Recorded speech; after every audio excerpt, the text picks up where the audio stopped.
Our story unfolds in a well-known company, where our protagonist, Li Shulai, at the age of 28, made a decisive decision. He chose to quit the rat race and resign from one of the top 100 companies in the country. As he packed up his belongings and prepared to leave, he was pleasantly surprised to see his friends, who had worked with him, come to see him off. His friends congratulated him and wished their team leader a bright future. Moments later, Li Shulai invited his friends to a 5-star hotel to throw a farewell party. During the party, one of his friends with green hair exclaimed, "I can't believe you actually resigned. It wasn't easy to reach this position, and Mr. Guo thought highly of you.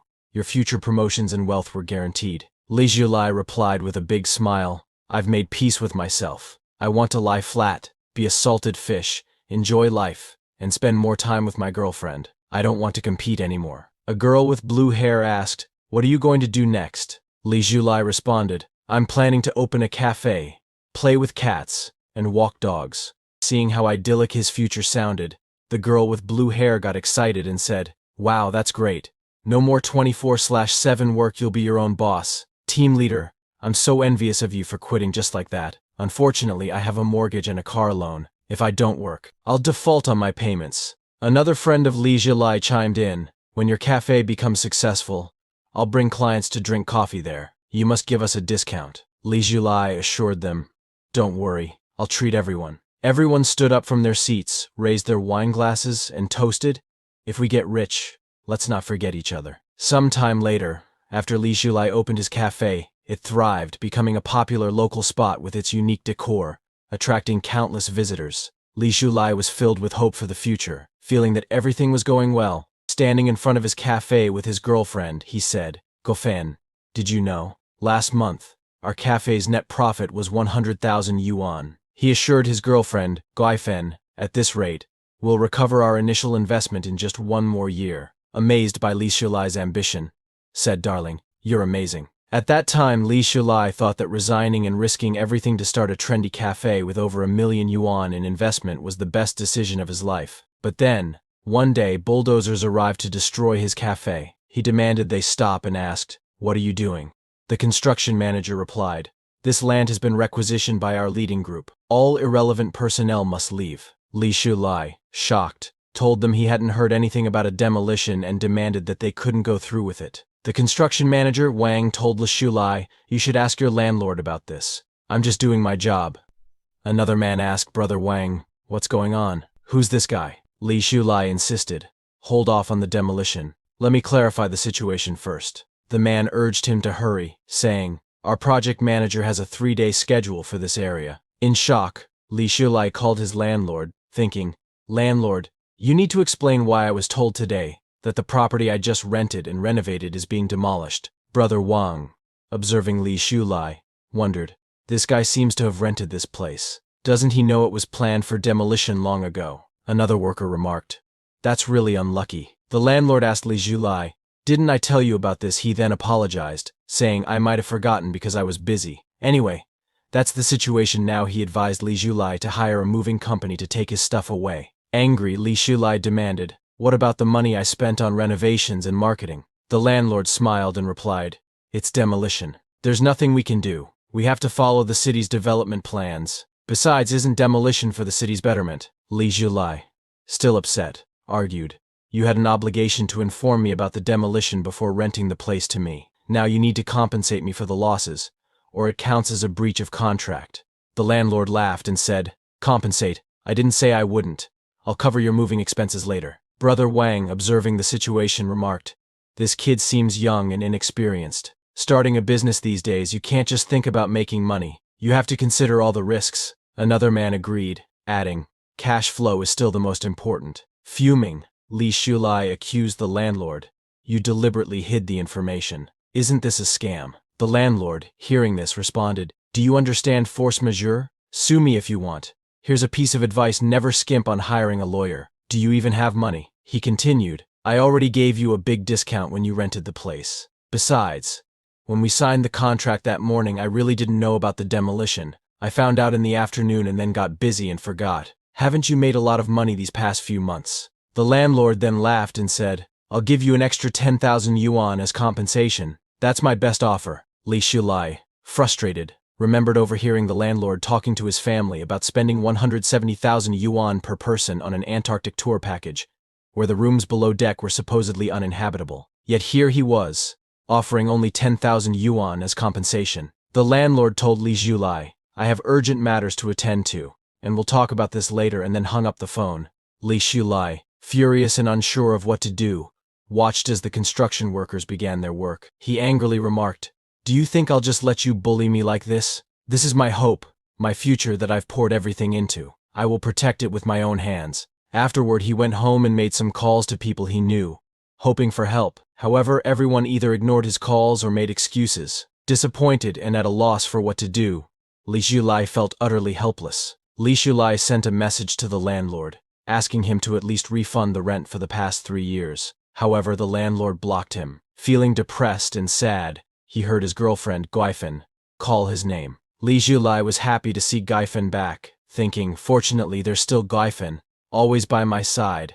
Guifen asked Li Zhulai if he had thought of a solution. Li Zhulai tried to reassure her, saying, "Don't worry too much. We can start over. I calculated that selling the tables, chairs, and coffee machines could get us 100,000 to 200,000 yuan to cover urgent needs, and the landlord just needs to return the rent, giving us another few 100,000 yuan. Next time we'll be more cautious in choosing a location. Using our previous reputation, we can open a community store. It won't be a problem to make a living." However, Guifen then brought up Zhao Lide. Li Zhulai, feeling a surge of anger, asked, "Is he harassing you again?" Guifen shook her head and replied, "No, I wanted to talk about us. I think we should break up." Li Zhulai was shocked to hear this.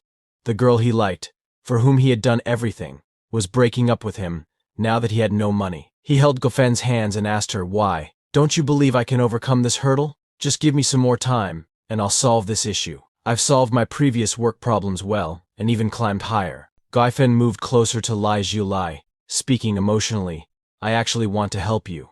Zhao Lide is very generous. I haven't agreed to be with him yet, but he already gave me a platinum bag worth tens of thousands of yuan." She showed him the luxurious bag that Zhao Lide had given her, adding, "He's really generous." Surprised, Li Zhulai asked Guifen, "How could you accept his gift while being with me?" Guifen didn't respond directly but thought to herself, "That old man Zhao Lide gave me too much. Less work, more money, who can resist such temptation? But there's still a bit of reluctance. Zhulai is capable, handsome, strong, gentle, and considerate." She then told Li Zhulai, "Zhao Lide, he's old, and it seems he won't live for many more years. I'll agree to be with him for now. Once I stabilize things with him, I can secretly help you. We'll just go from being public to secret. I truly love you, Zhulai. You're the only one I love." Being with Zhao Lide, "I can also help you solve your current crisis." He promised that if I agreed to be with him, he'd immediately give me 1 million yuan. With this 1 million yuan, we could save the cafe. However, Li Zhulai pushed her away, shouting angrily, "Even if I'm destitute and homeless, I won't be a cuckold, relying on a woman selling her body to support me. I've seen what shamelessness is. Get lost, Guifen." Hearing this, Guifen became furious. Who wants to be with a man deep in debt? Unable to afford rent, she spat, turning to leave. But before she walked away, she warned, "Don't come back begging me with your head down." Li Zhulai, still enraged, yelled after her, "Get lost. I don't ever want to see your face again." Sometime later, it began to rain heavily. Li Zhulai wandered through the streets, drenched and despondent, trying to figure out what to do next. He thought about selling his coffee machines and other items from the cafe, but the buyer told him that second-hand coffee machines these days are sold by weight. They're not worth as much as he had hoped. And those tables and chairs, how much could they sell for? Now he had nowhere to live. The house he had been renting was no longer available to him because debt collectors were causing trouble every day. They had splashed the door with red paint so many times that the landlord had kicked him out. Every day the debt collectors demanded to know when he would pay back the money, coming to threaten him relentlessly. Frustrated and disappointed, Li Zhulai didn't know what to do. He returned to where his cafe had once stood, now demolished, and thought, "I clearly overcame the hardest step,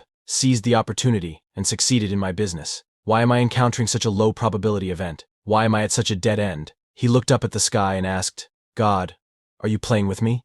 If you want to play, then play me to death." Sitting in the middle of the construction site, he took out a cigarette and muttered to himself, "I will overcome these difficulties," but it seemed that fate had other plans. The brakes of a construction crane suddenly failed, and it collapsed on top of Li Zhulai. At the age of 28, Li Zhulai died from being crushed by the crane, losing too much blood. Even after death, he couldn't accept his fate. He found himself watching his own body as the police and ambulance arrived, taking care of the scene. He thought, good people get good rewards, that's just a myth. In the end, it's people like me who suffer. But then, something strange happened.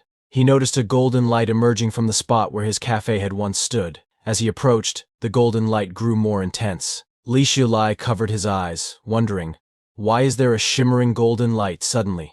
A series of notifications began popping up in front of him, saying, Project 986 initiated, Project 212 initiated, Penguin Company established, Alibaba established, Baidu established. Confused, Li Shulai wondered, is this what they call life flashing before your eyes? More notifications appeared. Beijing won the right to host the 2008 Olympics, joined the WTO, house prices skyrocketed, Shenzhou 6 launched into space, Qinghai Tibet Railway opened, and many more. These were all events he had experienced in his life, but now they seemed to matter little to him. However, it wasn't just his life events that he saw. He also saw galaxies and floating islands in space. The most shocking sight was people fighting a demon-like being. Confused, he wondered, what are these things? They're getting more abstract. As he tried to approach them, he suddenly fell into a ditch. When he opened his eyes, he found himself in a classroom, sitting next to someone. The boy sitting beside him asked if he was okay. Li Shulai looked at the boy and was shocked. Zhang Ming, are you dead too? Zhang Ming, puzzled, asked, are you all right? Don't say such unlucky things in broad daylight. Li Shulai stood up from his seat and looked around, wondering, is this heaven? At least I did good deeds all my life, so let me go to heaven. Zhang Ming, confused, asked, have you changed? Why are you even sleeping through old man Guo's class? Isn't it your favorite class? What's up? Dreaming of being paralyzed or something? Professor Guo noticed Li Shulai and asked, why are you suddenly standing up in the middle of class? Li Shulai was stunned upon seeing Professor Guo because, in his previous life, Professor Guo had been a great benefactor to him. When his family was poor during his school days, Professor Guo supported him in many ways and helped him apply for scholarships, allowing him to continue his studies. But unfortunately, good people don't always get good rewards. Professor Guo had committed suicide by jumping off a building in Li Shulai's senior year due to false accusations from a rich second-generation girl, Zhang Shuli. Zhang Shuli had falsely accused Professor Guo of forcing her to sleep with him in order to pass her thesis defense. Professor Guo tried to explain to everyone that it wasn't true, insisting that Zhang Shuli was talking nonsense and that he had never said such things to her. However, no one believed him. Zhang Shuli, being from a wealthy and powerful family, used her influence to trap him. Unable to bear the shame and the false accusations, Professor Guo tragically committed suicide. That's how Li Shulai's benefactor died unjustly and undeservedly, right in front of him. Seeing Professor Guo again, Li Shulai became emotional and hugged him tightly, saying, Professor Guo, I knew with your character you would definitely go to heaven. Thank you so much for nurturing me.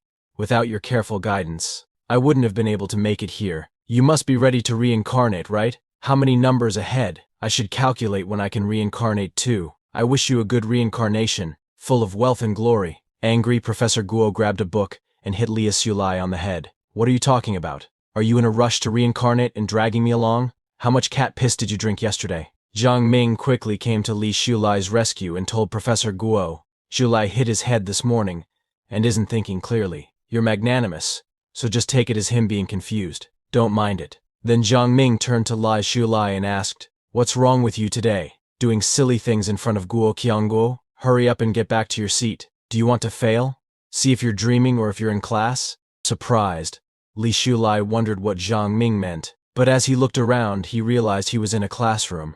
Shocked, he quietly returned to his seat. Zhang Ming then advised, go wash your face after class. I told you not to stay up late studying at night. You've studied yourself silly. Still confused, Li Shulai wondered, why does heaven look like my university classroom? He looked around to confirm what was going on and saw the school beauty, Xiao Ning, sitting behind him. Surprised, Li Shulai thought, I never heard anything happen to her later. How did they all die so young? However, Li Shulai received a disdainful look from Xiao Ning, the goddess of his university. Upon seeing this, he started to cry like a baby, thinking, even in death, I embarrass myself in front of her. Seeing Li Shulai's childish act, Xiao Ning's friend remarked, Li Shulai, he's trying to get your attention, but he's got issues. What girl would like being pursued this way? Li Shulai overheard their conversation and glared at Xiao Ning's friend, angered by her words. Frightened, Xiao Ning's friend asked, "Why are you giving me that look?" She then turned to Xiao Ning, saying, "Don't fall for a creepy guy like Li Zhilai."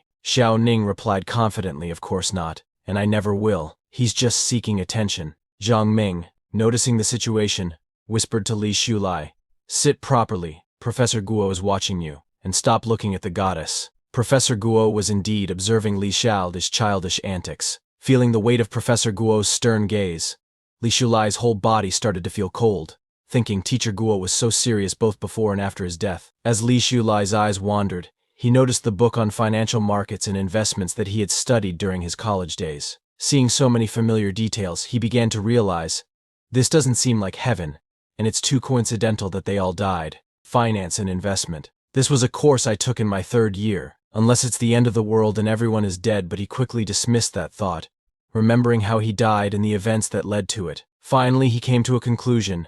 Then it must be the most classic and common novel trope, Rebirth. As he pondered this deeply, suddenly the classroom bell rang, signaling the end of class. Everyone began filing out of the classroom, leaving Li Zhilai to process the surreal situation he found himself in. After class, Zhang Ming came close to Li Zhilai and asked, "What's wrong with you?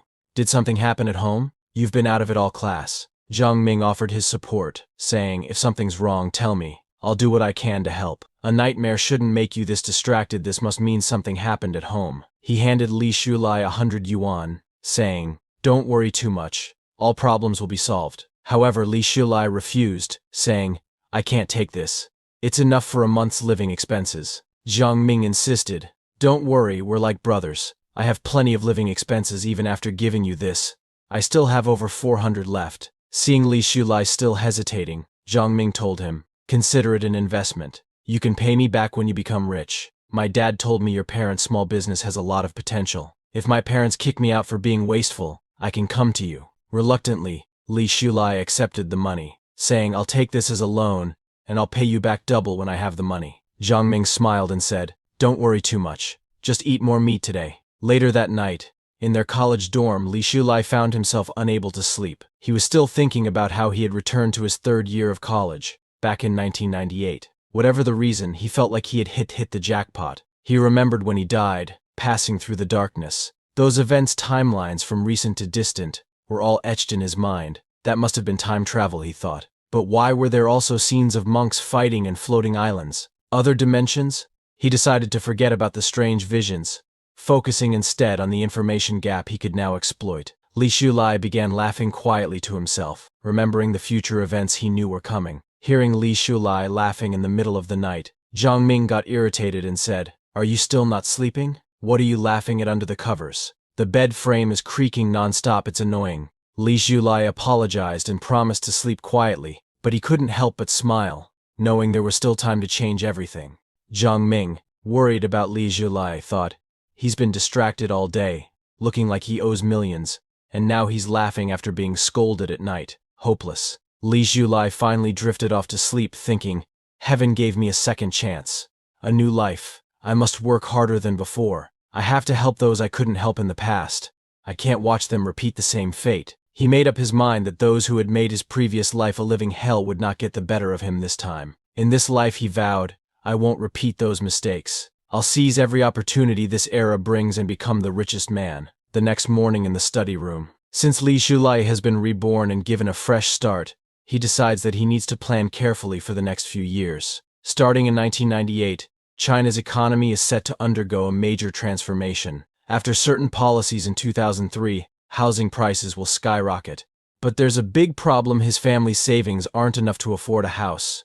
And without initial capital, flipping houses is impossible. Stock market investments, the internet, and technology exports, none of these are viable options right now. Even though he has been reborn, the start is still like hell mode, where he must begin everything from scratch. To turn things around and multiply his assets, capital accumulation from 1998 to 2003 is crucial. However, he doesn't have to worry too much, as he can use the information gap to offset the disadvantage of lacking starting capital. Thinking about this, he starts to laugh. Zhang Ming calls out to him, asking, "What are you thinking about? You've been acting strange since yesterday." Li Zhilai quickly covers the book, where he has written everything about the major future changes. Zhang Ming glances at it and asks, "What's the secret?" 2003, 1998, finance computers. What? Are you changing majors? Isn't finance a great major? You'll be a trader. Li Shulai shakes his head, saying, no, I'm not planning to change my major. I'm just planning ahead for jobs since my family situation isn't great. Zhang Ming confidently tells Li Shulai, with your grades at worst, you'll get into a bank. That's a secure job. Be content. Upon hearing this, Li Shulai remembers that in his previous life, after graduating from college, he applied for a bank job. The bank manager told him that while he was satisfied with him, all the slots were full. Li Shulai had really wanted to work at a bank after graduation, but back then, the recruitment process wasn't transparent. Without any connections, he was directly eliminated. Li Shulai then says to Zhang Ming, I think your dad is right. My parents' small business indeed has good prospects, but they think farming is easier and want to go back to it. I'm trying to figure out how to persuade them. Li Shulai knows that Zhang Ming's dad was right. If his parents had persisted in their business in his previous life, they wouldn't have made a fortune, but they could have become moderately well off. Instead, they gave up after 3 years and returned to farming. Fortunately, the farming turned out well. His dad was clever, and while they didn't achieve significant prosperity, they were never hungry. Seeing Li Shulai so confident, Zhang Ming says, I'll talk to my dad and analyze the prospects. We'll use practical theories to help persuade your parents. Don't worry too much. Li Shulai feels a wave of relief and happiness, saying, that's great, but Zhang Ming adds, my dad is quite busy now. The downtown restaurant we just opened isn't stable yet, and he's tied up with that. Upon hearing this, Li Shulai remembers that in his previous life, Uncle Zhang had done well in business but later offended someone, leading to bankruptcy. Zhang Ming disappeared after that. He still recalls the moment when Zhang Ming, in tears, told him he was leaving the city, saying, I don't know when we'll meet again, but you must succeed. I believe in you. You can do it. Li Shulai didn't expect Zhang Ming's fate to be so tragic in his previous life. So, he gives Zhang Ming some advice. When growing a business, it's essential to keep liquid funds, avoid breaking the capital chain, and be wary of petty people. Your dad is a good man, but he speaks straightforwardly. I've heard that business is like a battlefield. One misstep, and you could fall into someone's trap. Be careful. Zhang Ming, hearing this, laughs and says, you're talking like an old man. Don't worry too much, my dad surely knows these things. We don't need to stress. Come on, class is over, let's go to the bathhouse. Seeing Zhang Ming so carefree and happy, Li Shulai thinks, if I tell him now that his dad's business will fail, he'll think I'm cursing them in the future. He needs to keep an eye out for this petty person and help them when necessary. After all, Zhang Ming never looked down on his poor family for 3 years. He always ordered extra food when they ate in the cafeteria, pretending he couldn't finish it, and then giving it to Li Shulai. Knowing Li Shulai's family's situation, he often found excuses to give him money, saying, you think I'm lending you money for free? When you're rich, I'll charge you high interest. He had protected Li Shulai so much before. Now, it was Li Shulai's turn to protect him. Later that night, in the student bathhouse, while taking a bath, Li Shulai was deep in thought. With my current skills and family background, standing out in the finance industry is tough. In his previous life, without a degree from a prestigious school, he couldn't find a good job after graduation. Fortunately, he had decisively switched to the computer industry, and after years of persistence and effort, he had made some achievements in programming. Now, he needed to pick up his old trade and seek opportunities in the internet sector because, in the coming years, the internet would rapidly develop, and many prominent figures would emerge. As long as I seize the opportunity, I can ride on others' success and become a winner. He recalled that in 1999, Yang Feilong would establish Feilong Technology in Hangsha City, just 8 months away. Isn't this the first opportunity delivered to me, he thought. With his skills from a few years later, he'd be a top programmer now. If he could secure a position at Feilong Technology, his assets would surely multiply. Once he had accumulated initial capital, he could go further and climb higher. With this, he could not only rewrite his own destiny but also change China's destiny, making it a dominant global power. Suddenly, he noticed that his soap had slipped from his hands. As he bent down to pick it up, he felt a sudden coolness. Turning his head back, he saw Zhang Ming standing behind him, smiling. The soap fell on the floor. Why aren't you picking it up? Zhang Ming asked. Li Shulai quickly stood up without even picking up the soap. Li Shulai told Zhang Ming, don't speak in riddles. I'm a straightforward guy. Zhang Ming laughed, saying he was just joking. He grabbed his clothes and headed out for his shower, telling Li Shulai, take your time showering. But suddenly, Li Shulai noticed a golden light emerging from Zhang Ming's body. Startled, he shouted, causing Zhang Ming to turn back in surprise. What's wrong? Zhang Ming asked. The golden light began to flow into Li Julai's body, leaving him in shock. What is this golden light, he wondered. Then, he remembered that in his previous life, just before he died, he had seen this same golden light at the cafe. It was the same light he saw while time traveling. Li Julai called out to Zhang Ming, asking, "Have you noticed any golden light on you?" Zhang Ming, confused, asked, "What are you talking about? Is it Ultraman's light?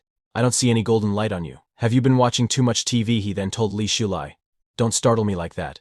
You scared me." Li Julai looked at his hand, but the golden light had vanished. Confused, he wondered if it was some kind of illusion brought on by his time traveling. Zhang Ming, noticing that Li Julai had been acting strangely lately, advised him, "Just take a good shower and relax. If it doesn't get better, let's go to the school clinic tomorrow for a checkup." However, Li Julai remained puzzled, still wondering what exactly the golden light was. Sometime later, at the college cafeteria, Xiao Ning's friend asked her, "Have you noticed that Li Julai hasn't been around much lately? We used to run into him all the time." Xiao Ning, noticing how much her friend was talking about Li Julai, responded, "You seem to care about him a lot. If he appears, he appears. If he disappears, he disappears. It's none of my business." Her friend shook her head. "It's not like that. I think he's realized he can't get your attention, so he's found a new target." Xiao Ning also found this strange, because Li Julai used to ask about her often. Whatever elective she chose, he would choose too. He would even come to the library when she went. He was always present in class,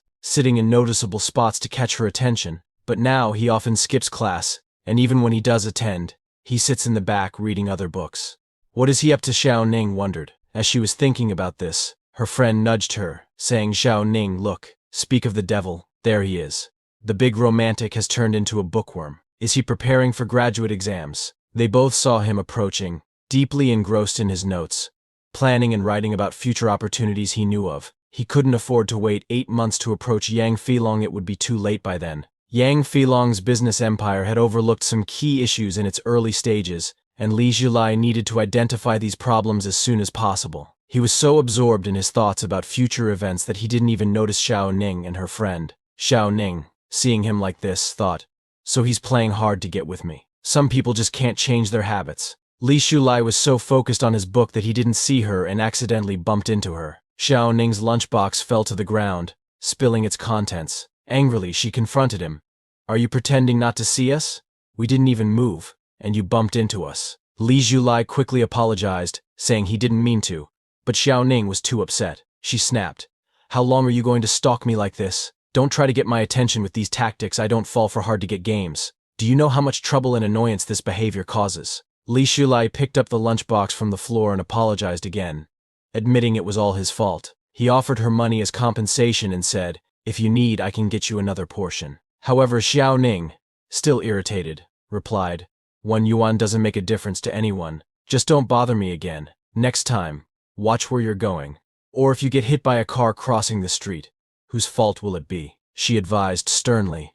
Li Julai, upon hearing Xiao Ning's words, simply said, "All right, you're a good person," and then drifted back into his thoughts, considering how Yang Filong's problems had been reported by the media many times in his past life. Seeing Li Julai so nonchalant, Xiao Ning's friend was surprised and said, "No way. Is he crazy to just leave like that? Did he not understand your sarcasm?" Xiao Ning was also confused, thinking, "I can tell it's a hard-to-get game, but is he really still playing it? His skin is really thick." Her friend then suggested, "Could he have actually lost interest in you? He didn't even look at you. In the past, he'd cling to you and rush to help you with everything. Now, he just throws money at the problem." Xiao Ning, getting angrier, replied, "Maybe because I pointed out his intentions. It must have hurt his pride." She told her friend to wait while she went to get another meal, thinking, "Is this game fun for you? Do you really think I'd fall for such little tricks?" A moment later, at the cafeteria dining area, Xiao Ning approached Li Julai and said, "I have something to tell you." Li Julai, surprised, asked, "What is it?" Xiao Ning's cheeks turned red as she started to blush, stammering, You still ask me what it is?" Frustrated, she then snapped, "Nothing. Just eat your food," she thought to herself. "I hope you choke on it." Li Julai, unfazed, simply told Xiao Ning to eat as well before turning back to his food and notes. Xiao Ning sat down, watching him intensely focus on his books, paying no attention to her. She thought, "What's wrong with him? I've been sitting here for 3 minutes, and he's only focused on shoveling food and looking at his notebook. He's really holding back from saying a word to me. Suddenly, Li Shulai noticed something and looked up. Xiao Ning thought, is he about to burst and talk to me now? But then she realized he wasn't looking at her. Curiously, she wondered who he was looking at. As he turned, she saw a girl with blonde hair, Zhang Shuli. Xiao Ning thought, so he's fallen for someone else. Zhang Shuli dresses up flashy every day, and her family is rich. Indeed, there aren't many men who don't like that kind of woman. Xiao Ning sneered, a toad cannot dream of eating swan meat. Do you even know what kind of person Zhang Shuli is?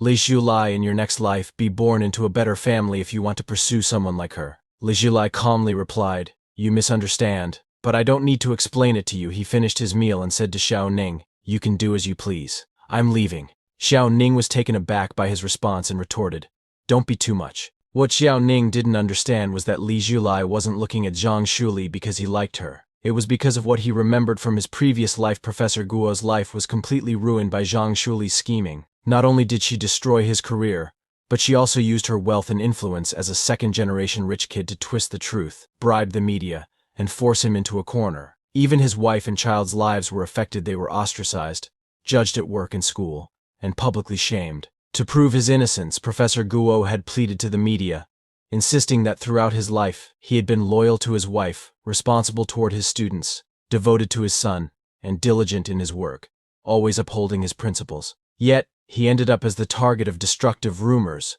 which spread like wildfire. Professor Guo, unable to clear his name, chose death as a means to prove his innocence, hoping to be remembered as an honest man. In his final words, he declared that he had never coerced or sexually harassed any student. He had no regrets in life, except for the pain he had caused his wife and child. After saying those last words, he jumped from the college building in front of everyone. When Li Shulai arrived at the scene back then, he saw only the tragic sight of a falling body. The heartbreak he felt was indescribable. The professor's wife and child also witnessed everything, their hearts shattered. Unable to bear the loss, the professor's wife later committed suicide, leaving their 10-year-old son to be raised by others. A good family was destroyed just like that. But the real culprit, Zhang Shuli, was enjoying her life without a care in the world. She scoffed. That old man thought proving his innocence by dying would affect me. How laughable. Her friends agreed, saying, exactly. Besides, he was already old. Sooner or later he would have died anyway. Dying earlier just saves on burial costs. Zhang Shuli felt no remorse, knowing that whatever happened, her father could handle it with money. It's better he's dead, no evidence left. Life is precious, why seek death, she added callously. Li Shulai, who had overheard everything by chance, felt a surge of anger. Zhang Shuli, you may never die well. Coming back to the present, he reflected. Pursue her? Why would I pursue her? Not only will I not pursue her, but I'll also make her pay for her crimes. Xiao Ning, noticing the anger on Li Shulai's face, grew frightened. Li Shulai, noticing her reaction, said, I know what you think of me. You believe I liked you, but now I don't. And you think I've turned my attention to another woman. That's why you're upset and sarcastic with me. He then asked her, in the finance industry we study, do you know what's most important? Xiao Ning replied confidently, of course I know. These are basic concepts from class: forward-looking vision and persistent perseverance. Li Shulai laughed. Wrong. It's liquidity funds. Without liquidity, the capital market collapses. He continued, explaining, the financial wizards you'll meet in the future, their success largely depends on risk management and optimizing their liquidity. Whether it's stocks, bonds, futures, or derivatives, the principle is the same. As he spoke, Xiao Ning found herself lost in his words. What on earth is this guy talking about? She wondered. But at the same time, it seems to make a lot of sense. Li Shulai advised her, just burying your head in books will make you a bookworm. You should start thinking about more serious things. Xiao Ning was confused. Is he serious? What was he even talking about? It felt like he was looking down on her, but deep down she knew he didn't mean it that way at all. Before she could ask for clarification, he disappeared from in front of her. Frustrated, she shouted, Li Shulai in anger. I got lectured and didn't even talk back, she thought, her mind racing with 1,000 ways she could have responded.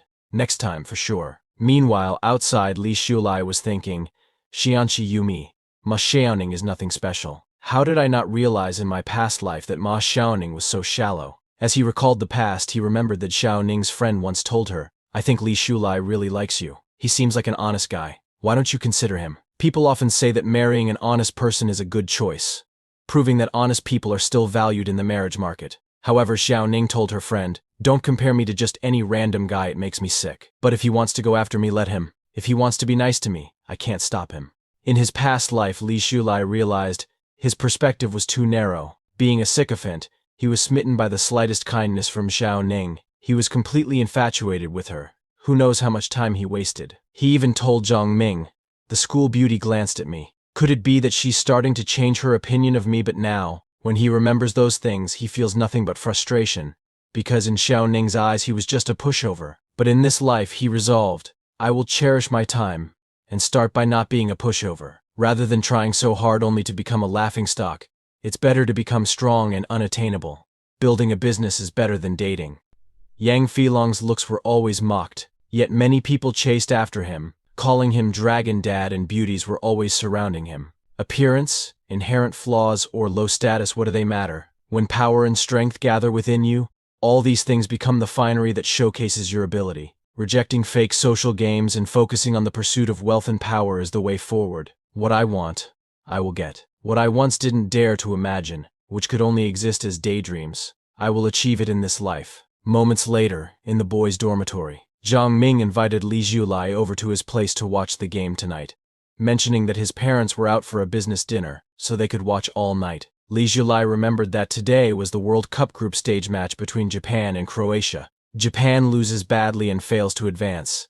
Li Shulai told Zhang Ming, I'm not going. I haven't finished the study plan I set for myself today. He thought to himself, this game, which I've watched hundreds of times in my past life, how can it be more interesting than making progress on my plans? Time waits for no one. I need to start making progress, securing Filong Tech, and achieving step 1. Zhang Ming, surprised, asked, are you serious? It's the World Cup. The World Cup that happens once every 4 years. And you're not watching? You haven't really become a bookworm from studying too much, have you? It's just the two of us, who's still pretending to be a model student around me, Li Shulai replied.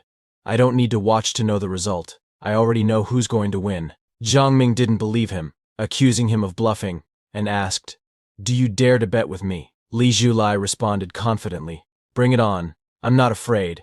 Zhang Ming proposed, whoever loses washes the winner's underwear and smelly socks. And by the way, I have socks piled up under my mattress, just waiting for you to wash them. Li Shulai smiled and said, no problem. Although after hearing you, Zhang Ming, I wondered why there was a faint smell of soy sauce in the dorm. Turns out it's you. Zhang Ming, laughing, said, I bet Brazil will definitely win this time. They're a traditional football powerhouse.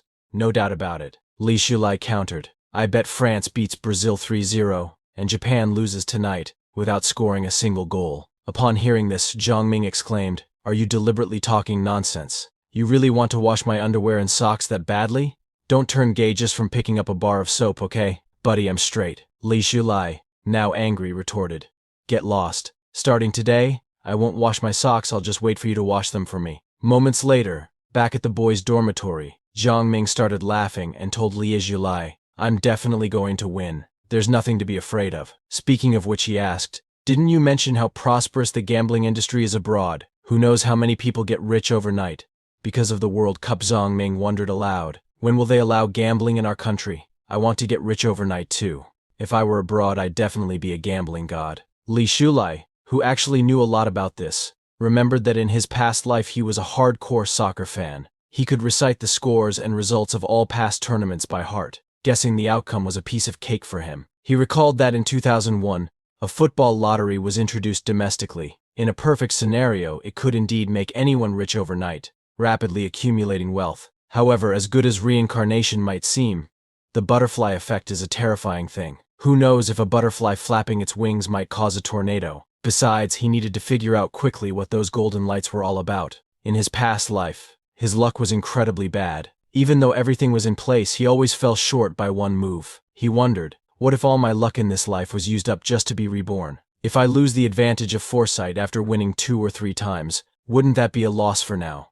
He realized he should try to maintain the timeline, let events happen as they originally did, and not make any changes. He told Zhang Ming, gambling is essentially just that, gambling. It's very risky and not something to be touched. Dreams are beautiful, but reality is harsh. In practice, it's not as simple as guessing wins and losses correctly. You only see those who get rich overnight looking glamorous, but not those who lose everything and end up in poverty. He advised Zhang Ming, for ordinary people like us, without any backing or connections, Winning once or twice might be fine, but if you keep winning every time, wouldn't people suspect something fishy? What if they arrest you for investigation? Who knows which big shot might take offense and have you taken out? You might end up being kidnapped and thrown into the sea, not even knowing which big shot you offended.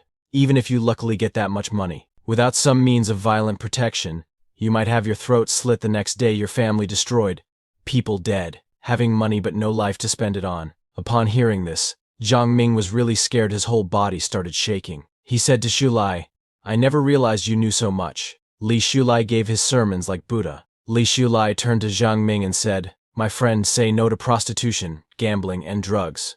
Be a positive youth, promise me, okay?" After hearing what Li Shulai said, Jiang Ming's eyes filled with tears. "After listening to you, I feel like a righteous person," he exclaimed. Then he asked, "Xu Yu, did something really happen to you? Your thoughts have become so profound. Lately you've seemed a bit odd, like you're hiding something, looking so preoccupied." Jiang Ming laughed and said, "Is there something you can't tell me? Or is it that you're just not having any luck as a simp?" Li Shulai replied, "It's not like that. I've just realized that love is precious, but time is even more valuable. Instead of always thinking about side income, focus on solid work and improving yourself. Wealth can't accompany you for a lifetime, but skills can.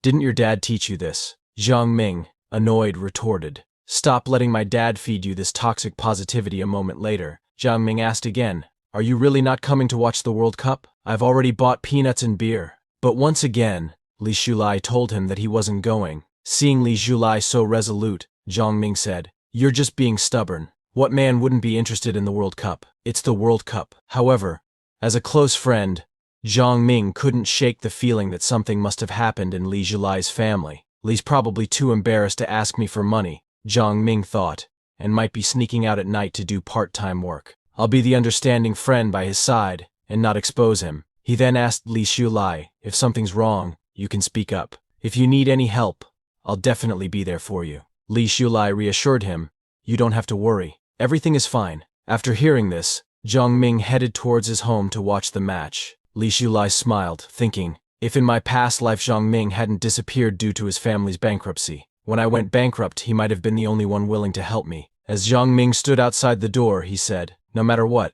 I'll always be here for you, brother." Li Shulai decided that in this life he wouldn't let good people go unrewarded. Later, at the computer lab, Li Shulai was using the college computers to complete his mission. He was creating software that balanced innovation and readability, with a clear structure and no redundancies.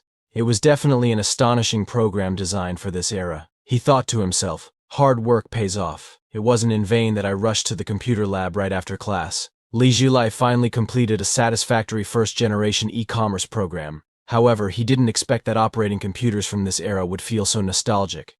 He grabbed the CD containing the program, thinking, "When Yang Filong sees this CD, he might just kneel down and call me dad." A moment later, in the hallway, Li Shulai saw Zhang Shuli with Mr. Lin, who had kiss marks all over his face. Zhang Shuli was asking him to do something for her. Upon seeing this, Li Shulai thought, with that scheming look, she must be up to no good. Zhang Shuli is probably doing something with Mr. Lin to get good grades. He continued thinking, "Another victim? She's probably using some leverage she created to achieve her unspeakable goals." Lost in memories, Li Shulai recalled an incident from his previous life. He had accidentally overheard a conversation between two girls. One of them asked her friend, "Do you think what happened to Professor Guo is true? He ended up so tragically. If it's false, what does Zhang Shuli gain from it? She has everything, why would she ruin her own reputation?" Her friend replied, "What reputation? After this, she still maintains her pure and innocent image. Money isn't everything. There are plenty of wealthy and powerful people at school, but she's the only one who always gets the best opportunities. Don't you think there's something fishy about that?" Excited, the first girl asked, "What's going on?" The other girl explained, "One of my roommates told me. Zhang Shuli often stays out all night, having unclear relationships with many teachers and school leaders. Someone like Professor Guo, who sticks to his principles and refuses to compromise, ended up jumping off a building. Those who couldn't resist her allure are repeatedly threatened and coerced into doing shady things for her. You know Wang Huan dropped out because she offended Zhang Shuli and couldn't stay at school anymore." Her friend asked, "But why do those teachers just listen to her?" The girl replied, "What else can they do? Teacher-student relationships are sensitive, and many of them have families. If they want to keep their jobs, they have to endure it. Plus, she always keeps evidence of her flirtations." The girl with pink hair got angry and wondered, with so many people, Why hasn't anyone exposed her true nature? The girl with orange curls responded, who dares? With her methods, you wouldn't even know how she destroyed you. She just finished off Professor Guo, didn't she? Suddenly, both of them noticed Li Shulai, who had been listening to their conversation from behind. Upon seeing him, they immediately stopped talking and began to leave. But Li Shulai, angered, stopped them and demanded, "Tell me everything you know." The orange-haired girl, clearly frightened, told him, "I'll tell you, but I just heard it from someone else. It might not be true." In the present, Li Shulai wondered if that male teacher was also being blackmailed by Zhang Zhuli. No one would have expected that someone as well off as her would resort to seduction and unspoken rules to play the campus version of a honey trap. Li Shulai smiled to himself, thinking, let her be smug for now. Those who achieve great things must prioritize and endure hardships. But the only goal I have now is to take down Yang Filong. I can't waste extra energy on her, or I'll get stuck like glue, wasting precious time that could be spent seizing opportunities. He then thought to himself about Zhang Zhuli. Just wait. You used money to drive Professor Guo to his death, but one day you'll fall into an abyss because of that same money. I will be the one to create that abyss for you. As Zhang Zhuli left, Li Shulai came out of the computer lab. Lost in thought about Zhang Zhuli, he wasn't paying attention to his surroundings. Suddenly he bumped into a beautiful girl who was carrying a stack of books. The girl fell to the ground, and all her books scattered. Li Shulai quickly apologized and offered her a hand to help pick them up. However, the beautiful girl politely refused, saying, "You don't have to. I can do it myself," as he bent down to help anyway. Their hands accidentally touched. She blushed and quickly pulled her hand away, looking a bit shy. Li Shulai apologized again, explaining that he had been lost in deep thoughts and hadn't been paying attention to where he was going. The girl reassured him, "It's okay. I was in a bit of a hurry as well." As Li Shulai got a closer look, he suddenly recognized her. Isn't this Liao Kexin? In his previous life she had become a best-selling author and was also his idol. She had burst onto the literary scene as a dark horse, with her debut novel selling over 1 million copies. She was renowned for her writing about urban youth, and her works explored life beyond romance, touching on deep themes. Her writing was exceptional, and with just a few strokes she could bring characters to life, making them relatable and resonant. When Li Shulai realized that his idol was now his schoolmate, he felt both proud and honored. Without thinking, he excitedly called out, "Liao Kexin!" Startled, Liao Kexin asked, "Do you know me?"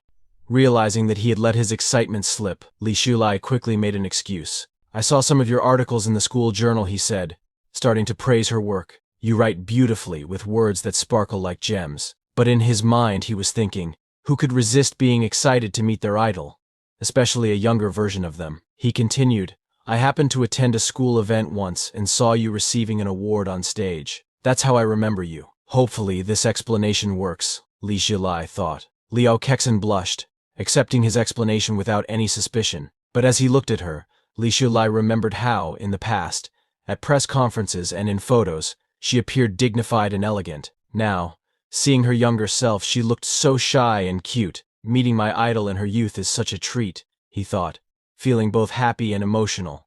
Being a fan is never a waste of time. Gathering his composure, he asked, "Where are you taking all these books? I can help you carry them." Liao Kexin, still a bit nervous, smiled and replied, "You don't have to worry. I can carry them myself." Seeing Liao Kexin's expression, Li Shulai quickly clarified, "I don't mean anything else. I just want to make up for knocking over your books and wasting your time. Besides, I'm kind of your #1 fan and I can't help wanting to chat more when I meet my idol. Don't think I'm weird." However, Li Shulai couldn't help but remember that in her past life, as her #1 fan, he never had the chance to get to know her before she tragically committed suicide due to depression. Her dysfunctional family was the main cause of her death. He vividly recalled a news article he had read on the internet. Liao Kexin commits suicide at home.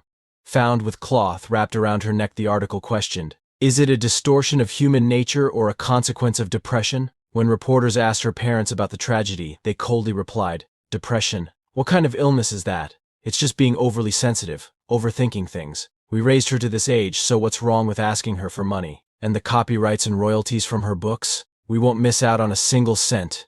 If she wanted to end her life, how is that our fault? If she dies without giving us money, that's being unfilial. It's really frustrating. As her younger brother, I'm still waiting for her support. She's so selfish. Girls are born to contribute to their families." Back in the present, Liao Kexin agreed to let Li Shulai help her carry the books. With a big smile on his face, Li Zhulai cheerfully said.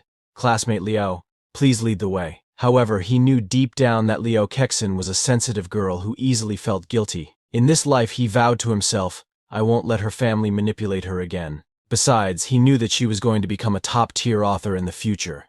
Incredibly influential. Getting to know a future big shot early is all benefit, and no harm. Successful people not only seize every opportunity but also build networks and resources. Later, as they walked across campus, Li Zhulai casually said, you remind me of a cousin I have back in my hometown. Both of you love to write and are very talented. If I remember correctly, she won first place in a writing contest there, but she wasn't as lucky as you.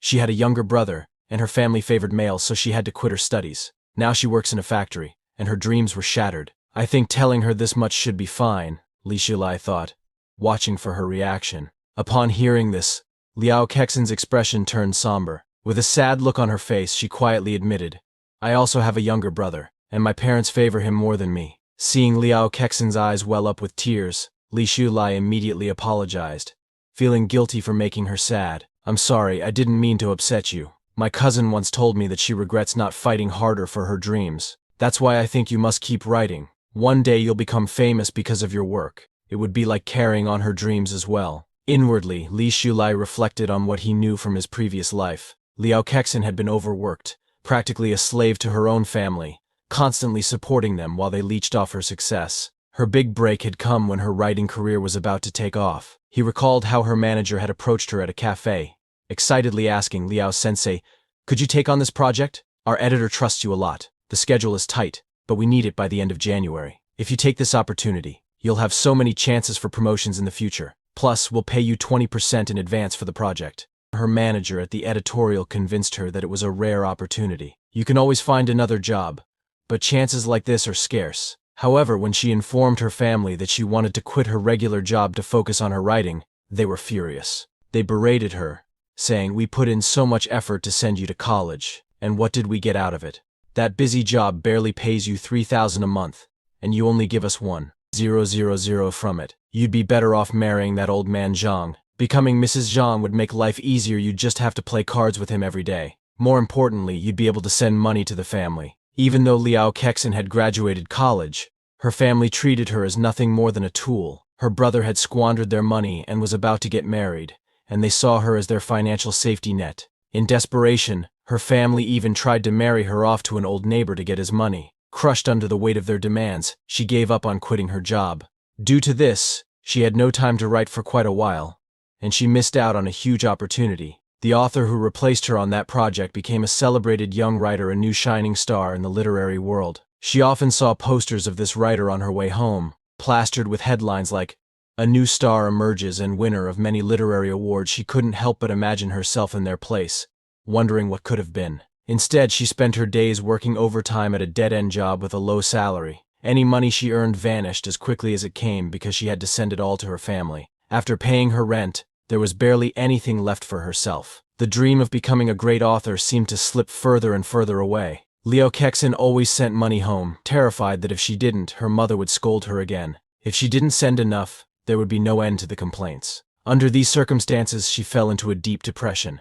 But luckily, writing became her only escape. Although it was late in her life, she managed to make a name for herself and emerged as a rising writer. However, her success didn't last long. Despite earning good money, her parents always found ways to take it from her. Her mother would threaten her, saying, if you don't buy a car and a house for your brother, I'll hang myself. Not just that, her mother would also threaten to tell everyone that she wasn't taking care of her parents. Her brother, now addicted to gambling with the safety net of her earnings, became even more reckless. Her mother continued finding new excuses to demand money from her. One time, she told Liao, I don't care what you do, but you need to give us 2 million within 2 days. We know you have the money, you just sold the rights to your new book for adaptation. Facing all this pressure, Liao Kexin had thought about cutting ties with her family many times. But every time she tried, her mother would show up at her workplace, dressed in rags, and loudly announce, I'm Liao Sensei's mother. I just want to see my daughter. Did you know she lives in a luxury house while we, her family, live in hunger? Do you think that's fair? The people around her, fans and colleagues who saw Liao Sensei as kind and strong,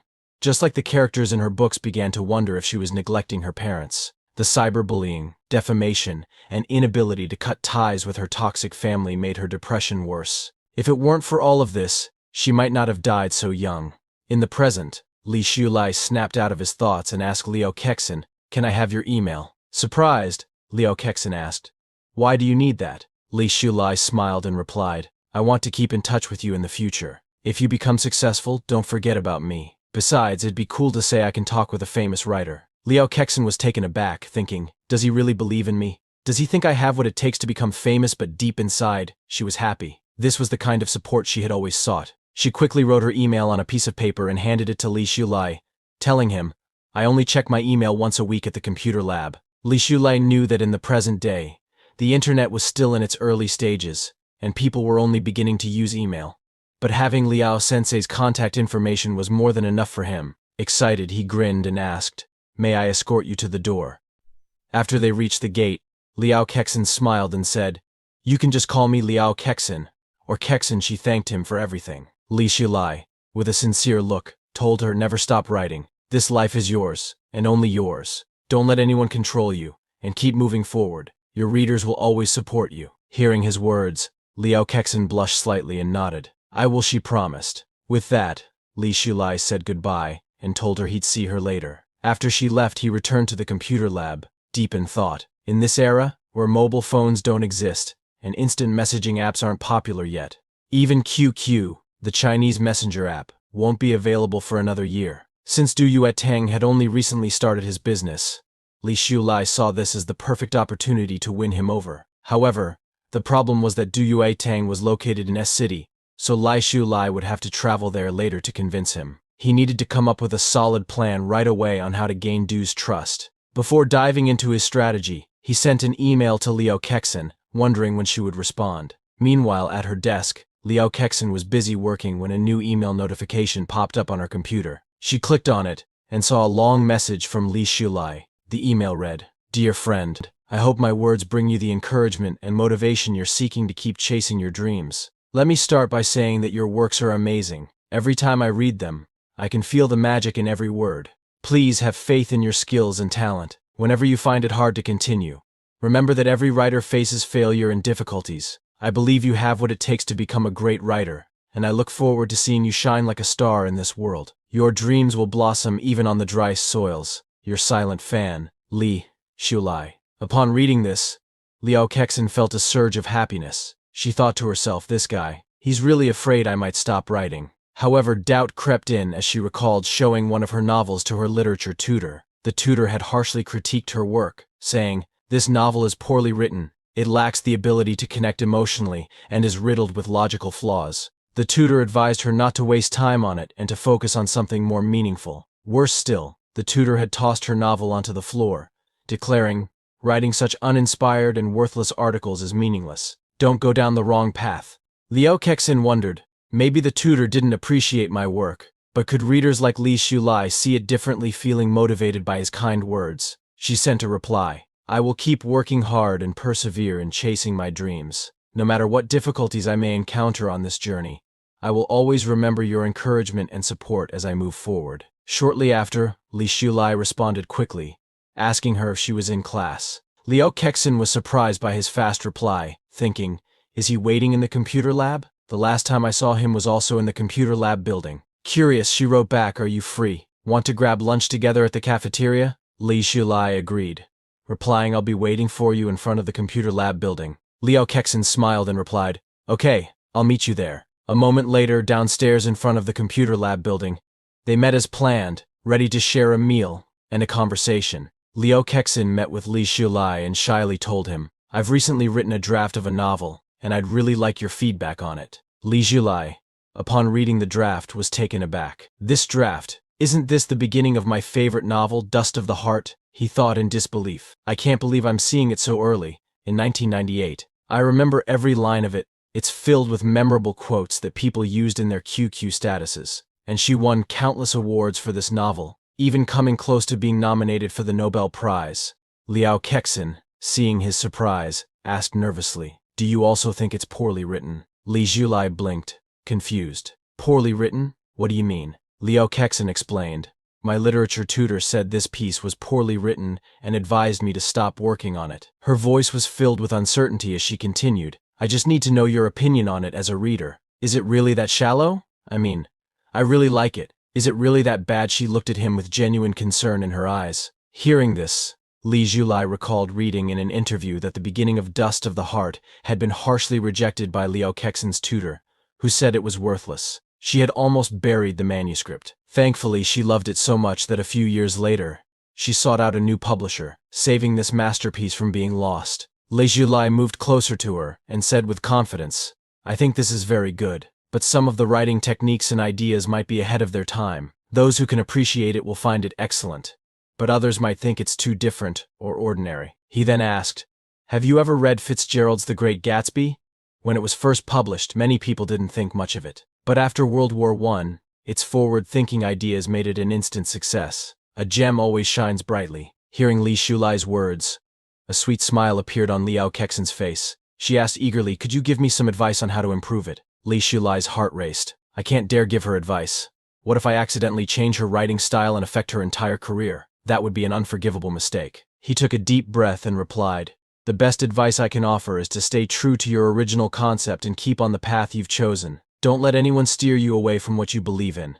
Li Julai added, "There are 1,000 Hamlets in the eyes of 1,000 people. I don't want to comment on your work before it's finished." Upon hearing this, Liao Kexin thought that perhaps Li Julai was too embarrassed to say that her writing wasn't good. But Li Julai continued, "I'm not a professional, so I can't say what's right or wrong. I wouldn't want to say something that could mislead you. Other people's comments should only serve as a reference. The first person you need to satisfy with your writing is yourself. You are the creator of your work, and your judgment and intuition are what matter most." He paused before adding, "As long as you think it's good, then it is good. If you like it, keep writing. Don't let other people's opinions change your attitude toward your work. Readers will be able to feel your love and confidence in your writing through the lines. Perhaps it won't meet the lofty standards of literary critics, but it has touched me deeply, and I believe it will touch many others in the future. After all, I represent one type of reader, don't I? So don't let others' comments change how you see your work." Liao Kexin felt her heart warm at his words.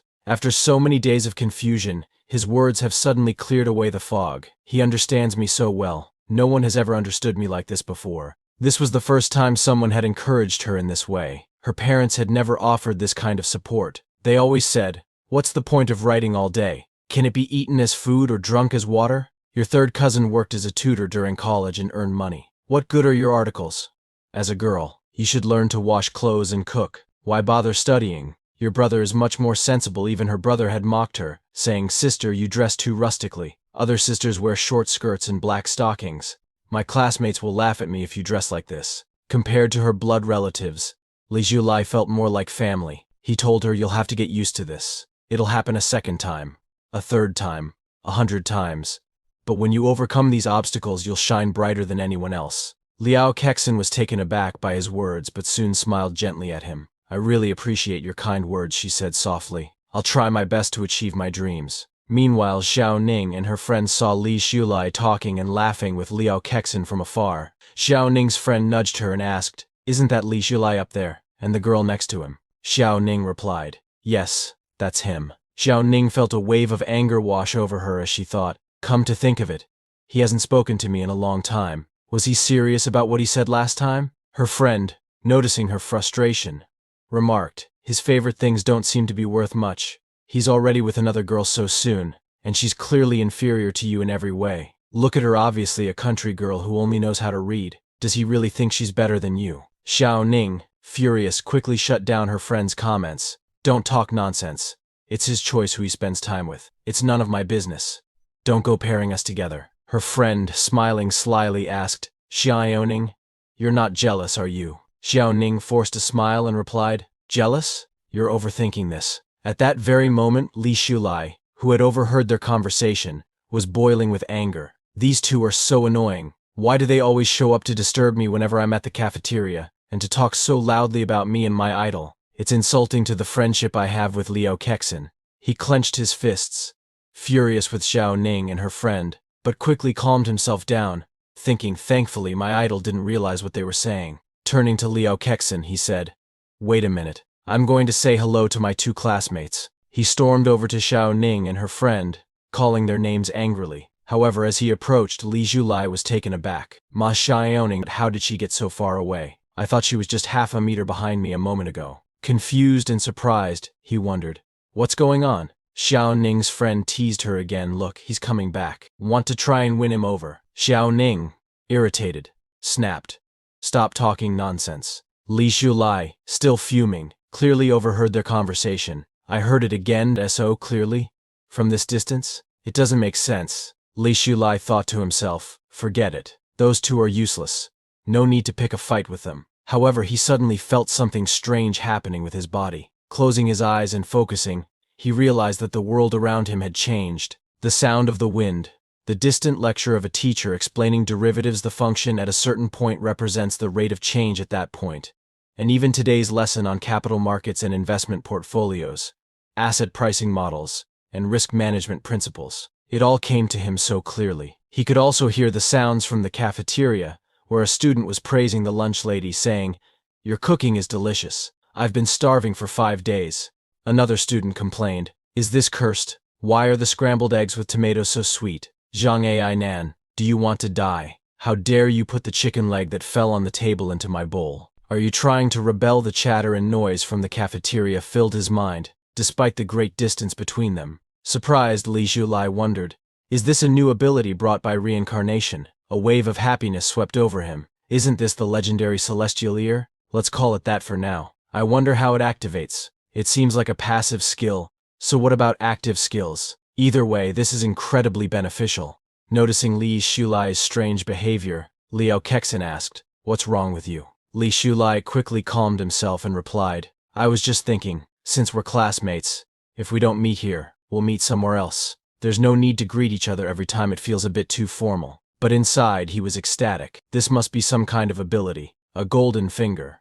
They call it that on the internet, golden finger. He then told Liao Kexin, "It's past noon now. If we wait any longer, there'll be nothing left to eat in the cafeteria. Let's go ahead." Liao Kexin agreed, and both of them headed toward the cafeteria together. A few days later, Li Shulai visited X City, where Yang Fei Long was hosting his showcase event. Standing on stage, Yang Fei Long addressed the audience, saying, "Looking back, we've witnessed the rapid development of the internet and the emergence of the digital age. In this digital world, opportunities coexist with challenges. But I believe that as long as we dare to innovate and embrace change with courage, we can seize these opportunities and realize our dreams." Yang Fei Long confidently addressed the crowd. "I firmly believe that the commerce industry will undergo a major revolution in the digital age. With new technologies like the internet, AI, and big data, our lives and ways of working are being transformed. These innovations are disrupting traditional business models, offering unprecedented opportunities and capabilities to entrepreneurs and companies alike." Li Shulai, watching from the crowd, thought, "Indeed, Daddy Fei Long. Just those soul-stirring words have already captivated the audience. His ability to hype things up is truly top-notch." Yang Fei Long continued, "In this digital world, we will break the boundaries of space, time, and language, creating an invisible link for global commerce. To put it simply, this means bringing electronic transactions to a global scale, ensuring that everyone benefits from convenient, efficient services that meet the Generalized System of Preferences (GSP) standards."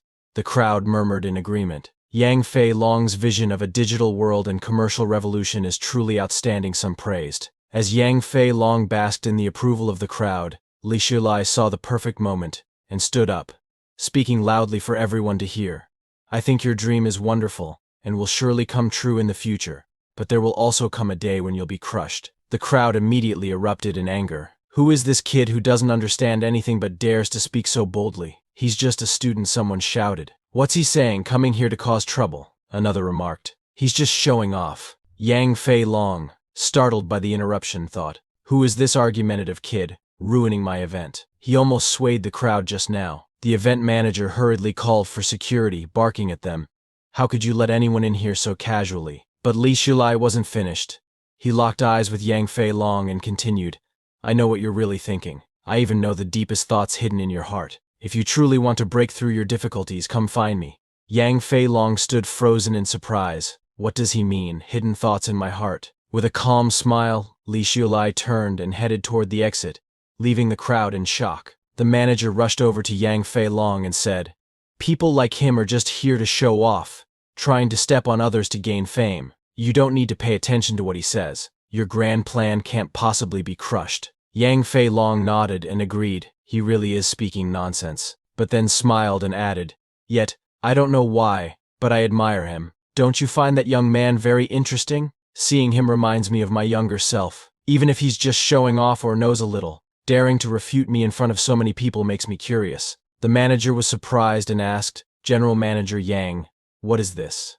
A moment later, outside Yang Fei Long's office building, Li Shulai was standing there when Yang Fei Long approached him. "You said I will be crushed one day. I think your words are not baseless, and I'd like to hear your advice." Yang Fei Long thought to himself, "This young man is very purposeful and courageous. Even if he's seeking attention, we were all young once." Li Shulai glanced back at Yang Fei Long and said, "I knew you'd come out to find me. So, you're still teachable." Yang Fei Long, slightly startled, wondered, "Why am I so intrigued by this pretentious act?" Li Shulai continued, "I know you're working hard to build Feilong Technology into a B2 billion Tobe enterprise. That's not a problem at this stage. After all, China has the advantage of a population dividend right now." He paused before offering advice. "But think about it, ordinary people aren't that wealthy yet. If they had access to cheaper consumption channels, what do you think they'd choose?" Hearing this, Yang Fei Long was confused and thought, "Could this guy just be a bookish idiot? I've already researched this extensively." Li Shulai smiled and explained, "Tob is fine, but in the end you must also focus on B2C talk to succeed. Focusing on consumers' needs and experiences will allow you to directly engage with them, get feedback quickly, improve your products, and meet diverse consumer needs. E-commerce channels will help expand your market share. Mr. Yang, you've probably already considered this, right? You just haven't dared to make it public yet. But I know you're a determined person. If you continue down this path, you'll change the world." Li Shulai's flattery hit its mark at just the right time, helping to solidify the negotiation. Yang Fei Long's eyes filled with tears as he thought, "It's true. No one understands me better than this young man. I've been anxious and conflicted about this for so long. I've hinted at it to my partners, but everyone thinks I'm daydreaming. I didn't expect this young man to see my vision so clearly." Li Shulai, happy with how things were progressing, thought, "Step 1 completed. First, build a closer relationship so that he, feeling misunderstood by others, can see me as a teammate." Li Shulai then took a CD from his pocket and handed it to Yang Fei Long. "This is a program I wrote. I'm giving it to you as a gift. Whether you use it or not is up to you, but the opportunity is ahead of you. It's up to you whether you seize it or not. As for what I said earlier, anyone with a bit of charm could say things to flatter you. But this CD? That's the real thing I wanted to give you today." Step 2 completed. I've given him the real deal, a strong dose to make him fall into my trap. Yang Fei Long, still confused, asked Li Shulai, "Why are you just giving this to me like this? Aren't you afraid I'll steal your technology?" He added, "At the very least you should sign a contract with me first, to protect yourself from trouble in the future." Upon hearing this, Li Shulai smirked and replied, "If you're going to be that kind of businessman, you're doomed to fail. Besides, this is just an appetizer. If you want to focus on the sesame seeds and throw away the watermelons, I won't stop you." He turned and started walking away. "That's it for today." "Wait," Yang Fei Long called after him. Li Shulai stopped and looked back. "What else do you want to say?" Curious and confused, Yang Fei Long asked, "Why did you choose me?" Li Shulai looked at him calmly and said, "Because what you're doing benefits the country and the people. If you do it well, China will soar. So, it can only be you." With that, he turned and resumed walking. But then, he suddenly stopped again. Yang Fei Long's heart raced as he thought, "He must have more important advice for me. I must be crazy, but I'm eager to hear it." However, Yang Fei Long was mistaken. Li Shulai simply turned around to say, "By the way, my name is Li Shulai. Don't forget it." Yang Fei Long, who had been expecting something profound, felt a wave of disappointment. I really thought he had more to say. A little while later, after Li Shulai had left, Yang Fei Long returned to his office. Curious, he inserted the CD that Li Shulai had given him into his computer. As the program loaded, Yang Fei Long's eyes widened in shock. "Isn't this the code I had been planning to develop?" he thought. He even annotated every single line. Excited, Yang Fei Long smiled to himself and said aloud, "It turns out he's a hidden master among the people. No wonder he's so confident.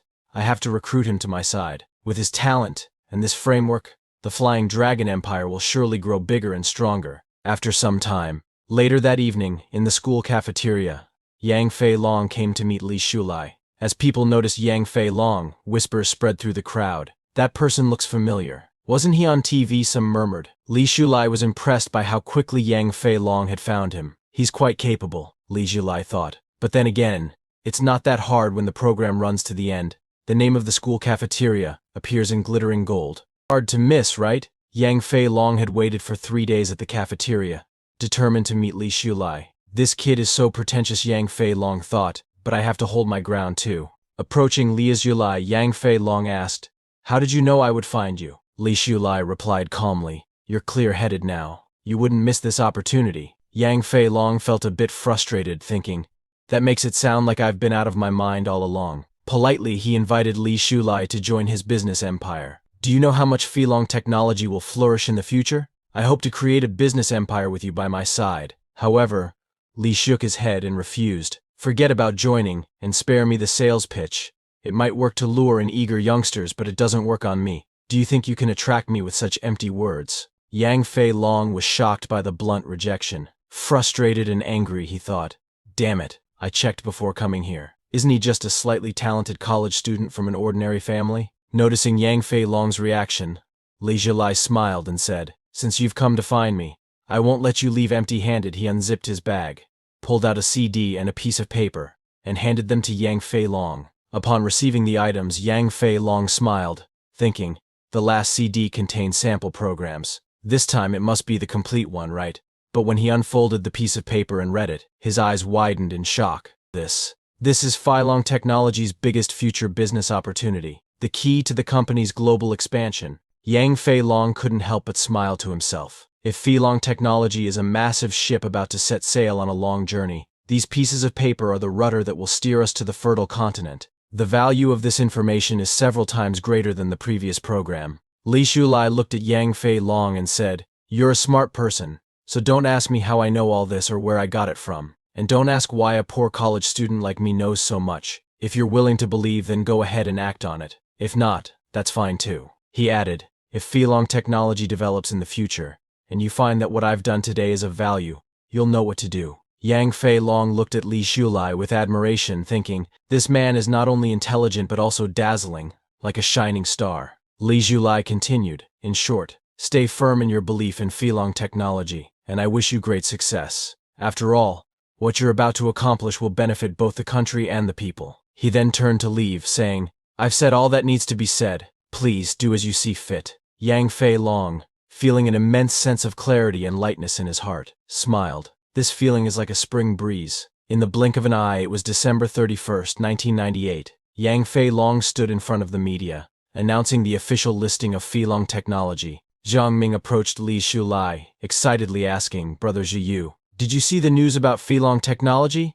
It said that it just got listed today, and they've already secured investments worth hundreds of millions, shocking the financial world. Isn't that incredible?" With a broad smile, Zhang Ming added, "They say the internet is the future trend. Filong's father is truly far-sighted." However, Li Shulai felt a little nervous inside, thinking, the progress is much faster than in my previous life.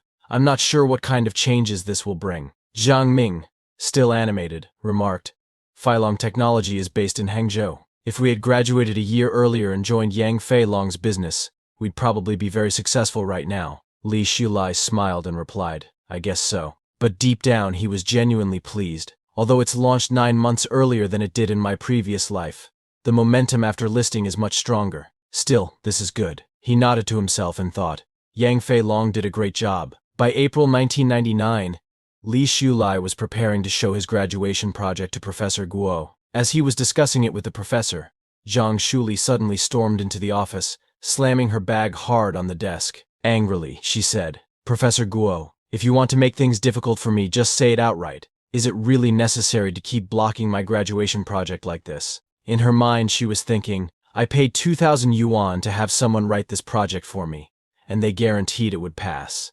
This old man must be out to get me. Zhang Zhuli continued, "I'm not doing scientific research. It just needs to be good enough for me to get my degree." Professor Guo, unfazed, calmly replied, "Your graduation thesis may look professional, but it's filled with basic errors and nonsense. Passing this would be unfair to other students." Fuming, Zhang Zhuli demanded, "So, you're really not going to pass it?" Professor Guo firmly responded, "Not with the quality of this project. It won't pass, at least not under my supervision."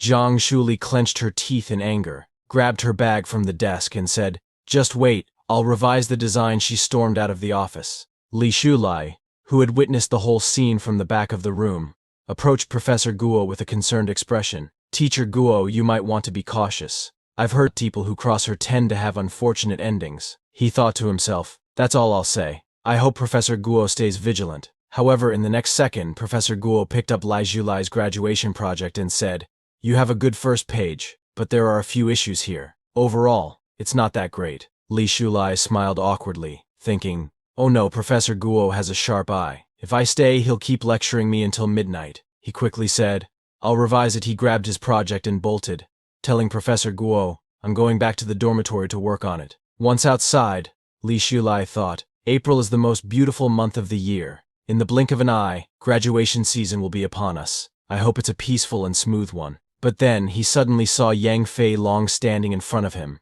smiling.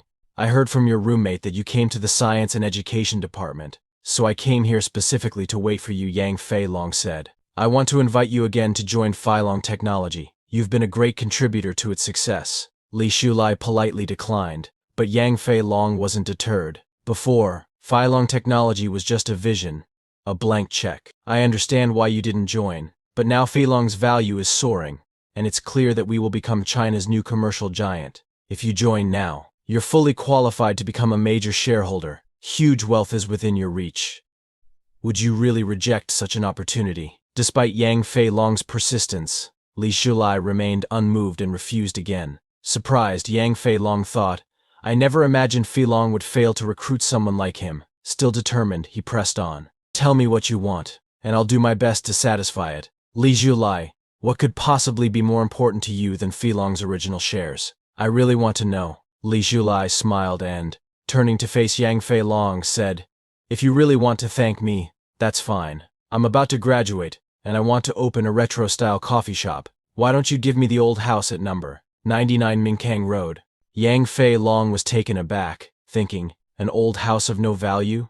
Or just the right to use it? Are you kidding me?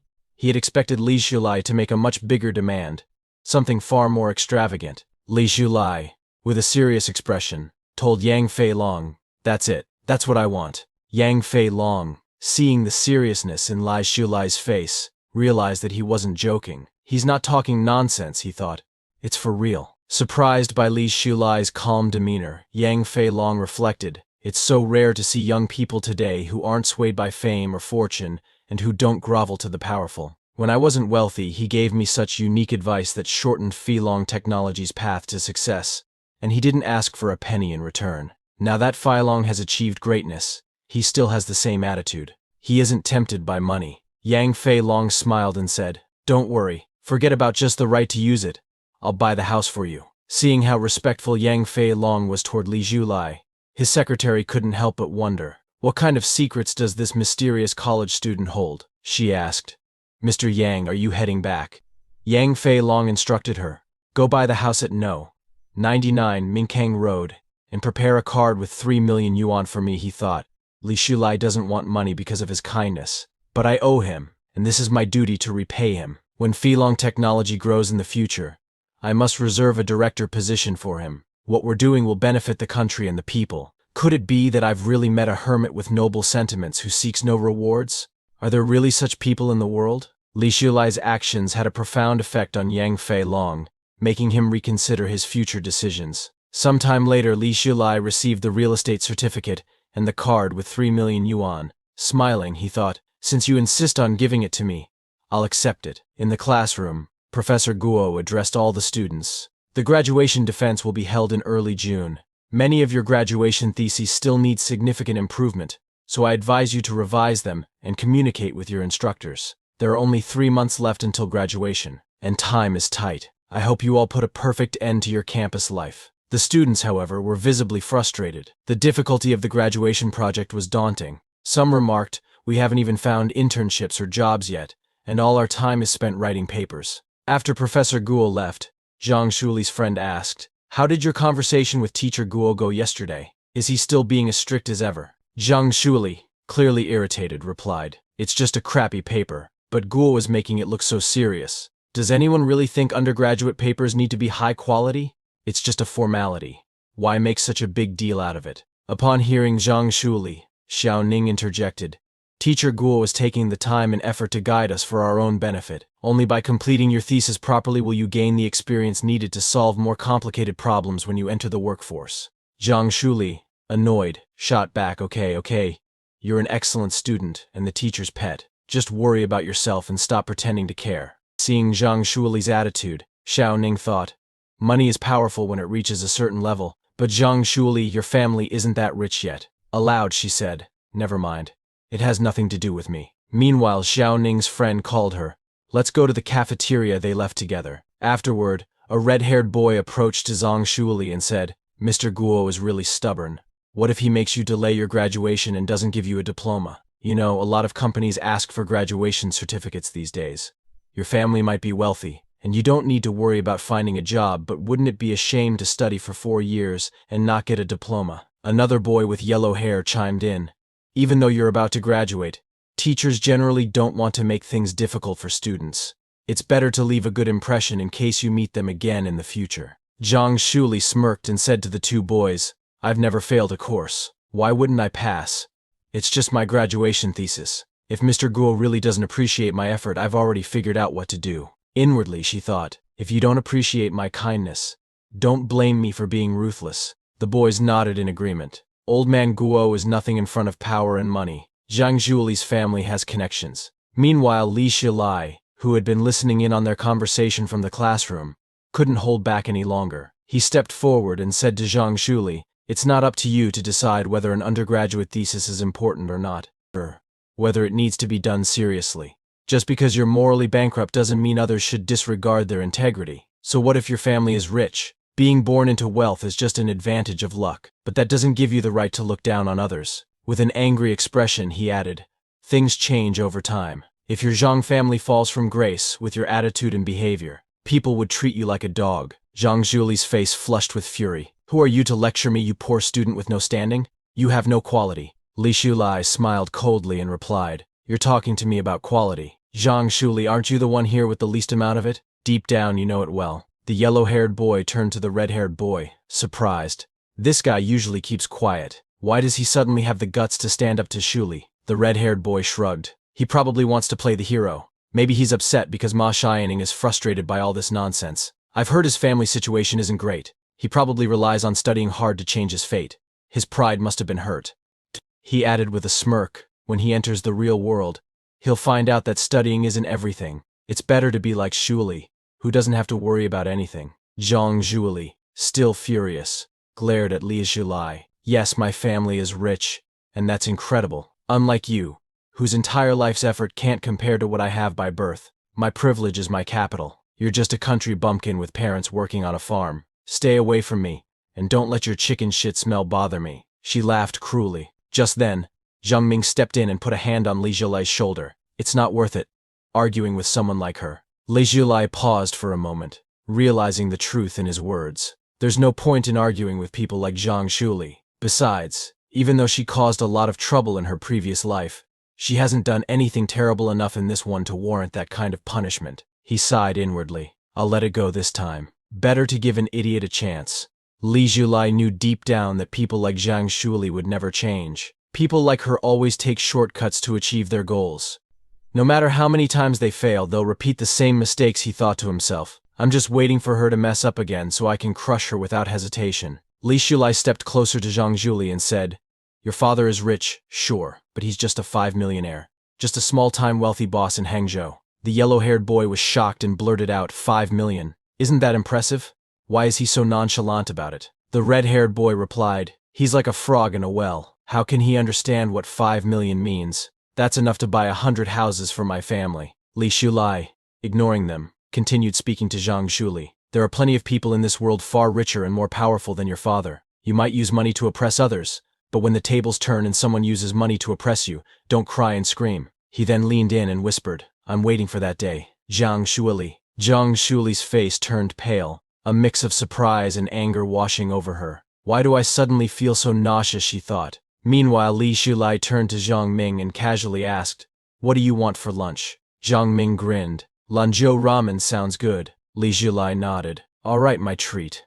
Zhang Ming, still buzzing with excitement, said, Brother Zhiyu, you were so cool just now. I'm so pumped. What you said was amazing. And forget manners, I'm definitely getting 2 extra slices of beef in my ramen. Furious, Zhang Zhuli shouted. What the hell are you pretending to be? She charged at Li Zhulai, aiming to slap him. But Li Zhulai dodged effortlessly, grabbing her wrist in the process. Girls shouldn't shout about fighting and killing, Li Zhulai calmly told her. Be careful, or you'll mess up your hormones. Enraged, Zhang Zhuli tried to kick him, but somehow, she ended up bouncing backward toward the red and yellow-haired boys. The onlookers were stunned, and whispers quickly spread throughout the crowd. What just happened? One student asked, confused. It looked like Zhuli wanted to slap Li Zhulai, but he moved so fast. How did Zhang Zhuli fall like that? Another student added. The red-haired boy rushed over to help Zhang Zhuli up. Are you okay? He asked. The yellow-haired boy noticed she seemed dazed. Zhang Zhuli, on the verge of tears, was still wondering what had just happened.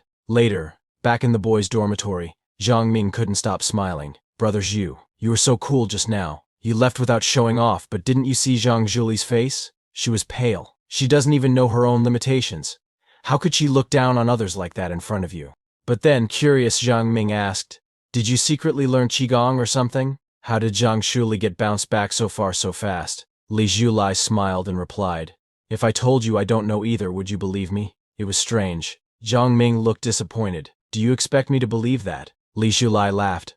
Honestly, I have no idea how it happened. Maybe she just tripped because she wasn't paying attention. Zhang Ming, still skeptical, said, that's too perfunctory. There's no way she just tripped. Li Zhulai, however, had no answers.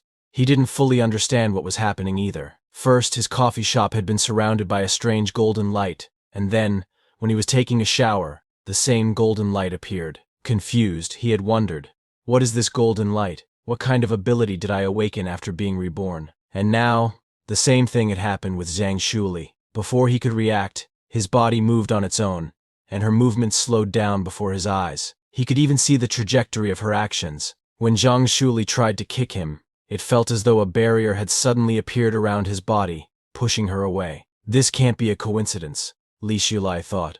Something's happening to me that can't be explained by science. Determined to get to the bottom of it, he decided to visit the university library the next day. The following day, at Hangcheng University Library, Li Zhulai grabbed a stack of history and mythology books, searching for any clues that might explain what was happening to him. While reading, he stumbled across a section in one of the books detailing ancient legends about a phenomenon called resurrection of spirit energy. According to the text, when spiritual energy between heaven and earth reflows and strengthens, mortals with spiritual roots can naturally absorb this energy. Through meditation, they can connect with the forces of nature and embark on the path of cultivation, merging with heaven and earth. Different factions practice different methods of cultivation, such as swordsmanship, physical training, and QI cultivation. However, the difficulty of cultivating immortals requires hard work, perseverance, and constant breakthroughs in day-to-day practice. Although the text called it a legend, it also stated that many such myths had been passed down and exaggerated over time. Li Zhulai knew that such stories were often dismissed as old folklore, but he couldn't ignore the strange things happening to him. These legends may not be entirely baseless. After all, science hasn't disproved them either, he thought. Perhaps I am one of these so-called individuals with spiritual roots. Maybe there really are hermits and hidden masters practicing silently in corners of the world. Returning the books to the shelf, Li Zhulai left the library, deep in thought. I don't know if the revival of spiritual energy started after my rebirth, but regardless, this is my opportunity. I have to seize it. That evening, he decided to try practicing. The next day, at 6 in the morning, Li Zhulai headed to the park. He had read on the internet that early morning, when the sun rises, is the best time to practice. Practitioners would use this time to purify their bodies, harmonize their breath, and cultivate their inner strength. He arrived at a park near the university and found a quiet spot under a tree. Sitting cross-legged and calming his mind, he focused inward. Let's see if I can gather QI in my dantian. Li Zhulai was shocked when he realized he could actually see the energy he was leading and controlling it. Without hesitation, he continued practicing, circulating the spiritual energy through his body for 9 cycles. He became so engrossed in the process that he didn't even notice the temperature rising to 29 degrees. His body started feeling hot, and he wondered, is this normal? Opening his eyes, he thought, I've vaguely touched the threshold of cultivating immortality. If I persevere, small efforts will accumulate, and even a little water can form a river. But despite his excitement, he still wasn't sure. Is this really how one cultivates immortality? After practicing for so long, he noticed that his body felt lighter, and the fatigue and sleepiness from getting up early were mostly gone. He made up his mind to return every day to practice. However, he suddenly noticed several elderly people gathered in front of him. They were all surprised to see a young man in the park so early for morning exercise. "That's great," one of them said. "Young people should exercise more and keep fit to stay healthy." One elderly lady even tried to introduce her granddaughter to Li Zhulai, while another man attempted to teach him the correct posture for Tai Chi. Nervous, Li Zhulai politely declined, saying, "Grandpa, Grandma, I have to go back to school for classes. I'm leaving now." The elderly group insisted that he should come every day to practice, but Li Zhulai quickly ran off, escaping as fast as he could. Once he was free, he breathed a sigh of relief. But seeing so many elderly people gave him an idea, a new business opportunity. In another 2 years, he thought excitedly, square dancing will explode in popularity among the middle-aged and elderly. Right now it's spontaneous, with no organization or discipline. China's society is aging rapidly, and if I create a structured, safe space for square dancing, not only would it contribute to society by providing a place for exercise and relaxation, but it would also be a fantastic business opportunity. Thrilled by the idea, he thought, "I'll make a plan when I get back." As he walked away, an old man practicing martial arts in the park noticed him and thought, "This young man has an aura similar to ours." Later, at the airport, an announcement echoed through the terminal, "Ladies and gentlemen, welcome aboard our flight to Yanzhou. It is now boarding time. Please have your boarding pass and valid ID ready and line up to board the plane." Everyone noticed Li Zhulai talking on his cell phone, and they were surprised. A mobile phone, they thought.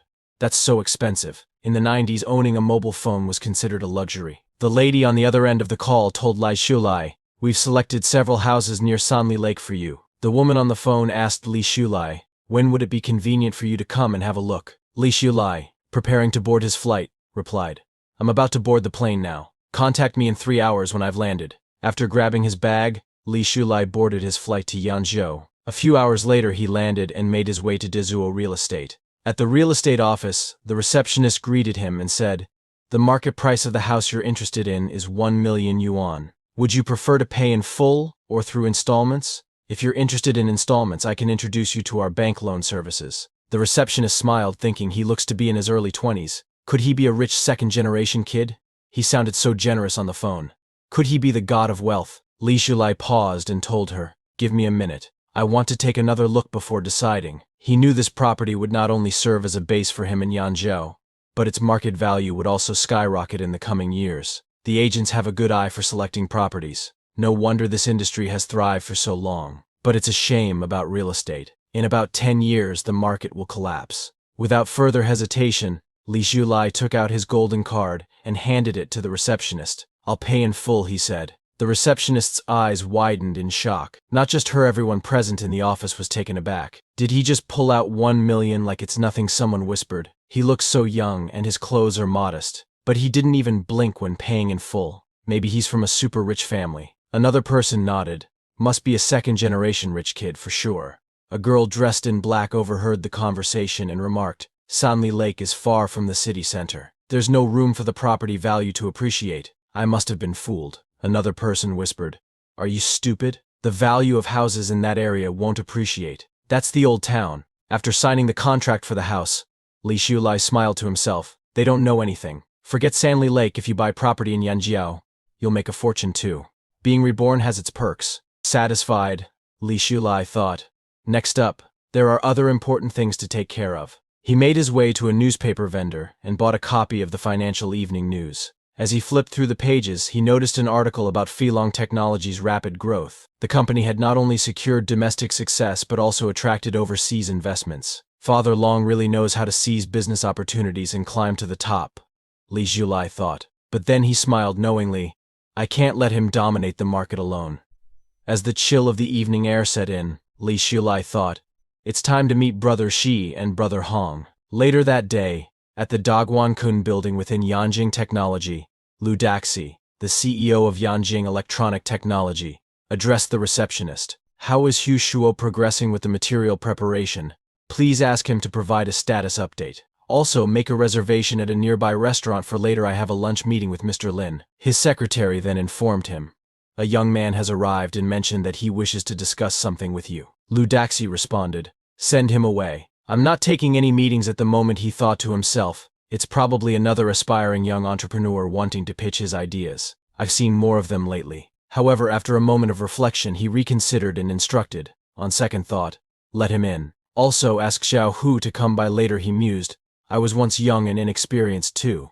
Perhaps I should give this person an opportunity. The secretary nodded in acknowledgement. I'll inform the young man right away, he replied. Meanwhile, Li Shulai stood patiently at the reception desk, contemplating. The well-established competitor next door is already thriving, while Zij is still operating as a small technology firm.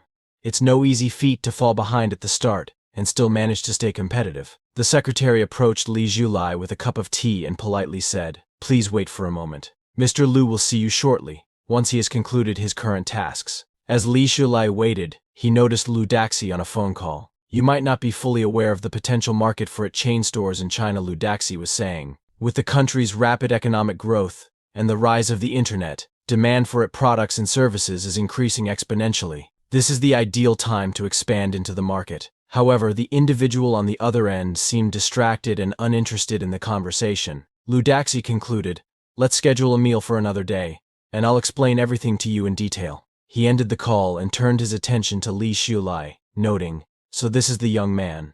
He seems sincere enough. Approaching him, Lu Daxi asked, are you here to apply for a position? Yanjing Technology is not currently in the process of expanding its workforce. Li Shulai stood and calmly responded, no, I'm not here for a job application. Slightly intrigued, Lu Daxi asked, then may I ask the purpose of your visit? Li Shulai, fully aware that Sij's recent plans to open a chain store were doomed from the start, reflected on the situation. It wasn't just the market limitations that posed a challenge in a few years.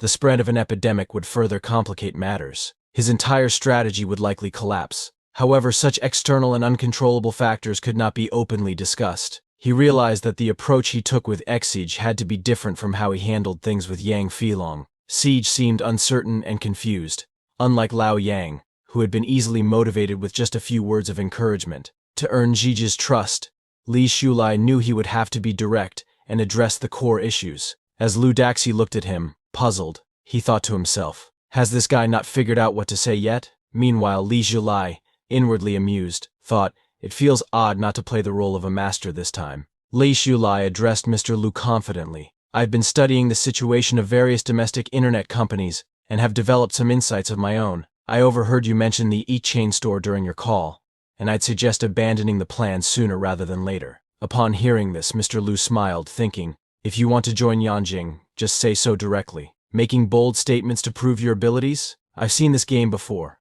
He responded, in recent years, with the country focusing on infrastructure development, land prices will continue to rise steadily. Physical stores will find it increasingly difficult to turn a profit due to rising labor and rent costs. Instead of competing for a shrinking market, it's better to shift your focus toward the internet. However, upon observing Mr. Lu's expression, Li Shulai realized that, in his heart, Siege likely dismissed his advice. Yet outwardly, Mr. Lu maintained a respectful demeanor, as if appreciating Li Shulai's insights. Siege shook his head and said, you're only seeing the surface, not the core. While physical store costs have increased, the profits from its chain stores are more than enough to cover those expenses. Mr. Lu continued, you have no idea how popular the Yanjing counters are. As long as the brand Yandong is associated with it, there will be long queues. Young people like you haven't experienced the ups and downs of the industry. It's not enough to just theorize, you need practical experience. Practice is the only way to test the truth. Opportunities are fleeting. Successful people achieve their status because they know how to seize the moment. If you're too timid, you'll never accomplish anything. That said, I do admire your courage to come here and say these things. Li Shulai smiled inwardly, thinking, yes, practice is the ultimate test of truth, but I've activated the Rebirth cheat. With newfound confidence, Li Shulai responded, I have one more piece of advice for you, Mr. Lu. E-commerce will only truly rise to prominence if it controls its own logistics.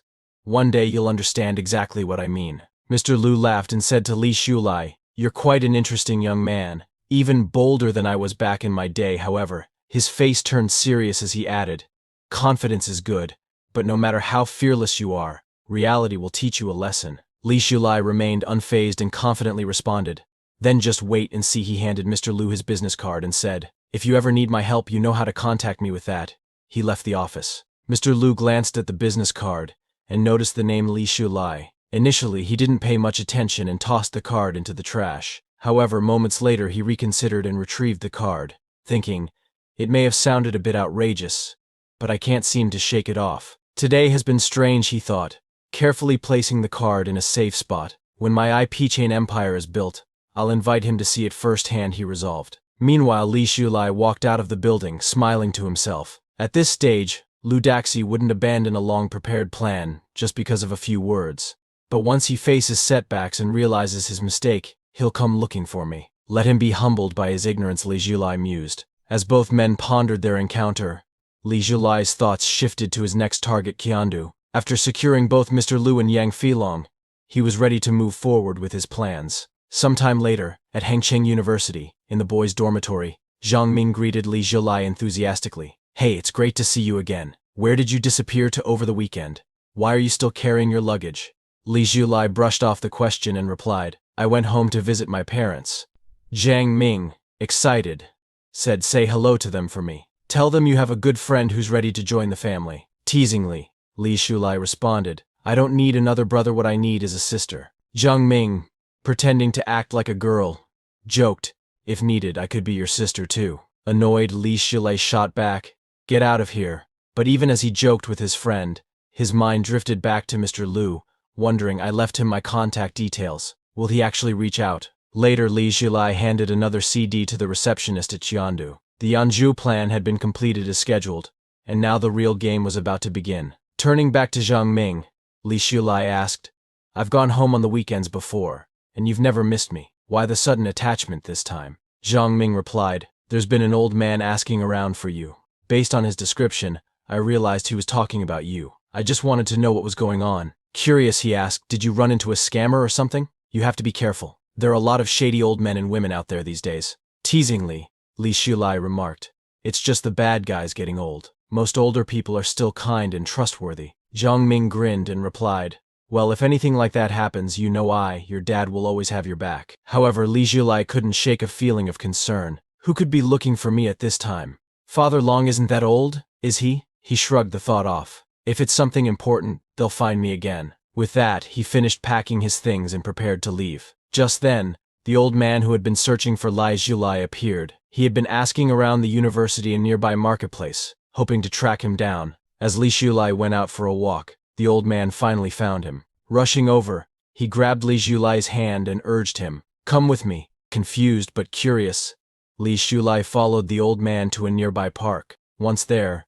the old man instructed him, look carefully. Suddenly, fire-like energy began to gather around the old man's body, and Li Shulai stood in shock. Is this what I read about in the ancient texts? The old man then shouted, focus your energy and center your mind. Although the technique wasn't overwhelmingly powerful, it was strong enough to cause the leaves on the surrounding trees to fall. Li Shulai, trying to remain composed, thought, the dignity of the elders should be respected. The old man, somewhat embarrassed, asked, did you understand what I was trying to teach you? Li Shulai, now deeply intrigued, thought, this blazing energy, like a raging fire, shows that this man has been practicing for a long time. Then, it hit him, is this man an immortal cultivator? He quickly pieced it together. It's not that the spiritual energy in this world is reviving, but that there are already many hidden masters practicing in secret. I didn't have the qualifications or opportunity to join them before.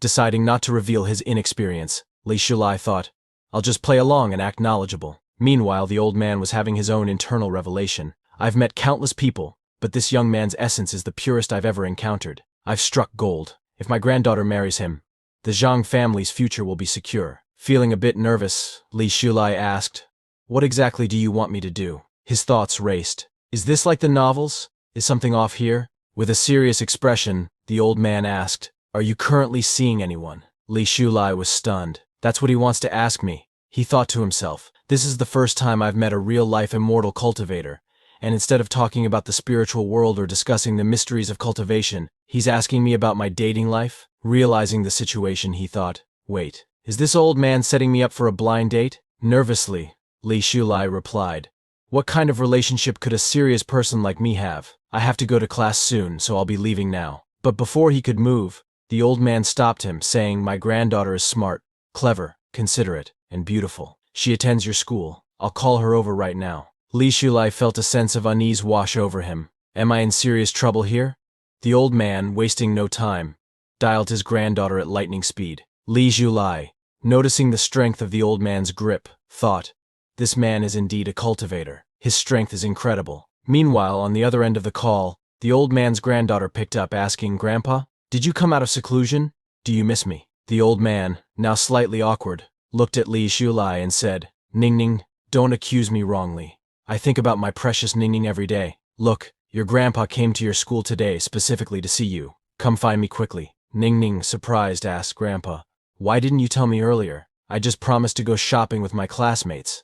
Now I'll have to cancel on them. Her grandfather quickly reassured her, I've brought you lots of delicious food and beautiful clothes. You can share them with your classmates later. Come here now. Reluctantly, Ning Ning agreed and told him she would be there soon. As soon as the call ended, Li Zhulai tried to excuse himself, saying, I won't intrude on the venerable and his granddaughter's family time. I'll head to my class now. However, the old man grabbed him by the shoulder and said, just wait 10 minutes.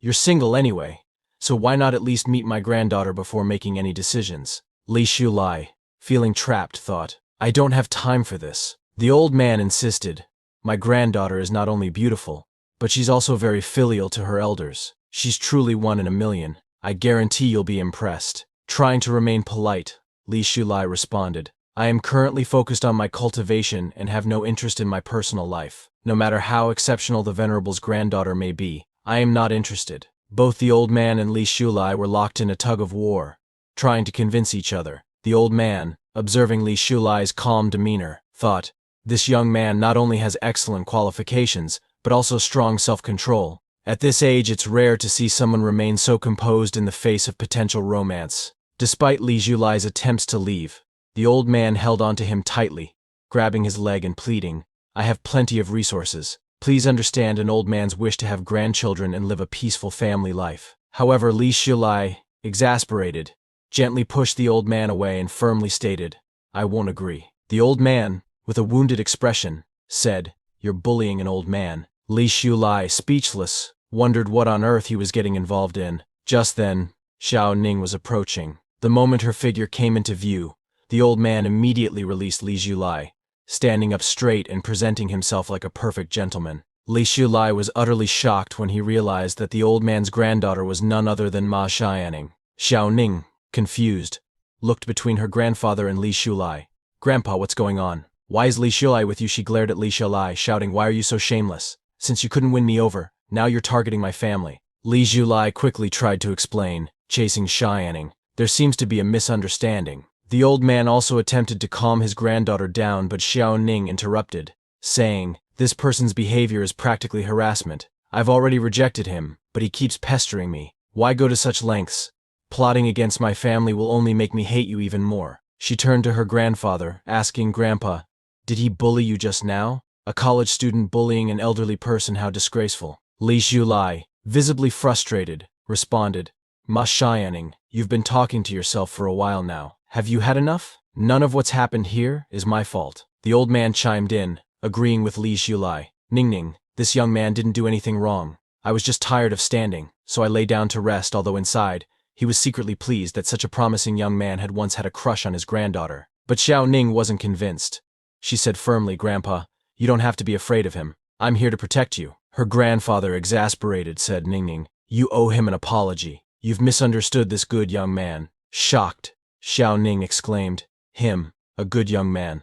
Li Shulai, crossing his arms, replied sarcastically, yes, it's me, your Model 3 good youth, is that okay? Her grandfather continued, I'm serious, Ning Ning. Apologize to Li Shulai. Fuming, Xiao Ning snapped back, apologize to him. That's impossible. Her grandfather, now losing his patience, shouted, Ning Ning. Tears welled up in Xiao Ning's eyes as she cried out, Grandpa, you came all the way to my school just to be mean to me. I don't want to deal with you anymore. With that, she turned and ran away. Her grandfather tried to stop her, but it was already too late. He sighed, muttering, this child has no sense of propriety then. With a small smile, he turned to Li Shulai and said, there must be some misunderstanding here. I'll speak with her when I return home. It seems this matchmaking won't work out. Li Shulai, having witnessed the chaotic scene, asked, so, can I leave now? But the old man stopped him, saying, hold on. I can tell you've just begun practicing. There's no need to be so on guard around me, afraid of exposing your foundation. Upon hearing this, Li Shulai was stunned. The old man calmly explained, in the eyes of practitioners, Unless one deliberately conceals their cultivation, it is transparent. By observing your true essence, we can easily discern your level of cultivation. He continued, matchmaking was secondary. My primary reason for approaching you is to establish a relationship, though you've only recently begun practicing. Your true essence is exceptionally pure. This indicates that you have a unique physique and extraordinary talent traits that make you an excellent candidate for cultivation. Upon hearing this, Li Zhulai realized that his rebirth had likely tempered his qualifications. It seems that if they find someone with potential, they'll try to match them with a cultivator, he thought. Noticing Li Zhulai's contemplative expression, the old man smiled. You're still hesitant to discuss anything related to cultivation, which shows your cautious nature. In the world of cultivation, vigilance is a virtue. If you're not careful, you might fall victim to those who kill for treasures. I also suspect you don't have a master and that you've learned everything on your own. I admire your character and am optimistic about your aptitude and understanding. Given time, you will undoubtedly achieve greatness. I simply wish to meet you while you're still humble, so that when you rise to success, my Zhang family can benefit from the relationship. With a smile, the old man thought, it seems I've convinced him. Time to make my next move. He then told Li Zhulai, there's a practitioners' conference this week, held at Chunjun Temple on Laojun Mountain. As a show of my sincerity, I will introduce you to my senior sister when the time comes. While I, as an expert at the third realm, cannot make further breakthroughs and may not be able to guide you, my senior sister is one of the most powerful individuals in the world. Becoming her disciple would guarantee your rise to the top. Li Zhulai's curiosity was piqued. In the real world, the third realm is considered a master. Though the old man's methods seemed a bit unorthodox, Li Zhulai appreciated his honesty and open intentions. He's someone I can befriend. Besides, navigating cultivation alone is like a blind man crossing a river. It's wise to seek guidance. In Li Zhulai's eyes, Zhang Keiyang's accomplishments were already impressive, and his senior sister must be a wise, white-haired master from whom he could learn a great deal. Well, Li Zhulai said thoughtfully, since you're being so sincere, it would be impolite of me to refuse. If your excellency intends to help me, I will repay your kindness with gratitude someday. Finally, after all his effort, the old man successfully persuaded Li Zhulai. As for Xiao Ning, the old man thought to himself, we'll need to handle that situation carefully to avoid any lingering issues. The following day, Xiao Ning stood in front of the library, lost in thought. Grandfather can be so unreasonable. I don't know what's gotten into him, calling me 3 times a day, urging me to pursue a relationship with Li Zhulai. And now he claims that Li Zhulai is talented in cultivation? That's as unlikely as a pig climbing a tree. Forcing a smile, she opened the car door and invited Li Zhulai to get in. He thanked her politely before settling into the passenger seat, and Xiao Ning followed shortly after. As they drove towards her grandfather's residence, she glanced at Li Zhulai, who was busy jotting down notes in his notebook. Grandfather insisted that everything that happened before was just a misunderstanding, she recalled. He actually wanted to introduce me to Li Zhulai as a prospective partner, but I didn't realize it at the time and dismissed the idea completely. And now look at how I've been judging him. Lately, Xiao Ning had begun to notice subtle changes in Li Zhulai. Could it be that he's truly different now? He seems more composed, and he looks better too. The thought made her cheeks warm, but she quickly pushed the feeling aside.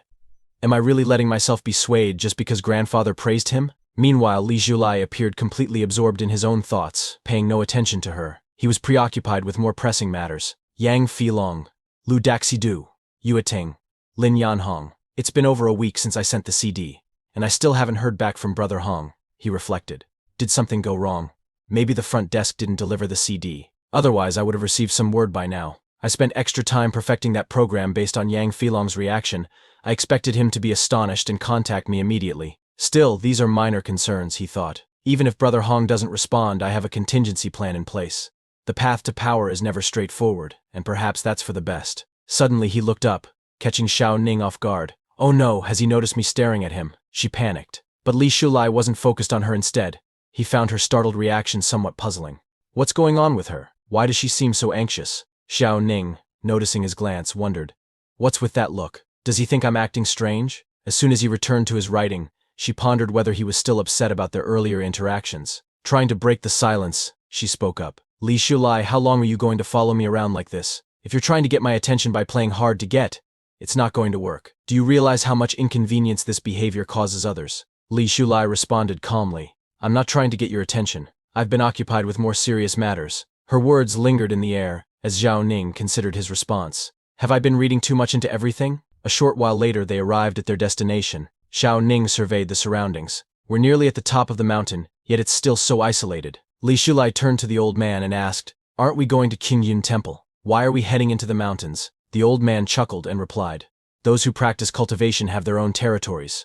Only those initiated in cultivation can see them. Without crossing the barrier, the scenery beyond remains invisible." Li Shulai was taken aback, unsure of what the old man meant, but in the next moment, his confusion turned to astonishment as he watched Xiao Ning walk through an invisible barrier. When he followed her, passing through the barrier himself, he was greeted by a breathtaking sight: a majestic castle standing before him. Li Shulai was amazed. "So this is a territory? It's nothing like the traditional Taoist temples. It feels as though it's floating among the clouds." His mind wandered briefly.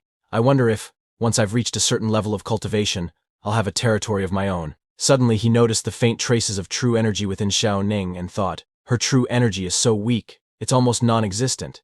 How can someone with such minimal essence cultivate? Xiao Ning caught him staring and blushed, irritated by what she assumed to be his wandering eyes. "Rogue," she snapped. Startled, Li Shulai was confused. "What do you mean?" he asked. "I was just observing your true essence. You've let your imagination run wild for no reason," he explained defensively. Xiao Ning's face flushed a deeper shade of red. "Don't say such nonsense," she replied, embarrassed. Li Shulai, undeterred, pressed on.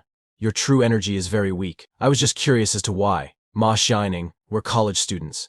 You shouldn't focus solely on your personal matters. Think more about how to create value and contribute to the country." Xiao Ning shot back, "I have no idea what you're talking about. And even if you are observing my true essence, don't look at it. Yes, my energy is weak. I'm not suited for cultivation like you." Watching the exchange, the old man smiled inwardly. "My granddaughter won't be alone forever. Young love isn't so different from my own time." Li Shulai, still deep in thought, remarked, "Your energy doesn't seem weak. It looks like it's blocked by something. But I'm not entirely sure. Just treat it as idle speculation." Xiao Ning, taken aback, replied, "No one has ever told me that before, not even my grandmother." Li Shulai responded with a touch of uncertainty, "I could be wrong. My level of cultivation isn't that high yet, so I might have made a mistake." The old man, observing them, mused, "Despite their differences, perhaps they'll grow closer. After all, even enemies can become family." Meanwhile, Li Shulai noticed a group of cultivators gathering in front of them. They had come for the same event. "This is truly a grand gathering of the cultivation world," he thought, impressed. "I never expected such a small city like Hangzhou to attract so many talented cultivators. I wonder if other cities host events like this. Everyone here seems ordinary, but they're clearly exceptional." His gaze landed on one person in particular, a postman who dashed across the field at an incredible speed, leaving Li Shulai speechless.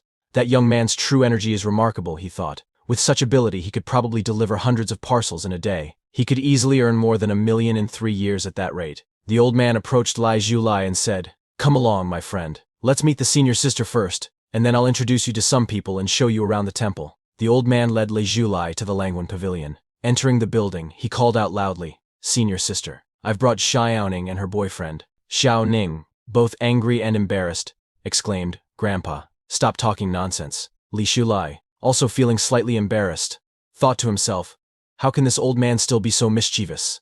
Well, maybe Zhang Keiyang has his reasons. Masters often have secret techniques that they don't pass on to outsiders. Nepotism might be at play here, but for now it's best not to call attention to it." Xiao Ning, still flustered, noticed that Li Shulai hadn't refuted her grandfather's words. Why didn't he deny it? Is he actually happy with this title in his heart? Meanwhile, Li Shulai mused, "In the past, Ma Shianing would have ridiculed me, calling me a toad trying to eat swan meat. But now, seeing her angry yet unable to speak out, it's quite amusing." Just then, a small blue bottle appeared before Li Shulai, and from it emerged a stunning woman, Lin Zhuhuan, the master of Qingyun Temple. Both Xiao Ning and her grandfather immediately greeted her with respect. Li Shulai, shocked at the sight, thought, "Isn't she Zhang Keiyang's senior sister? And isn't she Ma Shaning's grandmother? God, Grandma? Young Grandma?" Lin Zhuhuan smiled warmly and said, "This is your home. There's no need to be so formal every time." The old man, feeling slightly embarrassed, agreed, "Senior sister is right." Lin Zhuhuan placed her hand gently on the old man's head and said with a teasing smile, "Our little Keiyang seems to have grown younger recently. It appears your cultivation has made great progress." The old man, flustered, responded, "It's all thanks to the elixir you gave me a few days ago, senior sister." Li Shulai, observing the interaction, was stunned. A girl who looks around my age is calling this old man little Keiyang, but then he recalled something from his readings. Online articles always mention that the higher one's cultivation level, the older they become. I just lost my composure. I must have looked so unrefined. Lin Zhuhuan continued, "If you encounter any difficulties, be sure to let your senior sister know." Old man Keiyang playfully leaned his head on her shoulder, saying, "Everything's fine. If I run into any trouble, you'll be the first person I turn to. Li Shulai, witnessing this scene, thought, it's incredible how someone so dignified can become so clingy in an instant. Even though I understand that everyone here practices cultivation, seeing this in person still feels strange. Lin Shuhuan finally turned her attention to Li Shulai, asking, so, is this young man truly Xiao Ning's boyfriend? She observed him closely, thinking, the true energy within him is quite pure. Perhaps he could help Xiao Ning with her cultivation problem.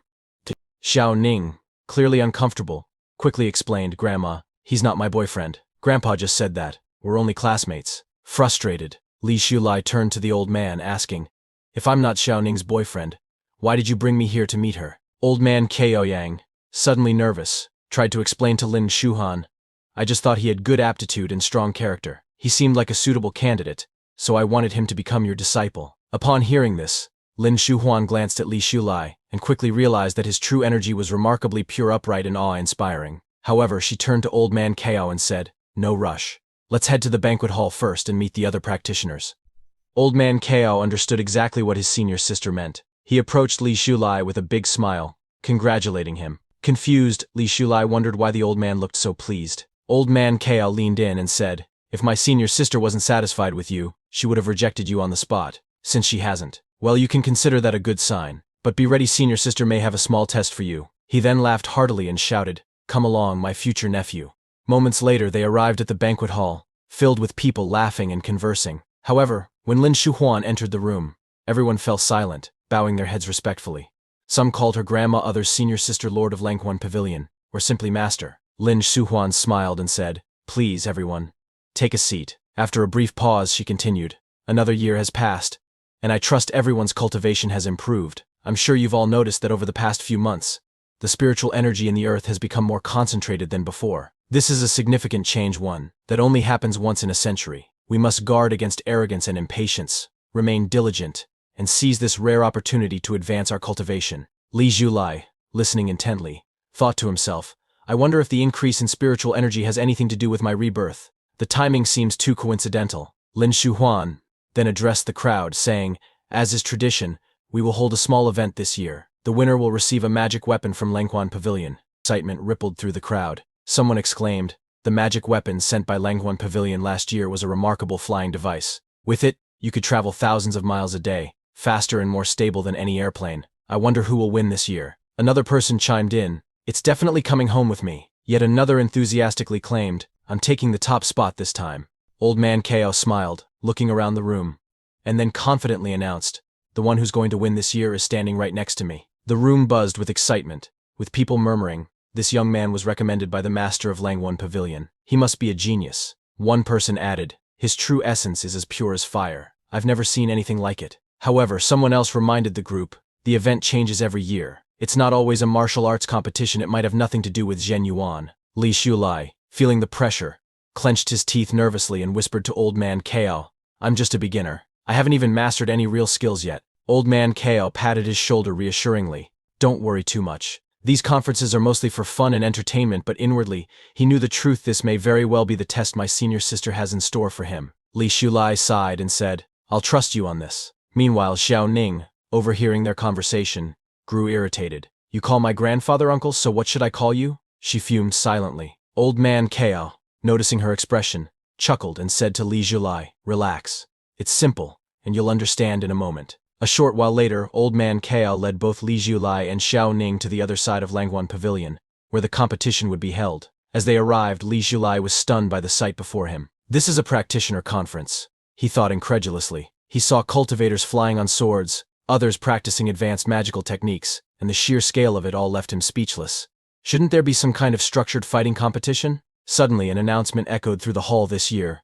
The event is. Li Shulai blinked in disbelief. He then watched as many of the attendees prepared to showcase their culinary skills in hopes of impressing Lin Shuhuan, the lord of Langhuan Pavilion.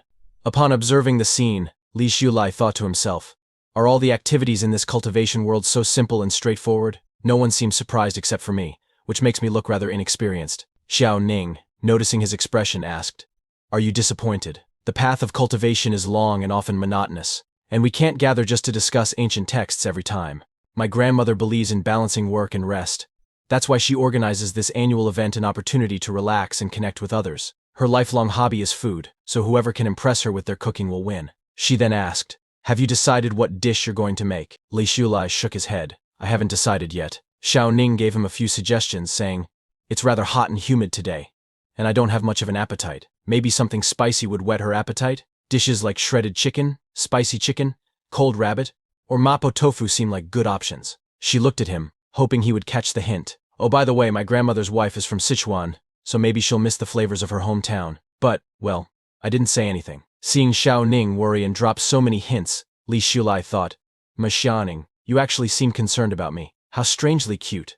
Fortunately, Li Shulai had long honed his cooking skills. In his previous life, his girlfriend often demanded he make various dishes for her. "Honey, I want golden garlic pork ribs. Honey, how about French garlic lamb chops? Oh, I'm craving tonkatsu ramen, and I want you to make it from scratch." Starting with the dough, she would always sweet-talk him, making him whip up all kinds of meals to satisfy her picky taste. Because of her, Li Shulai had worked hard to master his culinary skills, becoming proficient in the 8 major Chinese cuisines, including Sichuan, Cantonese, and Fujian styles, and even dabbling in French and Italian cooking. In the end, a man who tries to please others may not always succeed in relationships, but at least he walks away with useful skills. As Li Shulai stood in front of the cooking table, deep in thought, Lin Shuhuan noticed him and smiled. He's just standing there, not doing anything. Old man Kao, watching from the side, couldn't help but mutter, "This kid, what are you standing around for? Don't tell me you can't cook." Was I just boasting for nothing? He began to feel a bit embarrassed. But Lin Shuhan calmly said, "There's no need to rush." She glanced at old man Kao and added, "Even at your age, you're still so impatient. Cooking is like cultivation, you can't hurry it. Just like when preparing fresh seafood, you need patience." Li Shulai slowly opened his eyes and thought, "What should I make?" As he surveyed the ingredients available, a great idea struck him. There are so many specialties here. I'll create something truly impressive. Sometime later, after everyone had completed their preparations, the majority had crafted their dishes for presentation. Li Shulai, too, prepared his offering, exuding confidence and satisfaction with his creation. However, it wasn't just one dish he had prepared in abundance, filling an entire table. The sheer quantity left everyone in the room surprised. Despite their astonishment, their expressions soon shifted to disapproval. "Quantity alone does not determine quality," someone remarked coldly. "Does he truly expect the pavilion master to taste every single dish?" Others murmured in agreement. "Our leader is known for being extremely particular. Who invited this young man?" another voice inquired. "His cultivation may not be advanced, but his mind seems to overflow with ideas." At that moment, an elderly man dressed in blue robes approached Li Shulai. With a stern expression, he said, "Young man, you are unfamiliar here. Being unconventional will not earn you any favor, it may even breed contempt." Unperturbed, Li Shulai calmly responded, "The final judgment lies with the pavilion master. If my food does not meet the standard, I will return to continue my practice." His unwavering confidence irritated many onlookers. One of them snapped, "Do you even know if what you've cooked is any good? The finest ingredients require only the simplest preparation. The food grown in Qingfeng Temple spiritual fields is nurtured by spiritual energy. You're wasting precious resources. Why hasn't anyone removed him yet?" Several others echoed the sentiment. Exactly. High-quality ingredients need only basic cooking. Meanwhile, from a higher vantage point, Lin Shuhuan and old man Kao observed the scene. Watching his senior sister's subtle reactions, old man Kao thought, although senior sister maintains an air of maturity and composure in public, her true thoughts are difficult to discern. But her gesture just now tapping the armrest reveals that she, too, is intrigued. He smiled to himself. "No one understands her better than I do." He cleared his throat softly to catch Li Shulai's attention. When Li Shulai glanced up, old man Kao made a discreet signal. Instantly understanding the message, Li Shulai smiled knowingly. Old man Kao's smile widened, slightly impressed. "The young man is remarkably composed and perceptive. If I had been in his position, I might have reacted with far less restraint. Let's hope our Xiao Ning recognizes this opportunity." Shortly thereafter, the tasting session commenced. A group of young women approached Li Shulai's table, carefully selecting portions of his food and delivering them to the judges. As the judges sampled the dishes, they were visibly taken aback. The flavors were so exquisite that tears began to form in their eyes, and they could not resist taking more. Observing their reactions, Li Shulai felt a sense of satisfaction. It seems the judges are thoroughly enjoying it, he thought, now eagerly anticipating the pavilion master's final judgment. Pavilion master Lin Shuhuan approached the table where all the dishes were displayed. The first dish served to her was Song Sao's fish soup. As she tasted it, she found it better than expected, though it still did not meet her high standards, and was quickly eliminated. The fifth dish was chopped pepper fish head. After taking a bite, she liked this dish more than the previous one. Li Shulai, observing Lin Shuhuan's expression, thought to himself, "It looks promising from her reaction." When she reached the 10th dish, Mak Shuang, She had already tried numerous plates. Everyone grew excited as they anticipated her reaction to Li Zhilai's dish. The 12th dish was mapo tofu. Upon seeing it, Lin Shuhuan was genuinely surprised. Mapo tofu? This is my favorite. As she took a bite, she was shocked. This mapo tofu. She marveled. The perfect level of spiciness. The smooth and tender texture, it's so good I could eat it with 10 bowls of rice.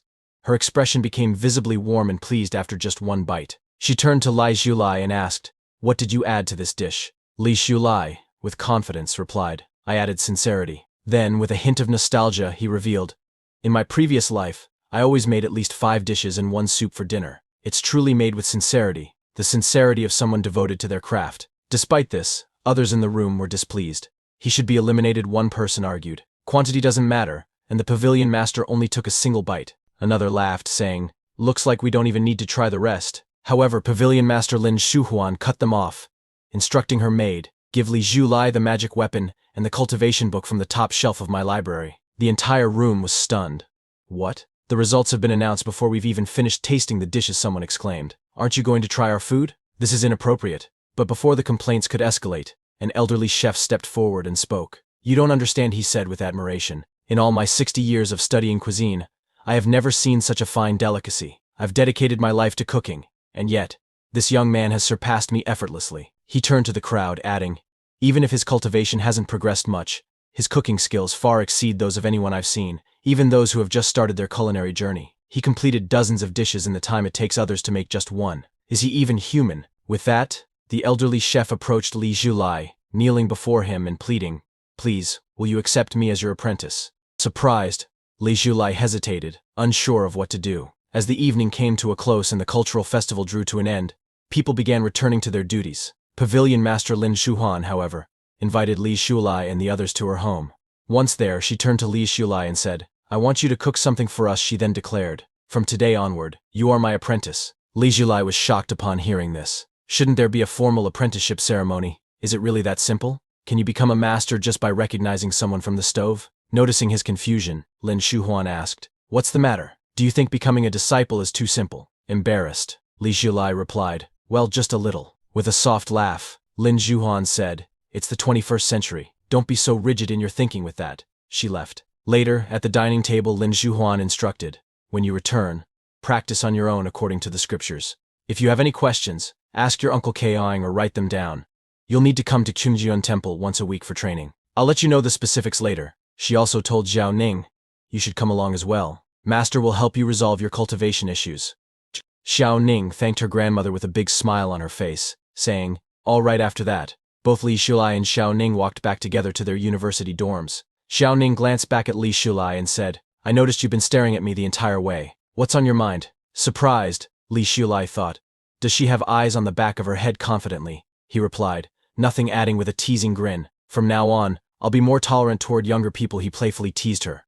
"Come on, don't dawdle, do you hear me, my little niece?" Xiao Ning processed what he had said and immediately got angry, snapping, "Li Zhilai, are you taking advantage of me?" The next morning, Li Zhilai went to Professor Guo's office to present his new graduation thesis. Upon reviewing it, Professor Guo remarked, "This thesis is excellent. The structure is clear, the arguments are well presented, and the data analysis is solid and convincing. Well done, Zhilai. I'm very optimistic about your future." Li Zhilai, with a smile, replied, "Mr. Guo, your praise is a bit too direct." Professor Guo, smiling, continued, "Let's discuss a few minor points. The paper could benefit from a bit more elaboration on certain key concepts." As they discussed some minor adjustments, suddenly a woman in a suit entered the office. She addressed Professor Guo, "Please come to the Academic Affairs office." Professor Guo turned to Li Zhilai and said, "We'll continue this discussion tomorrow. I need to attend to something first." As Li Zhilai watched Professor Guo leave, he had a strange feeling, thinking to himself, "It's happening." When Professor Guo stepped out of his office, he noticed Zhang Shuli standing nearby. However, he paid her no attention and walked past her, ignoring her completely. Furious, Zhang Shuli muttered under her breath, "How dare this old man try to compete with me? If he doesn't let me graduate, I'll make his life miserable too." Meanwhile, Li Zhilai also exited the office. Zhang Shuli spotted him and thought, "Li Zhilai, look at how unlucky your favorite teacher is now. Do you really think I'm afraid of you?" Later that day, back at the boys' dormitory, Zhang Ming noticed that Li Zhilai seemed to be in a bad mood. Concerned, he asked, "Zhilai, what's going on? Didn't your thesis pass? You look serious." Li Zhulai shook his head and said, "Don't worry, I'm just thinking about something else." Zhang Ming, being his best friend, patted his shoulder and said, "Don't stress too much. If there's anything you need help with, let me know." Li Zhulai playfully punched Zhang Ming on the head and joked, "You should be paying more attention to your own thesis." Zhang Ming sighed, "I'm already desperate about that thesis. Forget it, I'd rather take a nap." Li Zhulai smirked and warned, "Be careful, or you might not graduate." But deep down, his thoughts turned darker. Mr. Guo's punishment is coming soon. Before the disciplinary notice is issued, I need to put my plan into action. The evidence I've gathered over time will finally come to light. Later that evening, in the university office, campus investigators arrived with Zhang Zhuli to conduct an investigation into a serious matter involving Professor Guo. Mr. Guo, surprised and confused, wondered what was happening as he saw Zhang Zhuli crying in front of the campus investigator. The investigator, maintaining a serious tone, addressed him, "Mr. Guo Guoqiang, a classmate has reported you for abusing your power and attempting to take advantage of her. Please explain what's going on." Mr. Guo slammed his hand on the table and adamantly denied the allegations. "This is completely false. I guarantee, based on my personal integrity, that I had no intention of taking advantage of her. I, Guo Guoqiang, have served this institution for many years, and everyone here knows the kind of person I am." Zhang Zhuli, with tears streaming down her face, looked at him and said, "Professor Guo, didn't you tell me that my graduation thesis wouldn't pass? Didn't you say that I wouldn't be able to make it through the defense?" Professor Guo, exasperated, responded, "That's because your graduation thesis was fundamentally flawed from the start. And furthermore, more importantly, you didn't even write it yourself. You had someone else revise it for you." Zhang Zhuli broke down further in front of the investigators, sobbing, "Dear investigators, do you really think I, an innocent girl, would need to use my innocence to slander someone? How important is innocence to a young woman? Would I throw that away just for a graduation thesis? Just for a defense? I've received numerous scholarships over the years. Why would I resort to something like this?" The female investigator, moved by her tears, comforted Zhang Zhuli and began to sympathize with her, thinking to herself, "This student is young and beautiful, and her family is well off. There's no reason for her to use such serious accusations to frame an aging man like Mr. After all, what would she gain by doing so?" Professor Guo, clearly frustrated, addressed the investigators firmly. "Please, do not make irresponsible remarks based on Zhang Zhuli's unfounded claims." However, Zhang Zhuli, still crying and positioning herself as the victim, tearfully addressed the investigators, "Dear leaders, listen, Teacher Guo is asking me for evidence. If he truly has nothing to hide, shouldn't he be the one to provide proof? Isn't it up to him to show there are no hidden rules?" Professor Guo, growing angrier, shouted at her, "You slander me and then demand me to provide evidence." With an innocent expression, Zhang Zhuli responded, "How can I, a student who hasn't even entered society yet, compete with someone like Teacher Guo, who has been part of the system for decades? Besides, I always thought of him as an upright and honorable teacher." Professor Guo, now even more exasperated, retorted, "Zhang Zhuli, stop lying. I have a family, a wife and children. I cannot afford to have my reputation destroyed by these false accusations. You claim there are hidden rules, so where is your evidence?" Zhang Zhuli told investigators that day. He led her into his office, locked the door, and whispered to her, while touching her secretly, "And then he pulled off my skirt. How could he leave evidence if he was capable of such a filthy act? How could he allow me to leave evidence?" The female investigator interrupted, her voice firm, "That's enough, Zhang Zhuli, no more talking." But Zhang Zhuli, still sobbing, continued, "He must be a habitual offender. Who knows how many other girls he's hurt? I'm the only one brave enough to stand up." She paused for a moment, then added, "I've heard that the passing rate of students under Teacher Guo is unusually low." The female investigator comforted Zhang Zhuli, saying, "Don't worry, the organization will uncover the truth. Just wait for the result then." Turning to Professor Guo, she added, "Until the investigation is complete, you should stop teaching and take some time to reflect on your actions." Troubled and anxious, Professor Guo felt helpless, unsure of how to prove his innocence. Meanwhile, Zhang Zhuli smiled to herself, thinking, "Smelly old man, did you really think you could fight me? My plan has succeeded." Zhang Ming, who had been secretly watching from behind the door, was disgusted. "Damn, Zhang Zhuli. She really played her part well." He quickly ran to find Li Zhulai and exclaimed, "It happened just as you predicted. Zhang Zhuli accused Teacher Guo of sexual harassment.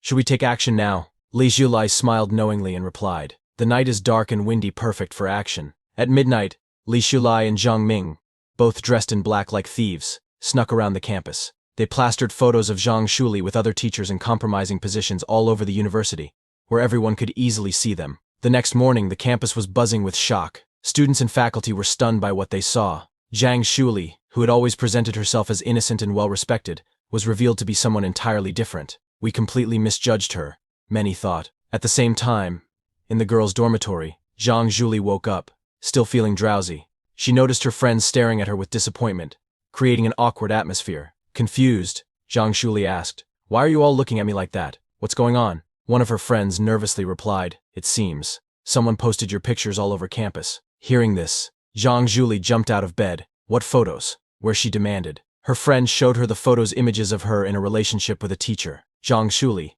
shocked, quickly snatched the photo from her friend's hand. Enraged, she tore it into pieces, thinking furiously, "Who did this? Do they have a death wish? I'll make sure they pay for this." Zhang Zhuli stormed across the campus, tearing down posters with fierce determination, shredding them into pieces. The gathered students watched with growing excitement, whispering amongst themselves. One student remarked, "Is she really selling herself for good grades?" Another responded skeptically, "That's unlikely. Isn't her family extremely wealthy?" Zhang Zhuli turned to face them, her eyes blazing with anger. "What did you say? If you're bold enough, say it louder," she demanded. The girl she addressed, however, remained unfazed, replying calmly, "What are you even angry about? He doesn't even respect himself. Yet he dares to shout at us. How shameless."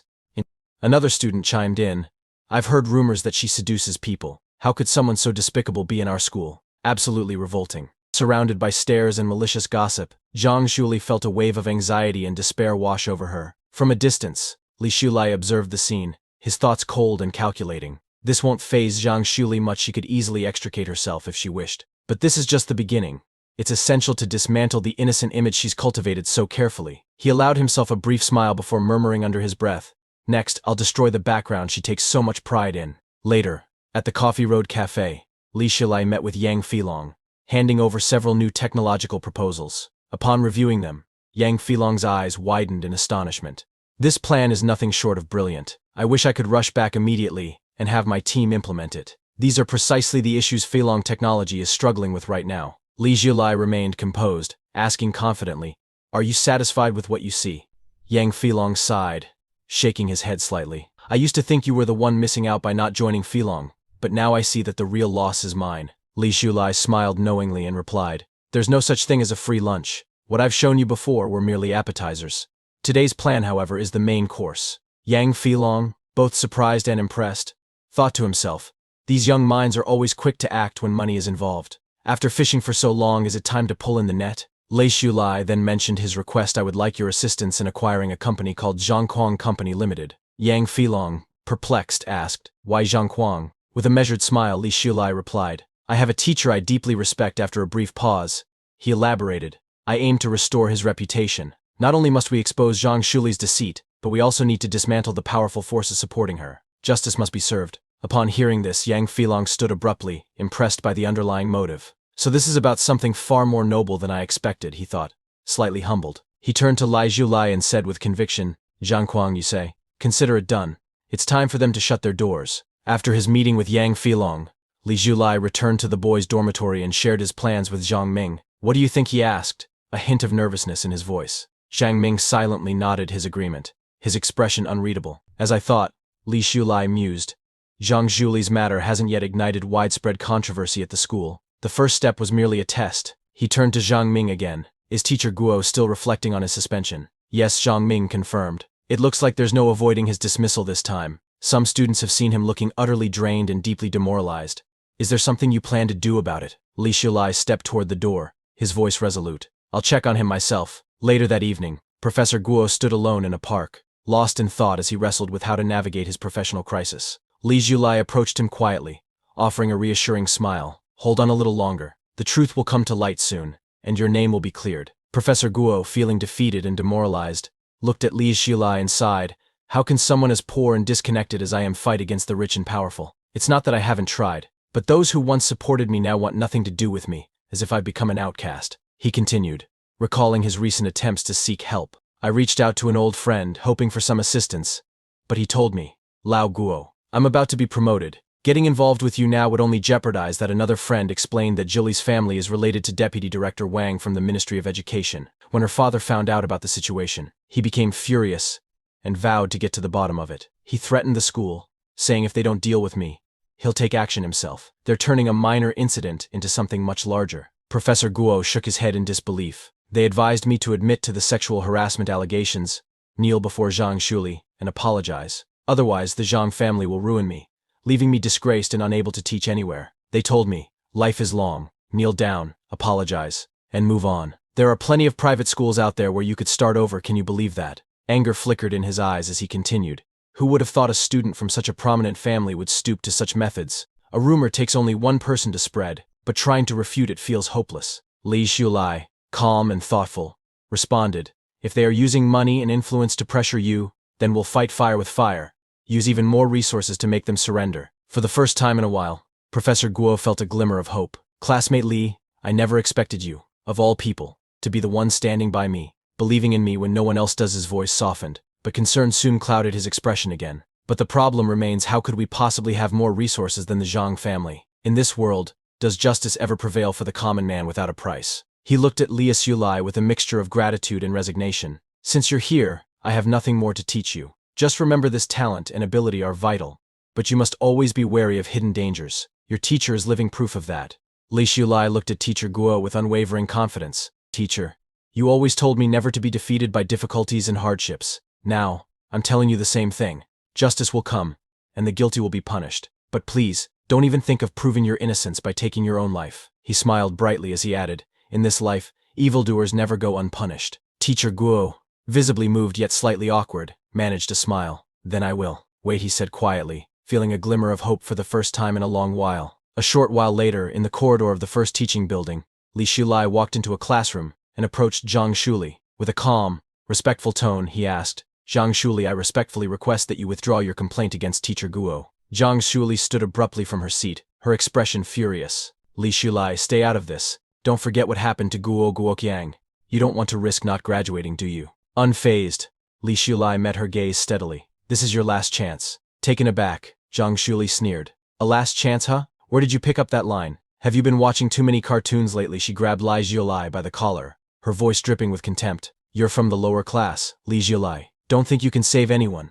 People like you are destined to be trampled underfoot for the rest of your life. Who cares about ants like you? She smirked as she let go of his collar. That's my advice to you with that.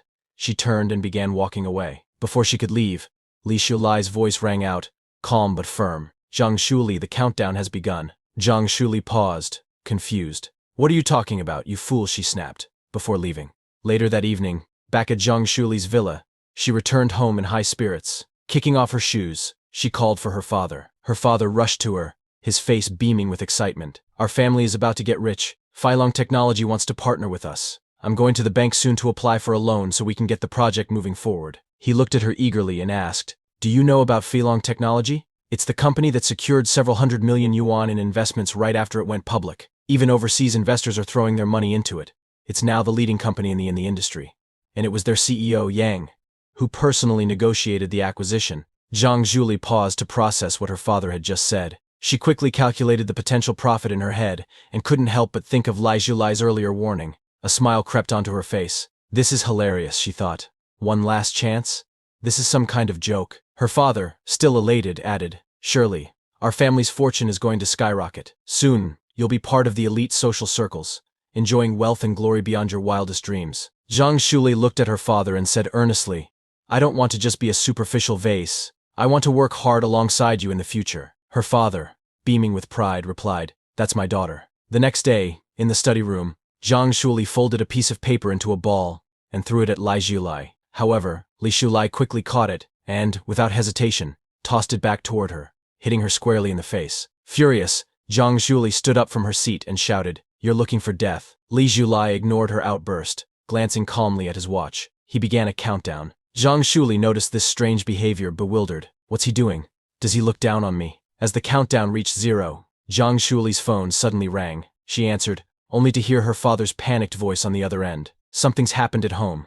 We might go bankrupt. Don't come home, stay away for now. Shocked and unable to process what was happening, Zhang Shuli stood frozen. Li Xiulai, still watching his watch, murmured, right on time. Terrified, Zhang Shuli approached him, her body trembling. What did you do? She asked, her voice shaking. Unfazed, Li Xiulai looked at her with calm indifference. What could I possibly do to someone as rich and powerful as the Zhang family? Suddenly, her phone rang again. This time, an angry voice on the other end yelled, you worthless brat. Pay back what your father owes us?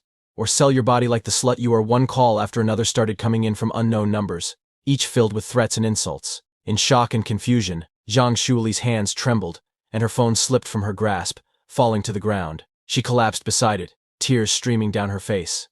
"This can't be real. I must be dreaming," she cried. Li Shulai calmly picked up her phone from the floor and handed it back to her. "Money is the most unreliable thing," he said coldly. "Only I can save you. Go home and think it over carefully." With that, he turned and left, leaving Zhang Shuli in a state of complete disbelief and despair. As night fell, Zhang Shuli cautiously made her way back home, carefully avoiding being seen. During the day, the entrance had been surrounded by angry debt collectors, and the house had been defaced with graffiti. Fear gripped her, and her legs shook with uncertainty. Should we leave tonight?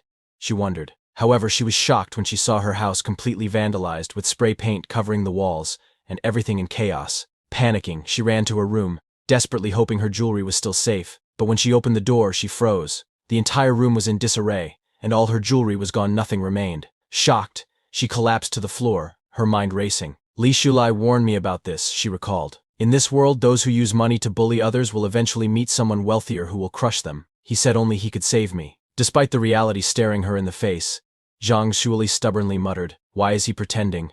Save me?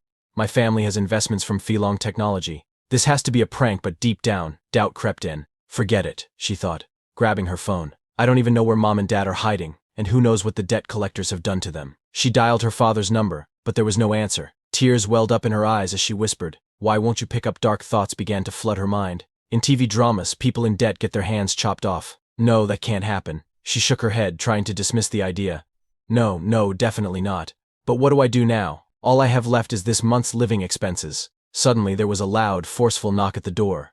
Zhang Shuli screamed in terror. On the other side, 2 debt collectors began kicking at her room door, trying to break in. One of them sneered. "It felt like searching for a needle in a haystack. But look at that, we caught a fish after all." The other man laughed. "I saw her come in with my own eyes. She hasn't left since. Maybe she still got some cash on her." Zhang Shuli's heart pounded in her chest as panic overtook her. "What do I do?" she thought, paralyzed with fear. The door rattled violently as the men continued kicking it, and finally, with a deafening crash, the door broke open. Zhang Shuli, terrified, began screaming loudly, pleading with the men. "I don't have any money. Go ask my parents. It's their debt, not mine." One of the debt collectors grabbed her roughly by the neck and sneered. "Haven't you heard? A daughter pays her father's debts." He threw her onto the bed and struck her before turning to his men. "Search her.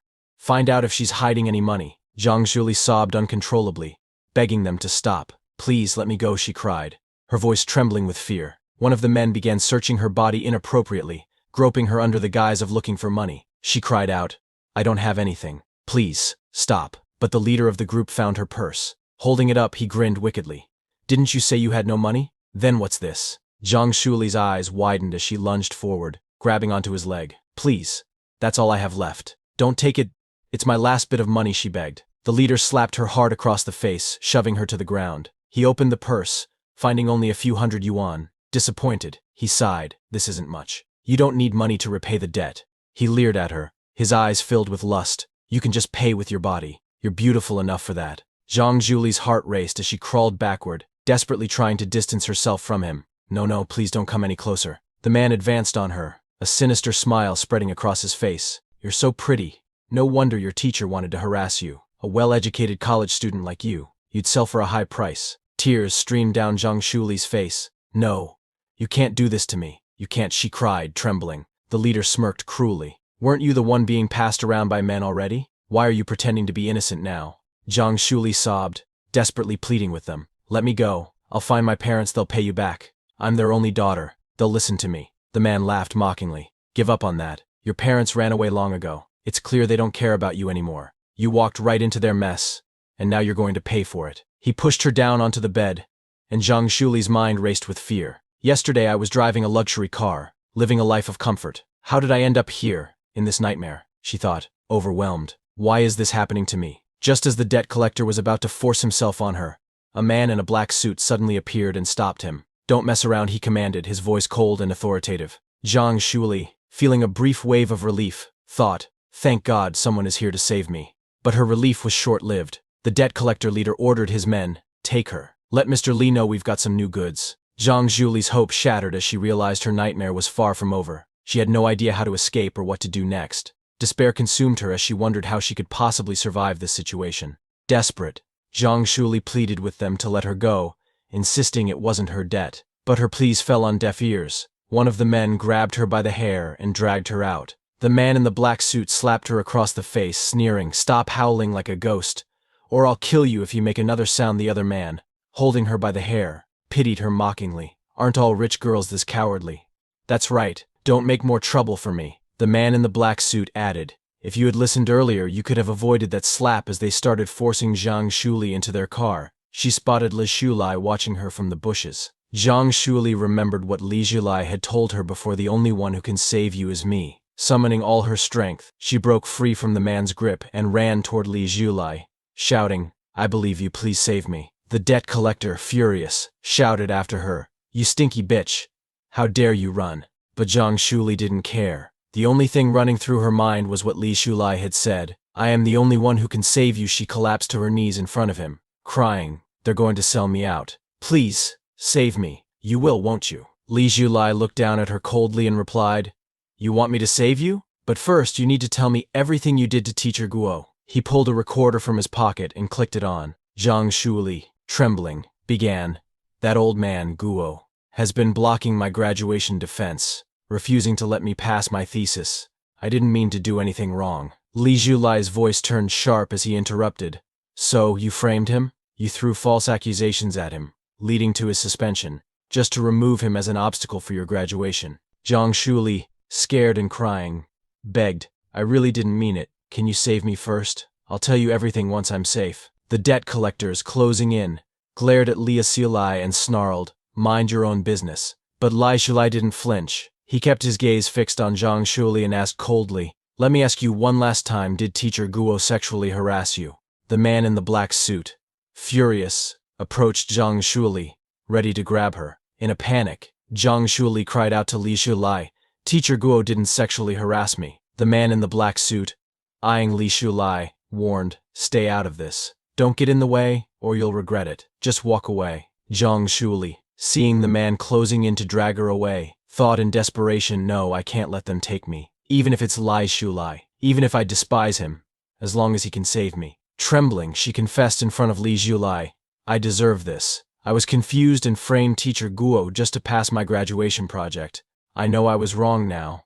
Please have mercy and make them let me go." Li Shulai, staring coldly at her, asked, "So, you really understand what you've done wrong?" Zhang Shuli nodded frantically. "Everything that's happening now is my punishment. I deserve it," she begged. "Please save me, Li Shulai. When the time comes, I'll help clear Professor Guo's name and make sure he returns to teaching." Having recorded her full confession, Li Shulai calmly replied, "I'm sorry, but these men are not connected to me. I don't have the authority to ask them to let you go. One thing at a time. After all, it's only natural to pay off debts, isn't it?" He turned to the man in the black suit, nodding, "You may proceed." Zhang Shuli's face went pale in disbelief. "He tricked me." She realized with horror that Li Shulai had set her up, recording her confession of framing Teacher Guo.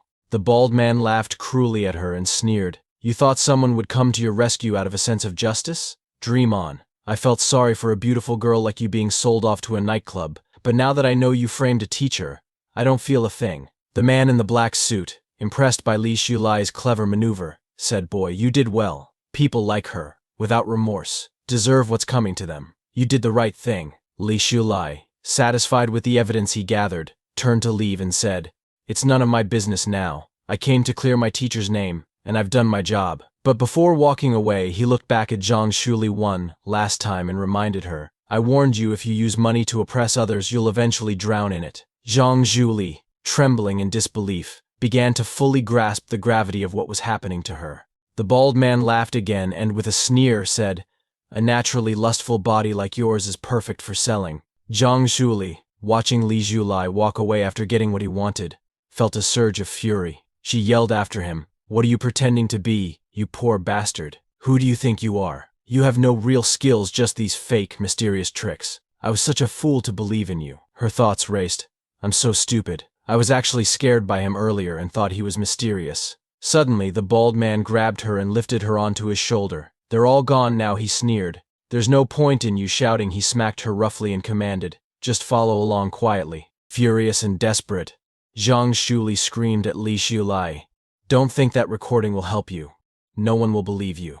Teacher Guo will be disgraced and won't be able to show his face ever again." Hearing this, Li Shulai stopped in his tracks. He turned toward Zhang Shuli and replied coldly, "Dogs can't stop themselves from eating filth. I might as well tell you I have more than enough money to pay off your debt right now. But it's a shame you didn't pass my final test. I only help those who show true remorse."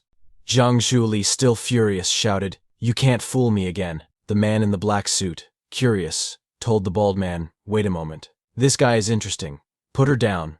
Let's see how this plays out." The bald man set Zhang Shuli down, and the man in the black suit smirked. "Girl, he claims to be rich. Why don't you lower that proud head of yours and beg him? Maybe the little brother will soften his heart." Li Shulai looked at the man in the black suit and asked calmly, "How much debt does her family have?" 1 million. The man in the black suit nodded, "Yes, no more, no less. Exactly 1 million. With that, Li Shulai took out his bank book and held it up, showing Zhang Shuli the proof of his wealth. The number in the account? $20 million. Zhang Shuli's eyes widened in disbelief. She ran toward Li Shulai, stunned by what she saw, unable to comprehend how this was possible. As she reached out to get a closer look at the bank book, Li Shulai quickly pulled it away, causing Zhang Shuli to fall to the ground. Looking down at her, Li Shulai said coldly, "I brought this passbook with me, fully prepared to help your family pay off its debt, but I never imagined you wouldn't value the opportunity I was offering." He paused and added, "Why can't you just show a little patience? You change your attitude the moment things don't go your way." Li Shulai smiled coldly at Zhang Shuli and said, "Do you know why Filong Technology acquired your family's company, Admira? Because I made the introduction." Zhang Shuli, in disbelief, murmured to herself, This is impossible." Li Shulai looked at her with a mixture of pity and indifference. "Is there anything more painful than falling into hell?" he asked. "You had a clear chance to escape the quagmire, but because of a moment's poor judgment you missed it. This is the worst-case scenario." He turned to the man in the black suit and said, "I don't want to be involved in Zhang Shuli's affairs anymore. Deal with her as you see fit, as if I was never here." The man in the black suit nodded and ordered his men to grab Zhang Shuli and put her in the car. Desperately, Zhang Shuli began begging Li Shulai, "Please, Li Shulai, save me. I truly know I was wrong, but it was too late." The next day, on the university campus, Li Shulai, with the help of Zhang Ming, played the recording of Zhang Shuli's confession about framing Professor Guo. The recording echoed through the speakers that old man Guo has been blocking my graduation defense, refusing to let me pass my thesis. So I framed him, threw dirt on his name, and got him suspended just to remove this obstacle from my path and pass my defense. Li Shulai's voice could be heard asking, "Did teacher Guo sexually harass you?" Zhang Shuli's voice, trembling, responded, "No, teacher Guo did not sexually harass me." Students all around the campus were shocked, murmuring in disbelief. "What is that sound?"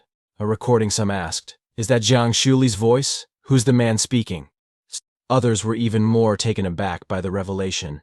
"A rich, beautiful girl like her used her innocence to frame a professor," someone exclaimed. "I don't know who's responsible for this, but it seems like justice is finally being served," another remarked. "What a shame. Her voice is clear enough, but I can't recognize the man. At least Professor Guo should be able to clear his name now," another student commented. Meanwhile, in the principal's office, a female investigator reported to the principal, "I've heard that Zhang Shuli's family has fallen. It seems someone with power is backing Professor Guo in all of this." The principal, unmoved, replied, "What I'm looking at is business as usual. Now that the truth is out, no one is answering Zhang Shuli's calls. Let Professor Guo return to his teaching post. He's been wronged for far too long. It's outrageous that a student would falsely accuse a teacher just to pass her graduation defense. What happens if other students follow her example?" The female investigator agreed, saying, "That's exactly what the principal said." A man with glasses added, "In the future, we must prevent situations like this from escalating. It's crucial to stop this kind of unhealthy trend before it spreads." After such a scandal, rumors spread across the university campus about Zhang Shuli. Some whispered, Zhang Shuli finally got what she deserved. She hasn't shown up since the recording surfaced. As rumors swirled around campus, a student whispered, "I heard she dropped out. Her family went bankrupt, or something terrible happened. It's such a shame to drop out so close to graduation, 4 years of study wasted." Another remarked, "Someone said they saw her working at a nightclub. She looked completely different, but the person denied it was her. Who knows if it was really the rich girl? This just proves the saying every evildoer is punished by their own actions." Zhang Ming, overhearing their conversation, listened silently. Li Shulai, noticing, pulled him away. Still eavesdropping? Are you ready to queue up? He teased. Zhang Ming chuckled and asked, Zhulai, who do you think that kind-hearted person is? The one who seems to know everything about our school. Could it be one of our classmates? Li Zhulai calmly replied. That person is me. Zhang Ming burst out laughing.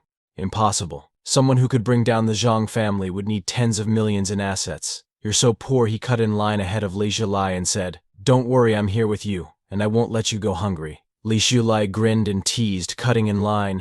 He grabbed Zhang Ming and pulled him back. With a playful pout, Zhang Ming asked, Brother, is this how you treat me? Why are you being so distant?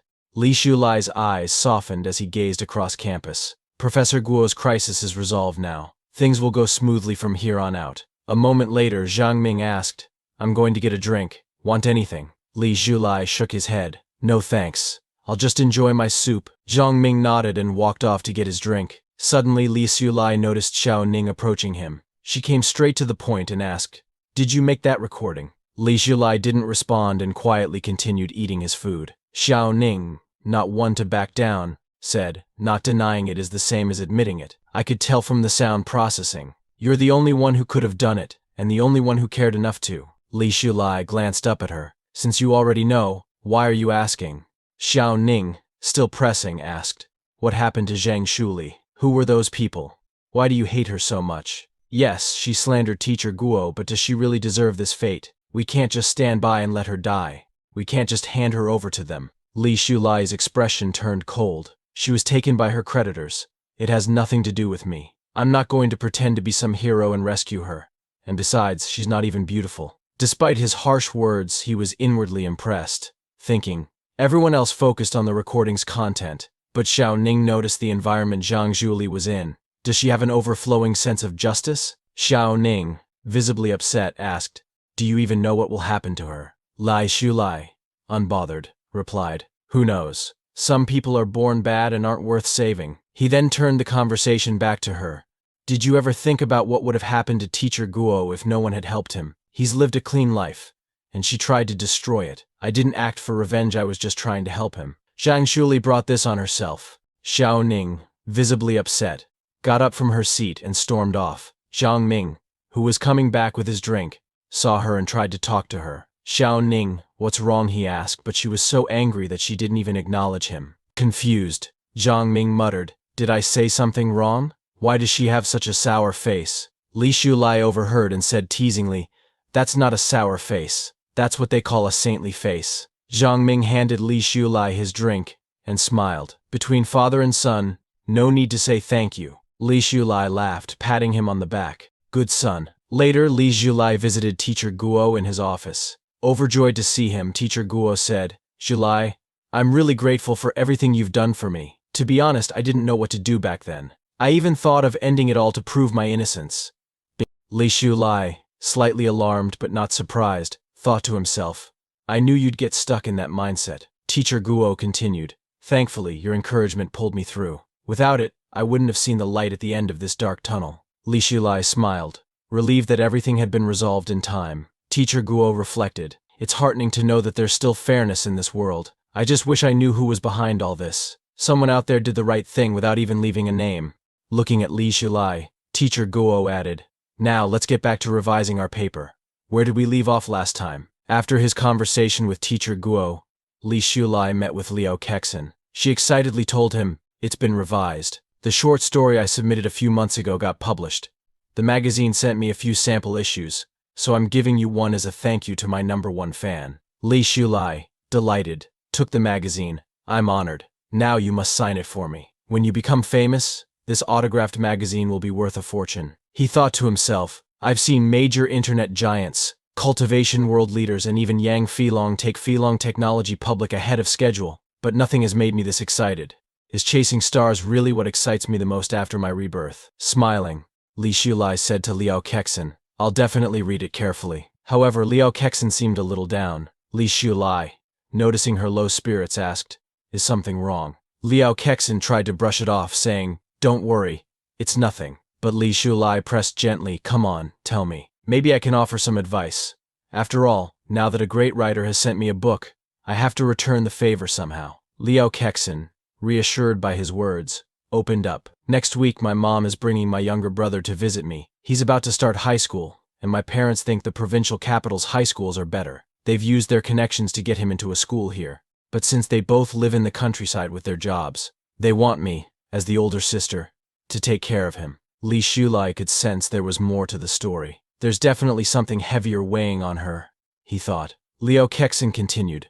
My manuscript was published recently, and I earned a little money from it. My brother saw my name in the magazine and asked if it was really me. I didn't deny it. I wanted to prove to them that I could make it on my own, that their efforts raising me weren't in vain. But instead of being proud, my parents started thinking I could drop out of school and become a full-time writer to take care of my brother. She sighed. My mom called me and said, "You can write articles at home. Your brother's in high school now, which is a critical time. Drop out and take care of him." Liu Kexin tried to reason with her mother, explaining that she had worked hard to get into university and that her brother's grades were already good. But her mother dismissed her concerns, saying, "I don't care. With a top student like you helping him, he'll definitely get into a better university than yours." After hearing the full story, Li Jilai asked, "What do you think?" Liu Kexin, resolute, replied, "Dropping out is not an option. I'm not a product of feudal ignorance, and I will never sacrifice my future for my brother." Li Jilai smiled and said, "Good. As long as you stand firm, they can't force you into anything.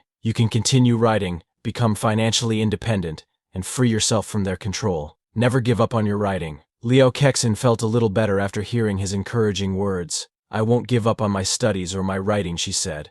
"But it still hurts knowing my parents don't support my dreams." Li Shulai responded, "Sometimes, family is not the antidote to life. It can be the chain that holds us back.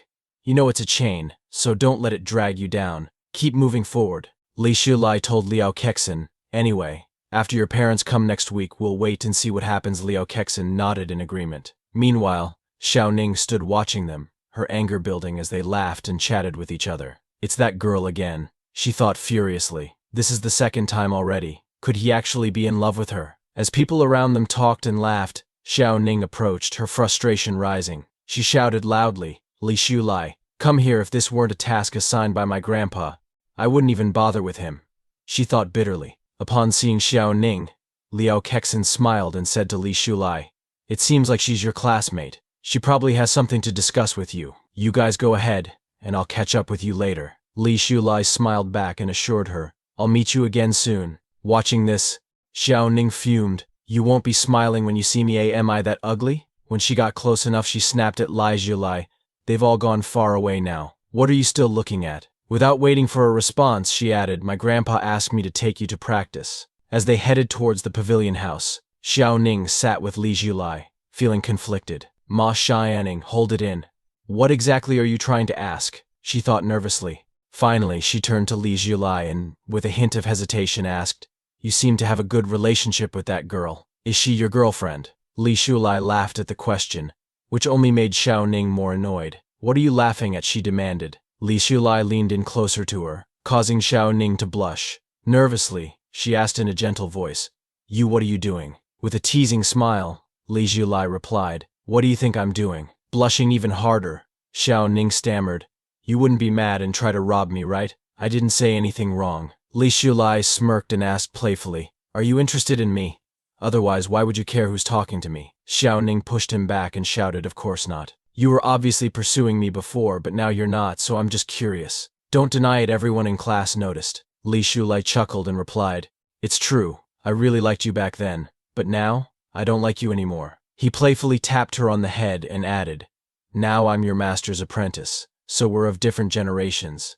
You'll have to call me uncle. I'm not interested in any uncle-niece relationships." Xiao Ning stood there, stunned. The same man who used to go out of his way to meet me is now saying he doesn't like me anymore, she thought. How is that even possible? He used to follow me everywhere, and now he claims he doesn't care. Upon seeing Xiao Ning so downcast, Li Shulai thought to himself, in the past whenever we discussed seniority, she'd be all fired up. Why is she so quiet this time? Disappointed and sad, Xiao Ning asked, "Why don't you like me anymore? Is it because of Liu Kexin? It seems like she's really your girlfriend." Li Shulai replied, "Liu Kexin is indeed my goddess, my spiritual mentor, but she's not my girlfriend. I'm not worthy of her." Surprised, Xiao Ning asked, "Aren't the so-called confidantes of you guys always?" Before she could finish, Li Shulai interrupted, "That's enough." Liking Ma Xiaoning was something that happened more than 10 years ago, he thought. Before my rebirth, I was a bootlicker who lost everything and got cheated by others. But now I don't have time for broken love or absolute love. I have to focus on my career. Xiao Ning, recalling his words from the cafeteria, remembered when Li Zhulai had told her, "You should think about more serious things." She had never expected him to be serious. I thought those were just excuses.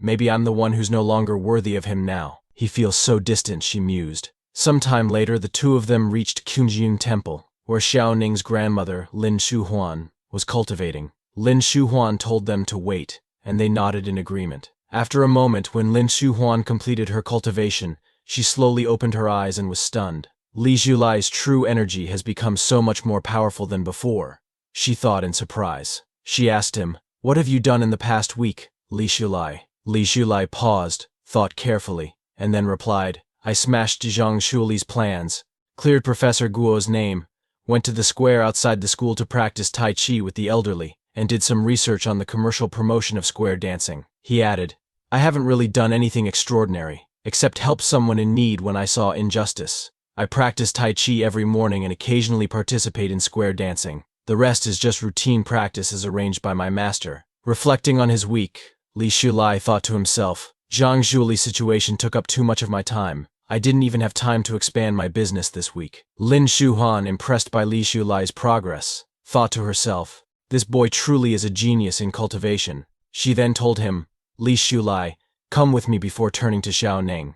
"Xiao Ning, please wait outside for a moment." Xiao Ning nodded in agreement, but as she watched Li Zhulai walk away, her thoughts churned. Ma Xiaoning, stop being so sentimental. Just leave it be. You don't even like Li Zhulai, right? Why are you feeling so jealous? As Li Zhulai followed Lin Zhuhuan into the depths of Qingyun Temple, he was taken aback. There's an entirely different world beneath this small Qingfeng temple, he thought, marveling at the hidden chambers and spiritual aura that surrounded him. Once inside, Lin Zhuhuan turned to him and said, "Take off all your clothes." Li Zhulai stumbled back, exclaiming, "Isn't this inappropriate?" He hesitated, nervously adding, "Master, I don't have time or the budget to fall in love in this lifetime. But if you insist on taking advantage of me, I'll obey. You are my master, after all." His face turned red as he stammered, "But I only respect you as my teacher." Lin Shuhuan, irritated by his awkwardness, shouted, "When I tell you to take something off, just do it.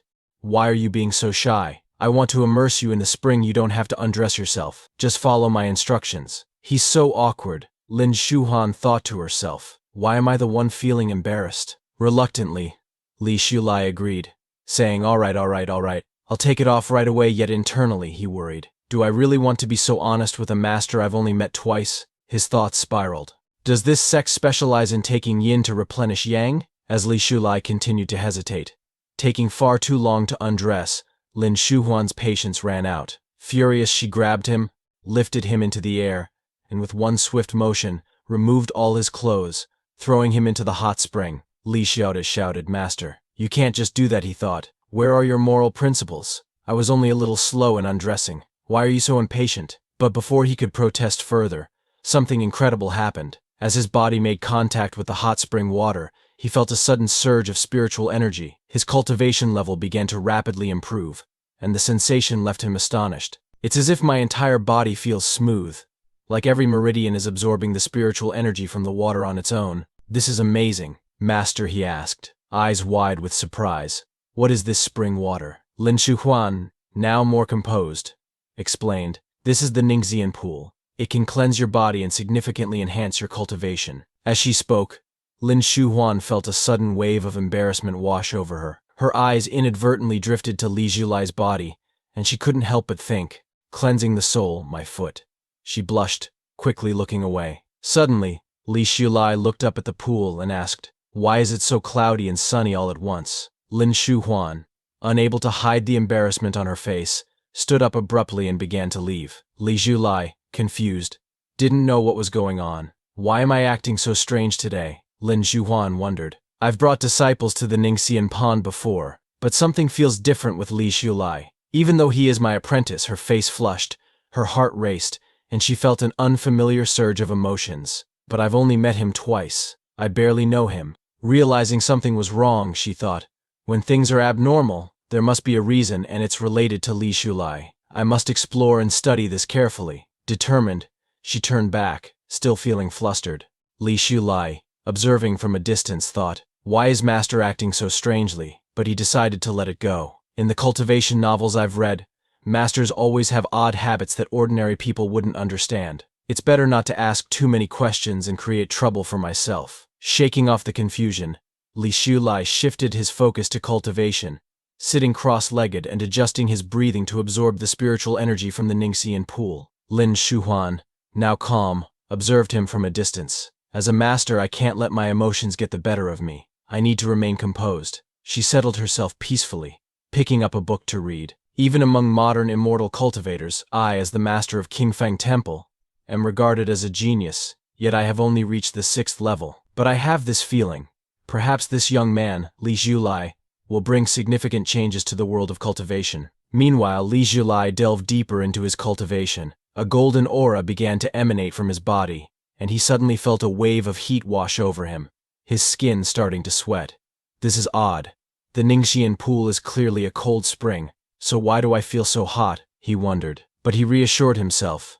Master is here. If something is wrong, she'll warn me. This must be a normal phenomenon. I'll keep pushing forward. As he continued, the golden aura spread across the room, intensifying. Lin Shuhuan, who had been enjoying her tea in peace, suddenly inhaled the aura. Shocked, her teacup slipped from her hand, shattering on the ground. Her entire body began trembling, and an intense heat surged through her. What is this strange sensation? Why do I feel so hot? The golden aura leaked out of the room, spreading throughout Chungjun Temple. Outside, Xiao Ning, who was reading cultivation techniques, noticed the change in the air. What's that smell? It's sweet. As she inhaled the golden aura, her body collapsed to the ground, trembling uncontrollably. Her body temperature skyrocketed, and she found herself unable to stop touching her own body, as if losing control. Back inside, Lin Shuhuan managed to regain her composure. There's something wrong with the air. She looked over at Li Shulai, whose cultivation had reached a critical point. Could this be the long yang qi emanating from him? Acting quickly, Lin Shuhuan used her cultivation technique to summon water, washing it over Li Shulai's body to stabilize the imbalance. After careful examination, she realized the cause of the disturbance. So that's what it is. Because of his cultivation in the Ningxian pool, his yang qi is leaking out, creating an imbalance of yin and yang in this space. Blushing furiously, Lin Shuhuan thought, this boy has such a strong yang energy. He possesses a rare dragon yang body. If you're not careful, this yang qi can invade your body. As his master, how could I let such improper thoughts cross my mind? Calm down. Stay composed. Suddenly, Lin Shuhuan noticed that Li Shulai's yang qi was leaking out of the Ningxian pool. A sudden realization hit her. Xiao Ning is still outside. Panicked, she thought, I can resist it and stay conscious. But Xiao Ning's cultivation is still shallow. He won't be able to handle this. Without a second thought, Lin Shuhuan rushed outside, forgetting about Li Shulai for the moment. As she opened the door and stepped outside, she was shocked to find Xiao Ning lying on the ground, drenched in sweat. Her cheeks were flushed red, and she didn't even have the strength to get up. The smell of yang qi outside was already faint, but Xiao Ning still succumbed to it, Lin Shuhuan thought, concerned. She quickly used the same technique she had applied to Li Shulai, wiping away the excess yang qi from Xiao Ning's body. As soon as she finished, Xiao Ning fell into a deep sleep. Lin Shuhuan, now feeling exhausted from using the technique, began to feel the effects of Li Shulai's potent yang energy entering her own body. Li Shulai's yang qi is too strong, even I'm struggling to resist it. Meanwhile, inside, Li Shulai completed his cultivation and noticed that his master wasn't there. Where's master? He wondered. However, excitement quickly overtook him. After sitting cross-legged and regulating my breathing for a whole day, my back and waist are a little sore. Time for the 8th set of radio gymnastics. As he stretched and moved, he noticed something peculiar. It feels like a barrier in my body has been broken. Is this the feeling of breaking through a realm? He then realized that not only had his cultivation improved, but his 5 senses had become sharper as well. As he was absorbed in examining his progress, Lin Zhuan approached him, her expression mixed. She congratulated him. You've broken through the 1st realm and entered the foundation building stage. This is a major step in your cultivation journey. Li Shulai glanced at Lin Shuhuan and noticed her flushed face. Confused, he wondered, why is master's face so red? But he quickly dismissed the thought, returning his attention to his cultivation. Lin Shuhuan continued, building a foundation is a crucial turning point for practitioners. It marks the first step from a mortal to an immortal. A cultivator absorbs the spiritual energy of heaven and earth, accumulating it in their body. When enough energy is gathered, it transforms, allowing the practitioner to enter the foundation building stage. If this process fails, the spiritual energy can backfire, damaging the meridians and even threatening one's life. But if successful, the meridians become stronger, capable of holding more spiritual energy, and the dantian is reconstructed. It's a true qualitative leap. Li Shulai nodded in understanding. No wonder I felt a qualitative difference as soon as I broke through today, he replied. Lin Shuhuan, still keeping her composure, said, I'll cleanse your body today, and the formal teachings will begin tomorrow. For now, feel the changes in your spiritual energy. Oh, and please, put on some clothes. As Li Shulai stood up to get dressed, his lower body started glowing with a faint sparkle. Embarrassed, he quickly covered himself and apologized. Master, I was too excited just now. Lin Shuhuan, not even looking at him, walked away deep in thought. I originally intended for him to soak in the hot springs just to aid his practice, but he ended up breaking through a major realm. So many talented cultivators in the world need foundation building pills to condense their spiritual energy and establish their dantian. I soaked in the Ningxian pool for 7 days before I even felt my mind loosen up, and it takes most people at least a year to begin their cultivation journey after discovering they have potential. But him? My junior brother even mentioned he had never received professional training. As these thoughts swirled in her mind, Lin Shuhuan couldn't help but laugh aloud, a laugh filled with both disbelief and amazement. I found a true genius, someone who's effortlessly excelled in every aspect of life. Her laughter echoed through the temple, startling Li Shulai, who couldn't help but think, the truly powerful are indeed all crazy. Both Li Shulai and Lin Shuhuan were sitting together when she told him, As your master, I should have some privileges. Li Shulai smiled and replied, Of course. What can I do for you, master? With a smile, Lin Shuhuan looked at him and said, I want to eat something delicious. Li Shulai's eyes sparkled with excitement. Okay, master. Whatever you want to eat. Even if I don't know how to make it, I'll learn immediately. Grateful for her guidance, he thought. Thanks to master, I was able to reach the foundation building stage so quickly. Noticing his enthusiastic expression, Lin Shuhuan felt her face flush and quickly turned away. The Yang QI may have stopped leaking, but I still feel strange around him. It must be an after effect. She stood up abruptly and urged him.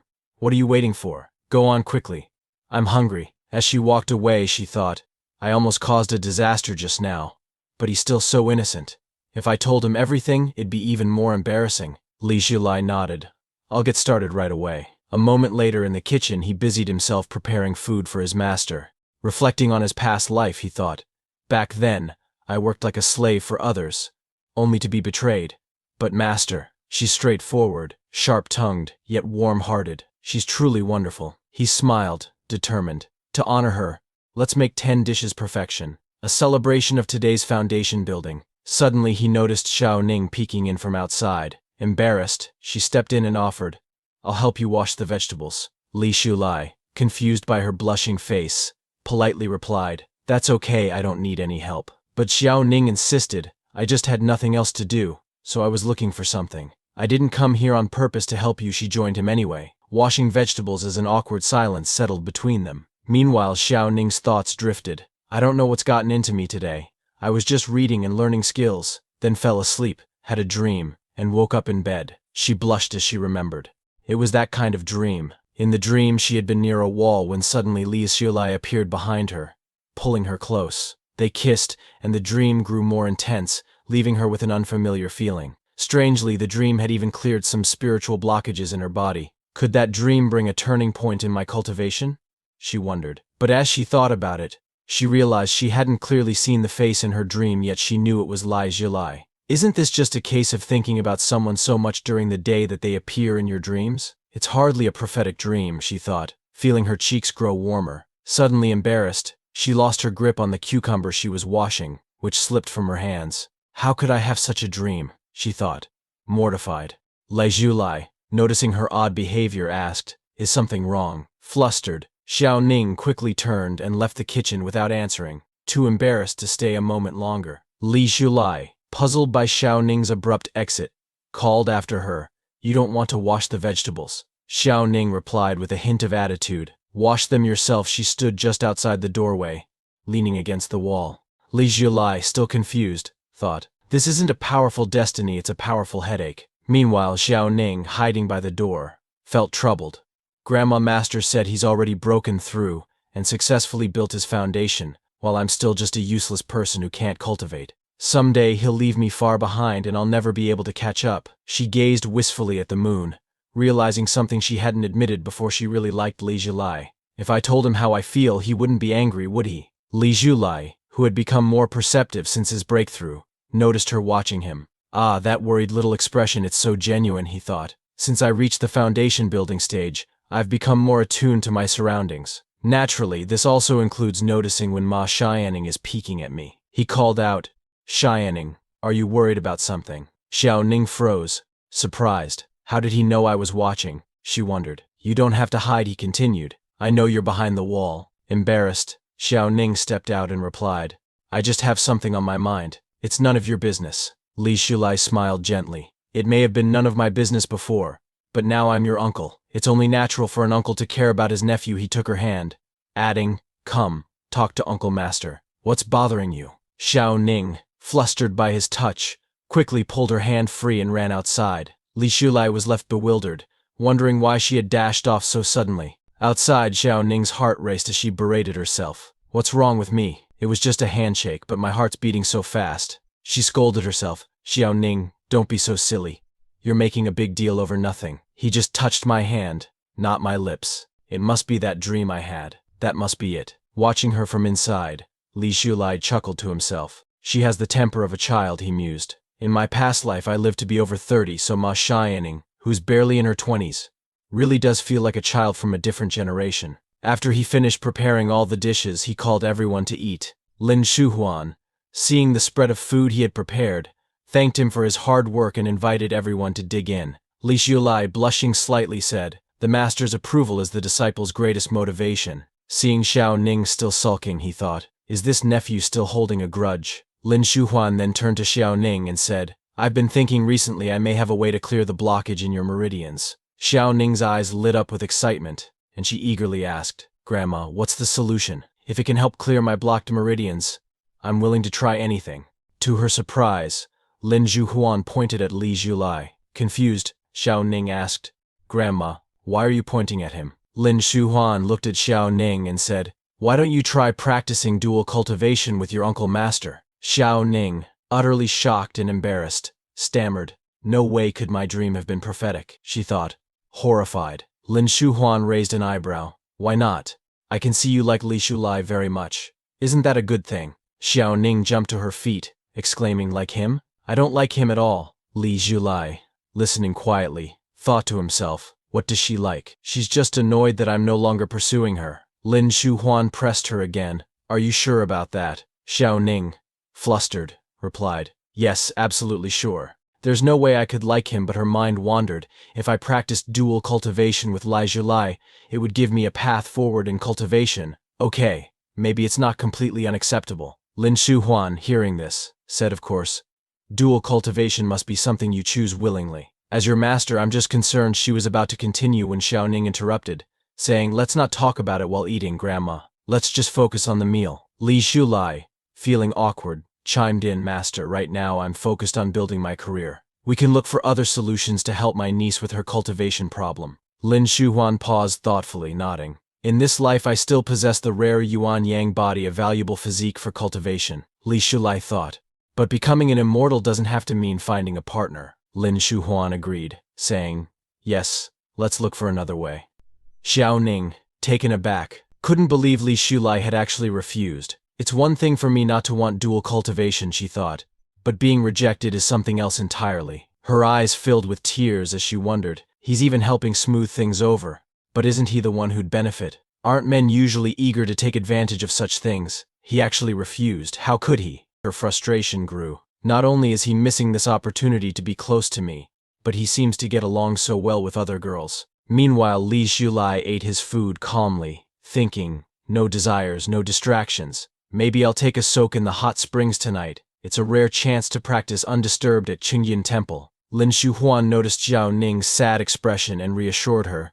Don't worry, I'll find a way to address the cultivation issue. Let's enjoy the meal first, she couldn't help but think. My disciple is so selfless. A person free from desires is indeed suited for the path of cultivation. Xiao Ning, still disappointed, murmured, "Okay, Grandma." After they finished eating, Lin Shuhuan took Li Zhulai to the library. Just as they were leaving, Xiao Ning stopped them, saying, "I'm not feeling well, so I'll stay behind. You two go ahead." In reality, she was still upset and couldn't bear to see Li Zhulai again that night. Lin Shuhuan looked at Xiao Ning and said, "Have a good rest." Later, at the Qingyinyun Temple Library Pavilion, Lin Shuhuan explained to Li Zhulai, "On the first floor, we have classic texts for self-reflection and personal growth, not directly related to cultivation. The second floor houses exercises, and the third floor contains resources on elixirs. You should spend time on the first and third floors when you can, but what you need most right now is cultivation skills." She selected a few books and handed them to him. "These are foundational books for beginners. Make sure to read them all before next week." Li Zhulai looked at the stack, surprised and a bit nervous, thinking, "Isn't this a bit much to finish in a week?" Noticing his expression, Lin Shuhuan said, "If you're starting late, you'll need to make up for it with hard work." Li Zhulai regained his confidence, replying, "All right, I promise." Inwardly, he thought, "What's so difficult about this? Nothing could be harder than struggling through middle age in my previous life.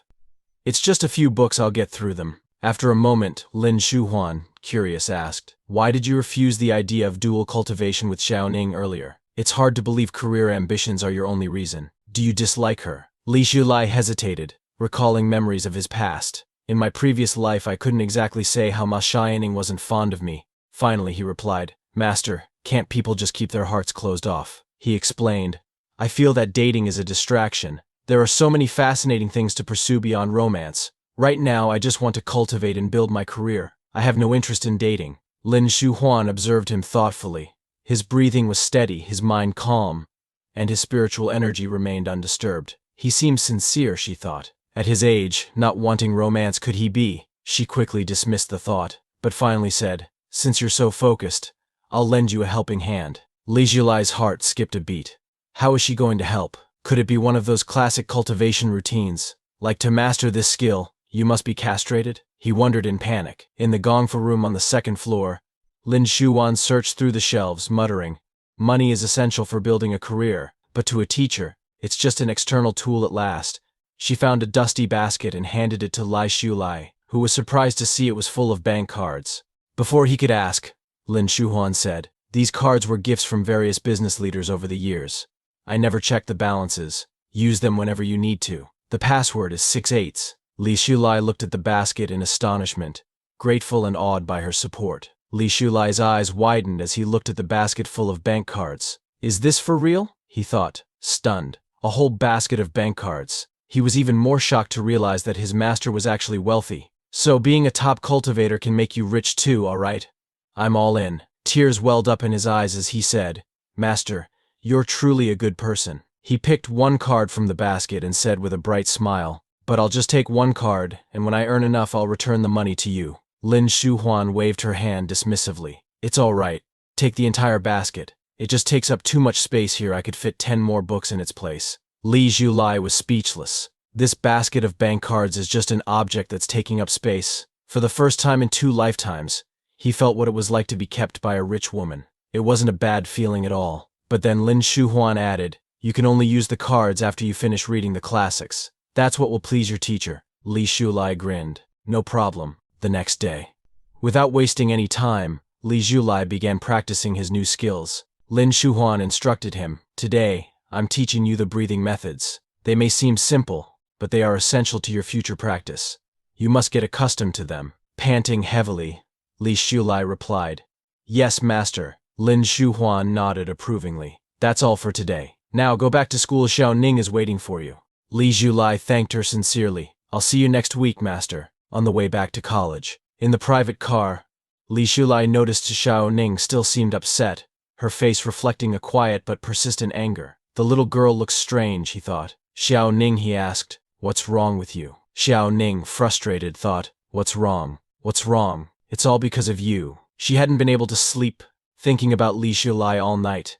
She finally blurted out, "You really don't want to have anything to do with me anymore?" Li Zhulai, calm as ever, asked, "Do you want to have something to do with me?" Xiao Ning turned around, her cheeks flushed. "Did you like me before? Please answer seriously." Li Shulai replied. Yes, but inwardly thought, that was over 10 years ago in my last life. Blushing, Xiao Ning asked nervously, what about now? Without hesitation, Li Shulai replied, I don't like you anymore. Why would I want to fall in love inwardly? He reflected. I may be in my early 20s physically, but I've lived 2 lives, totaling almost 40 years. It'd be ridiculous to only think about romance. Isn't it better to cultivate and seek immortality? To gain wealth and power? Why waste time on love when there's so much more to achieve? Xiao Ning, hurt by his words, began to cry. You're such a hypocrite. Aren't you very close to Liao Kexin? The way you look at her is so intense. Li Shulai shot back. What nonsense. Liao Kexin is my idol. To me, she's a god on a pedestal, someone to admire but never touch. Please don't insult the pure friendship between us. She's going to be a great writer, contributing to China's cultural legacy. She's someone I want to protect. Xiao Ning, tears streaming down her face, turned away. So she's the goddess on the altar. But what about me? She asked bitterly. When people are young, they have all kinds of thoughts and they're bound to notice beautiful people more. Her words hung in the air, a mixture of jealousy, confusion, and heartbreak. Li Shulai, without saying much, offered her only a slight, enigmatic smile. Xiao Ning wondered in confusion. What does that dismissive smile mean? Do you look down on me? Do you think I'm embarrassing myself? With that same calm smile, Li Shulai replied. Master Uncle only mentioned it casually. Don't take it to heart. We are merely a master's uncle and his niece. There's nothing more between us internally, he thought. It's clear she feels a sense of loss, now that I'm no longer attentive. But as her uncle, it's my duty to give her some guidance. He then added, it's impressive that teacher Liao can write novels. Our country's cultural development has been lagging, which is a serious issue. The nation is progressing rapidly, so it's best not to get caught up in love affairs. With your strong academic record, you have great potential in scientific research. Why not focus on your studies and contribute to academia? The future of a country is closely tied to its scientific and technological advancements. If we lack hard power, our soft power will struggle even more. He continued, as young people, we shouldn't limit ourselves to small ambitions.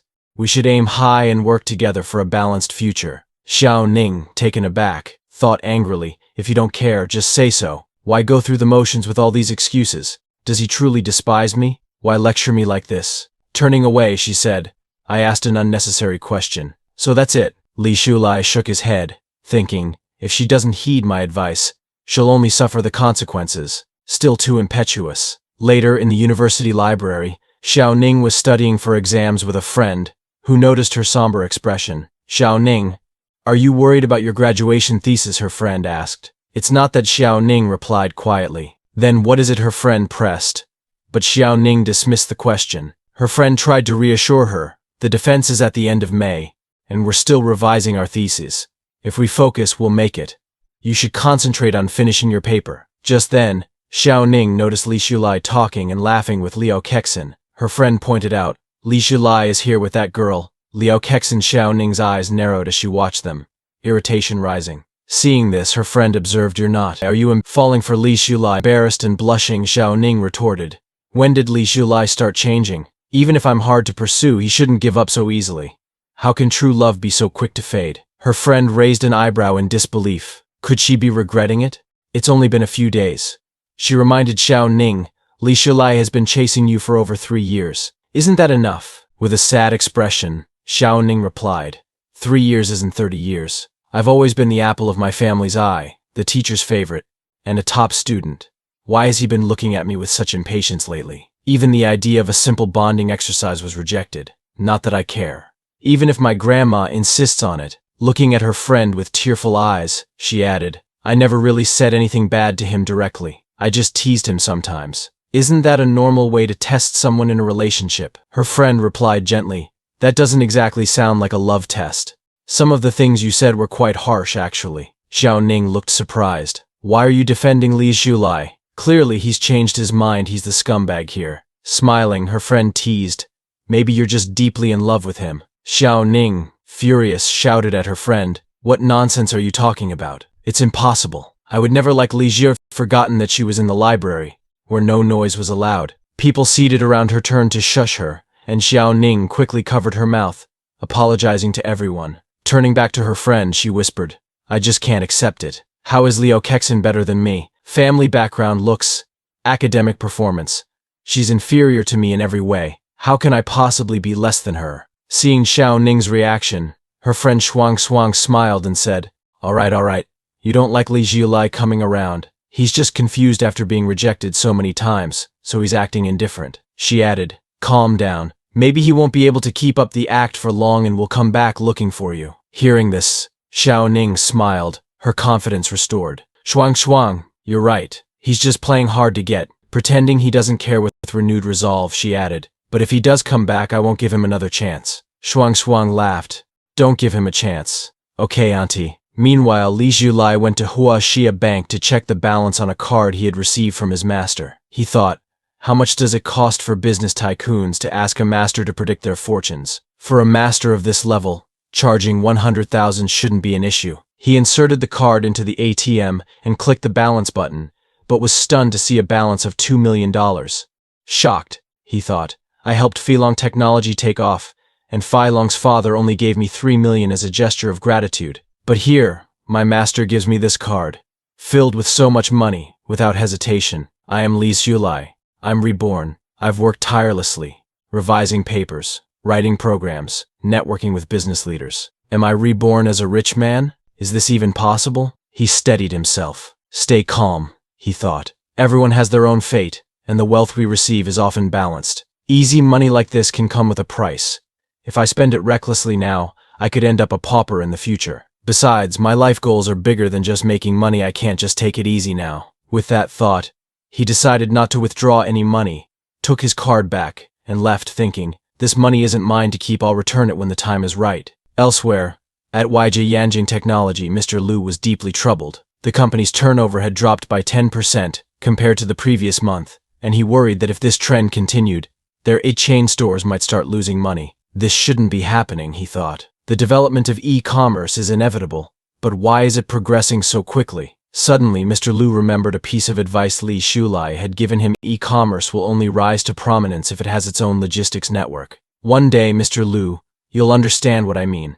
At that time, Li Jiulai had also handed him a business card, saying, if you ever need my help, feel free to contact me. Mr. Liu had smiled, slipping the card into his pocket, thinking, how could I take this seriously? Looking out the window, he thought about Filong Technology and wondered, since I already have a dragon, why should I look elsewhere? Meanwhile, at Filong Technology, Yang Fei Long was celebrating a record-breaking turnover for the month. Grateful, he thought. I have to thank Brother Jiulai for providing me with that new program. In such a short time, Filong Technology has soared and now leads the internet industry, driving rapid development. Standing by the window of his farmhouse, he enjoyed the beautiful view and mused, I wonder what kind of surprise Li Jiulai will bring me next. On the other side of town, Li Jiulai was marking specific locations on a map. I want to buy all these properties, he told his secretary. The woman smiled and assured him, consider it done, Mr. Lai. We'll handle everything. Li Jiulai grinned, thinking, in the 21st century, what's better than winning the lottery? Land acquisition. He instructed her, sign the contracts, pay promptly, and secure the property. She replied cheerfully, absolutely. We'll complete all the formalities within a week. As he considered the properties he was acquiring, his eyes welled up with emotion. Having money in hand is incredible. Mom, I finally have the freedom to buy a house. The sales agent was taken aback by his enthusiasm. This guy looks so ordinary, yet he's incredibly generous. But his taste in real estate is questionable, she thought, since he's selecting the least popular houses in each area. Handing him the documents, she said, please sign here. Secretly, she thought, these properties. Either the layouts are disliked by everyone, or they're notorious for accidents. He's too young to understand. Noticing her smile, Li Jiulai guessed her thoughts. She thinks I'm a fool, but she doesn't realize the real opportunity here. In his mind, he thought, when properties are demolished, compensation is provided for both the land and the building. With future housing prices soaring, real estate is the easiest way to profit without lifting a finger. Haunted house? It'll just be soil when it's torn down, and it'll all be my new investment. After signing all the paperwork, Li Jiulai prepared to leave. The sales agent approached him and offered, allow me to escort you out. Li Jiulai chuckled to himself. They laugh at me and call me an idiot now, but I wonder if they'll be as sour as cucumbers in a few months. As I recall, the government is set to issue a demolition notice for this land in about 2 months. I'm truly a man of high moral character, no taking advantage of the elderly, the weak, women, or children. Only select properties where the original owner has long since moved out. The next morning, early in Labor Park, Li Shulai was practicing his cultivation, thinking, once the demolition notice is issued, the government will start negotiations with the affected households. This negotiation phase can be the most time-consuming. In my past life, many greedy individuals prolonged the process indefinitely over minor demands, leading to the infamous nail households that held out for better terms.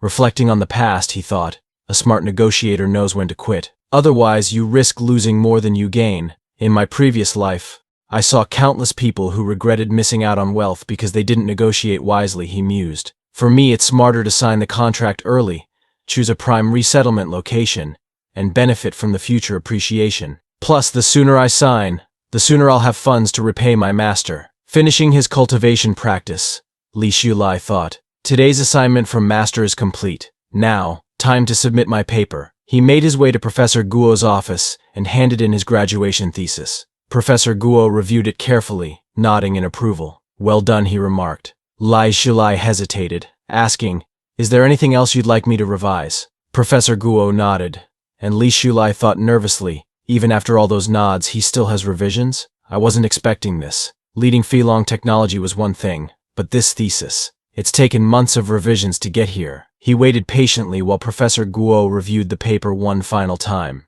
After a careful review, Professor Guo finally said, this time it works. A relieved Li Shulai asked, you're not kidding. Professor Guo chuckled, yes, it's genuinely well done. I think this paper could even be submitted for awards. So Shulai, what are your plans for the future? Li Shulai thought carefully before responding, while Professor Guo observed him with a sense of pride. Mr. Li is not only professionally competent, but also possesses noble character and a strong will. Even though his paper was well written from the start, he revised it more than 10 times without complaint, taking every suggestion seriously. Such dedication is rare. He's a rough gem ready to shine. It's only right to lend him a hand, especially since he was the only one who stood by me when others tried to tear me down. After a moment, Li Shulai responded, I don't have a clear plan yet. I might work for a while to gain experience. Then perhaps start my own business, he thought.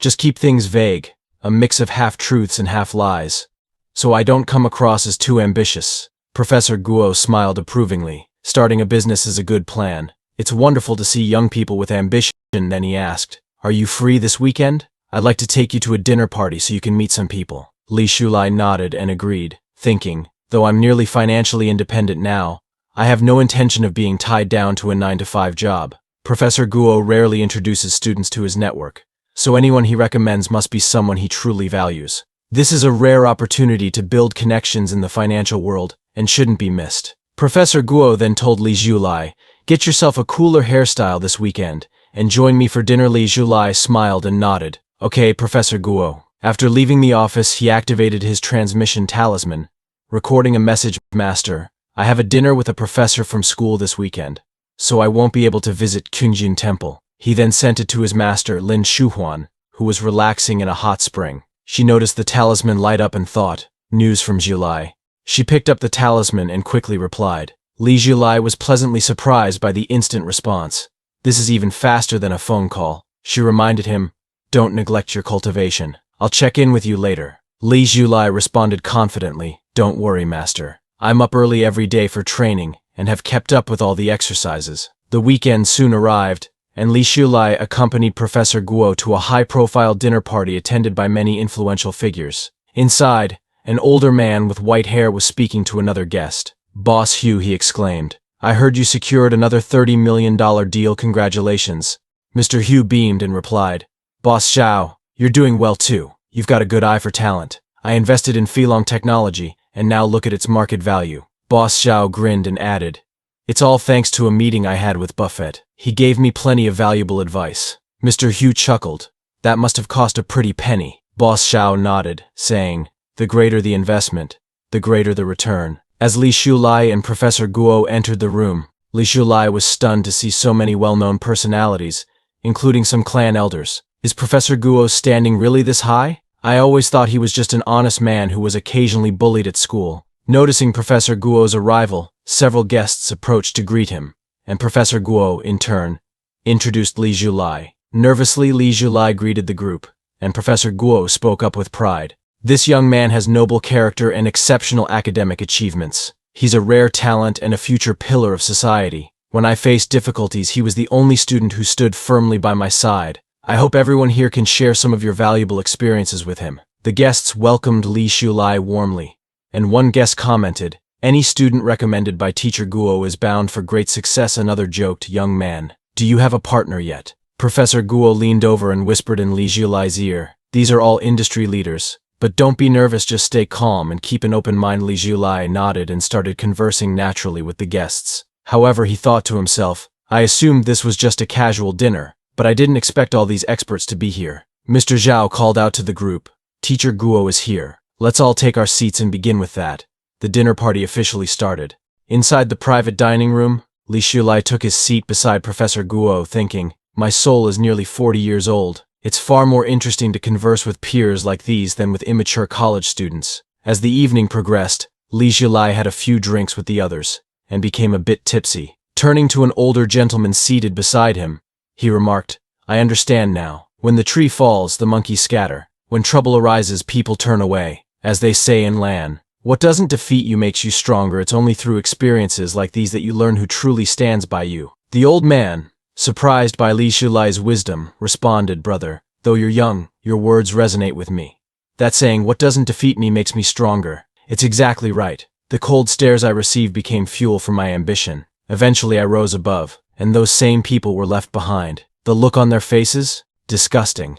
He clapped Li Shulai on the shoulder, saying, "Brother Li, I regret not meeting you sooner." Li Shulai replied warmly, "It's not too late to know each other now. Please feel free to call me anytime. I'd love to hear more about your journey and learn from your experience." The older man nodded, saying, "No problem at all." Then he asked, "Where are you planning to work? Would you consider joining my company?" Li Shulai replied, "I haven't decided yet." The older man handed him a business card, adding, "Well, if you need anything, come find me at my company." Another elder, Wang Jianling, chimed in, "I have a dream I'd like to realize. If you have any ideas, feel free to reach out." Li Shulai thanked Mr. Wang, thinking, "Mr. Wang is quite interesting. I'll have to find an opportunity to offer him some advice." Professor Guo watched Li Shulai, noting his poise and maturity. "Shulai doesn't seem like a recent college graduate," he thought with admiration. After finishing his drink, Li Shulai noticed a young woman with striking white hair seated across the room. "She's been sitting quietly this whole time. Quite interesting," he thought. "She hasn't said a word.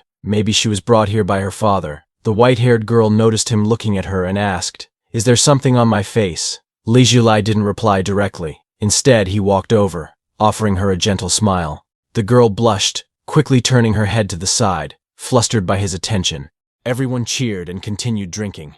Li Shulai, unable to refuse, joined in and drank with them. The white-haired girl, uninterested in the revelry, remained engrossed in her book. After finishing her reading, she tried to wake her father, who had gotten drunk and fallen asleep. "Wake up," she said, shaking him gently. However, he grumbled, "Let me sleep a little longer." "Don't talk." The girl frowned, frustration mounting. She needed to tell her father something urgent, but he refused to listen. Confused and unsure of what to do, she looked around for help. Uncle Wang was asleep, and so were the others. Worried, she thought, "What do I do now? I really need to go to the toilet." Her face turned red as she realized she didn't know where the toilet was. Li Shulai noticed her troubled expression and thought, "She's been reading that book with her head down since I came in. Is she too shy to ask for directions?" Then it hit him. Does she need to go to the toilet? Why is she acting like a little kid? The girl suddenly heard footsteps approaching. Panicking, she thought, "Please help me." It was Li Shulai. He hesitated before asking, "Do you want to go to the bathroom with me?" As soon as the words left his mouth, he froze, horrified. "What am I saying? Am I drunk already? This is the most embarrassing thing I've said in 2 lifetimes. A grown man inviting a young girl to the toilet. What was I thinking?" To his shock, the girl, with a trembling expression, whispered, "Yes, okay." Li Shulai blinked, stunned. "Did I hear that right?" What did you say?" he asked. The girl, her face flushed red with embarrassment, stammered, "I really can't hold it anymore." Scratching his head awkwardly, Li Shulai thought, "Good grief. I did hear her right." He finally said, "Then I'll lead the way." The girl stood up and nodded. Li Shulai felt both embarrassed and oddly pleased. This is such a strange experience, he thought as they began walking towards the toilet. Along the way, the girl nervously glanced around at the many people still present. Her anxiety was evident. Li Shulai noticed her unease and thought, she must have social phobia. "Don't walk so fast," she suddenly said, her voice quiet and hesitant. Li Shulai slowed his pace, realizing her fear. She really does have social phobia. It's like I'm a teacher escorting a child on an outing. When they finally reached the toilet, Li Shulai said, "If I finish first, I'll wait for you outside." His words seemed to comfort her, and she entered the toilet, her face red with embarrassment, but relieved. While waiting, Li Shulai couldn't shake the awkward thoughts in his mind. What a strange situation accompanying a girl to the toilet. This whole thing feels so bizarre. Moments later, the girl emerged, surprised to find him still waiting for her. She gave him a small smile and said, "We can go back now." Li Shulai smiled back. "Let's go," he replied. The girl quietly followed him, keeping close. Feeling awkward, Li Shulai decided to break the silence. He turned to her and said, "I'm Li Shulai." His sudden introduction startled her, and she trembled slightly. "I already heard it," she stammered, her voice barely audible. Li Shulai leaned closer and asked the white-haired girl, "What do you like to watch? I noticed you were reading earlier." The white-haired girl hesitated for a moment before nervously replying, "I like fantasy novels." Li Shulai raised an eyebrow, both surprised and slightly puzzled. "Is this what people talk about these days?" he thought. "Do I have to tell her I'm cultivating immortality just to pique her interest?" However, seeing her shy expression, he sighed internally. Pressing her to talk seems to make her uncomfortable. The two continued walking together in silence. For Li Shulai, it felt oddly unnatural. "In this life, I've never been this quiet before," he reflected. "Even quieter than when I was crushed to death by a crane." When they returned to the gathering,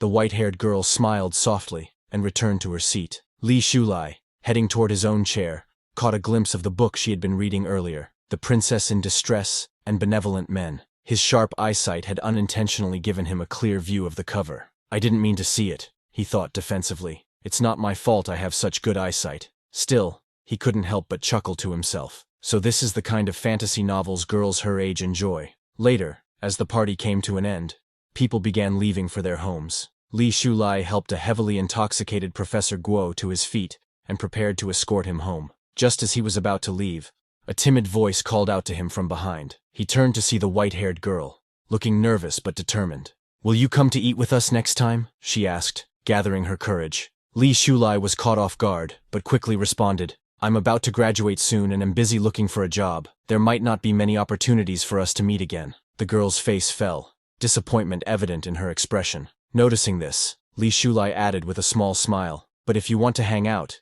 you can always come to Hangzhou University. We can meet there." Her face lit up, and the air around them seemed to brighten with her happiness. "Really?" she asked, her voice filled with excitement. Li Shulai nodded before helping Professor Guo into a taxi. As they rode back, he reached into his pocket and pulled out the business cards he had collected from various people at the party. By attending one dinner party, you can collect the contact information of so many influential people. No wonder some people will go to great lengths to be invited, he thought. These cards may not seem useful now, but who knows what opportunities they might bring in the future. He recalled the events earlier in the evening, where a group of older men had enthusiastically proposed forming a sworn brotherhood with him. One of them, clearly drunk, had declared, "Let's become sworn brothers tonight.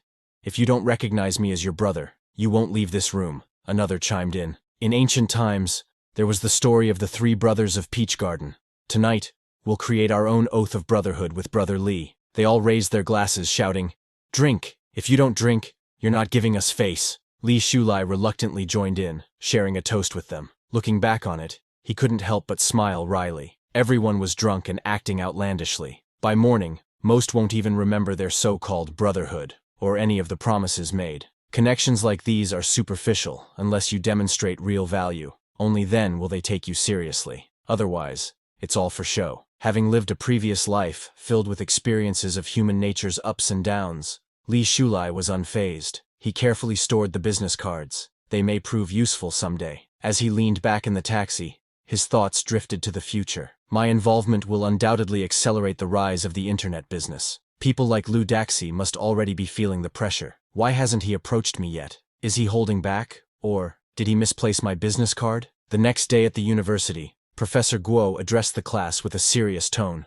"The date for the graduation defense has been confirmed. June 20th, next Friday. Everyone should finalize their thesis, revise diligently, and prepare for the defense. If you don't, you risk failing at the last minute and delaying your graduation." The announcement sent waves of anxiety through the classroom. Zhang Ming, looking panicked, turned to Li Shulai. "Brother Shu, what do you think I should do about my paper?" Professor Guo said my thesis was absolute garbage. He even called it a piece of mud that can't be propped against a wall. What should I do? This is the best I can manage. At least I wrote it myself. They can't really fail me, right? Li Shulai, without hesitation, replied bluntly. They really can. Jiang Ming gaped in disbelief. Brother Shu, you're crushing me here. Li Shulai shrugged and said calmly, I'm just being honest. In my previous life, after what happened with Professor Guo, the graduation defenses that year were incredibly lenient, and even then, I nearly failed to graduate. Now that Professor Guo has been cleared and is back in his position, do you really think your current thesis will pass? Not a chance. Jiang Ming slumped in despair, tears welling in his eyes. What should I do now, Brother Shu? He pleaded. Serve cold. Li Shulai replied without emotion. Jiang Ming dropped to his knees in mock desperation. Brother Shu, please have mercy. Your paper has already passed. I've been your loyal friend through thick and thin all these years.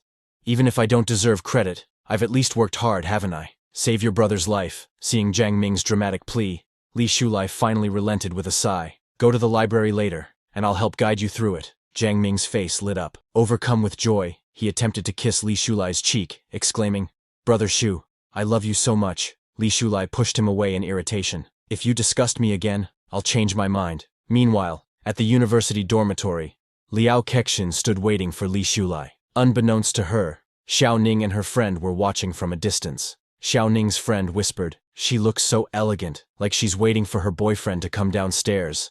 Isn't this the dorm where Li Shulai lives? Hearing this, Xiao Ning's expression darkened. Her frustration grew when Li Shulai came downstairs and walked over to Liao Kexin. Look, it's Li Shulai, her friend exclaimed. Oh my god, he's actually going out to eat with her. Are they really dating? Xiao Ning spat. Follow them. I want to see how long this lasts. The two girls trailed behind Li Shulai and Liao Kexin, watching as they entered a restaurant together. Inside, after ordering their food, Liao Kexin turned to Li Shulai and said, I came to find you because I've written a new short story. I wanted you to take a look. Li Shulai's eyes lit up with excitement. Let me read it right away, he said enthusiastically. The feeling of being friends with an idol is incredible, he thought. Getting exclusive updates and access to new work firsthand? Amazing. As he began reading the story, Liao Kexin watched him, her heart swelling with joy. There are stars and oceans in his eyes, she thought. To be acknowledged like this, it's such a wonderful feeling. From a nearby table, Xiao Ning seethed with anger as she watched their interaction. Slamming her chopsticks on the table, she hissed, Ah! These shameless lovebirds are such an eyesore. Her friend, noticing her trembling with rage, asked cautiously, Are you okay? You look really upset. Xiao Ning's thoughts spiraled into frustration. Li Shulai didn't even glance at me. Just now, I walked right past him with a plate, and he acted like I didn't exist, like I'm invisible. Are those pieces of paper she writes on really that captivating? How could he be so drawn to her writing? Her jealousy simmered as she glared at the pair. What does she have that I don't? She wondered bitterly. Liao Kexin felt elated as she watched Li Shulai engrossed in her story. Knowing that someone genuinely appreciated her work brought her immense joy. Similarly, Li Shulai, thrilled to have the opportunity to read his favorite novels before anyone else, felt a deep sense of satisfaction. The two of them, sitting together and enjoying each other's company, seemed perfectly suited for one another. From across the room, Xiao Ning watched the scene with a mixture of disbelief and frustration. How dazzling, she thought, slamming her chopsticks onto the table. Her thoughts spiraled. Even if you don't like me anymore, how could you treat me like this? Am I not your niece? With our relationship, is it necessary to act as though we're strangers? Xiao Ning's friend, noticing her mood, thought to herself, if she cares this much about him now, why didn't she cherish their bond earlier? She sighed, understanding Xiao Ning's regret. Xiao Ning, still lost in thought, muttered bitterly, Are you trying to please Liao Kexin so much that you're willing to cut ties with everyone else? Her friend, seeing her intense gaze fixed on Li Shulai, said, Stop looking. Focus on something else. What are you planning to do after graduation? Snapping out of her thoughts, Xiao Ning replied, I'm planning to take the postgraduate entrance exam. Her friend looked skeptical. Isn't it too late to start preparing now? Xiao Ning explained. I plan to spend a year with my grandfather after graduation and prepare during that time. What about you? Her friend smiled and said, My family used some connections to get me a job as a teller at a bank. Despite the conversation, Xiao Ning's attention returned to Li Shulai and Liao Kexin, who were chatting and laughing. She suddenly asked her friend, Don't you think Liao Kexin is actually quite impressive? Her friend looked confused. What do you mean? Xiao Ning sighed. I mean, she's not as good looking as me, and her family background isn't as strong as mine, but she's well-read, elegant, and talented. Everyone in her class praises her writing skills, and her articles have even been published in magazines. She paused, deep in thought. Could it be that this is what Li Shulai likes? Women who are knowledgeable and cultured? She frowned, remembering his words. He always said I was too narrow-minded. Last time he told me to study harder and focus on my academics. Is it because he met Liao Kexin that he thinks I'm not good enough? Her face flushed as she recalled him saying, "We're just a master's uncle and his niece. There's nothing more between us." The silence at their table grew awkward, as Xiaoning became lost in her thoughts, blushing furiously. Her friend, noticing her shifting emotions, raised an eyebrow. "Your mood swings are insane. Are you losing it?" Blushing harder, Xiaoning stammered, "He's nothing special. His family is ordinary, and he's not my ideal partner anyway." Her friend laughed. "I'm glad you can think that way." She then changed the subject. "By the way, Xiaoning, have you heard of Feilong Technology?" Xiaoning nodded. "Of course. It's one of the leading internet companies, rated as the most promising in the market. Its current valuation is over 500 million, and it's expected to be among the top 3 companies in the country within 3 years. It's based in Hangzhou." Her friend added, "Did you know the monitor recently got an offer from Feilong Technology? He's been so ecstatic that he hasn't been able to sleep for 2 days." Xiaoning raised an eyebrow. "That's great news for him. Why bring it up?" Her friend hesitated before saying, "While I was job hunting, I came across a list of Feilong's main creators. There's someone named Li Shulai on that list. It's funny, right? One Li Shulai is from an ordinary family, penniless. The other is a shareholder of a listed company, worth tens of millions, and likely to reach billions in the future. Such a stark contrast, don't you think?" Irritated, Xiaoning snapped, "He's not that bad." Her friend, startled by her reaction, muttered, "A woman's heart really is like a needle at the bottom of the ocean." Xiaoning, however, knew the truth. He's not just an ordinary man.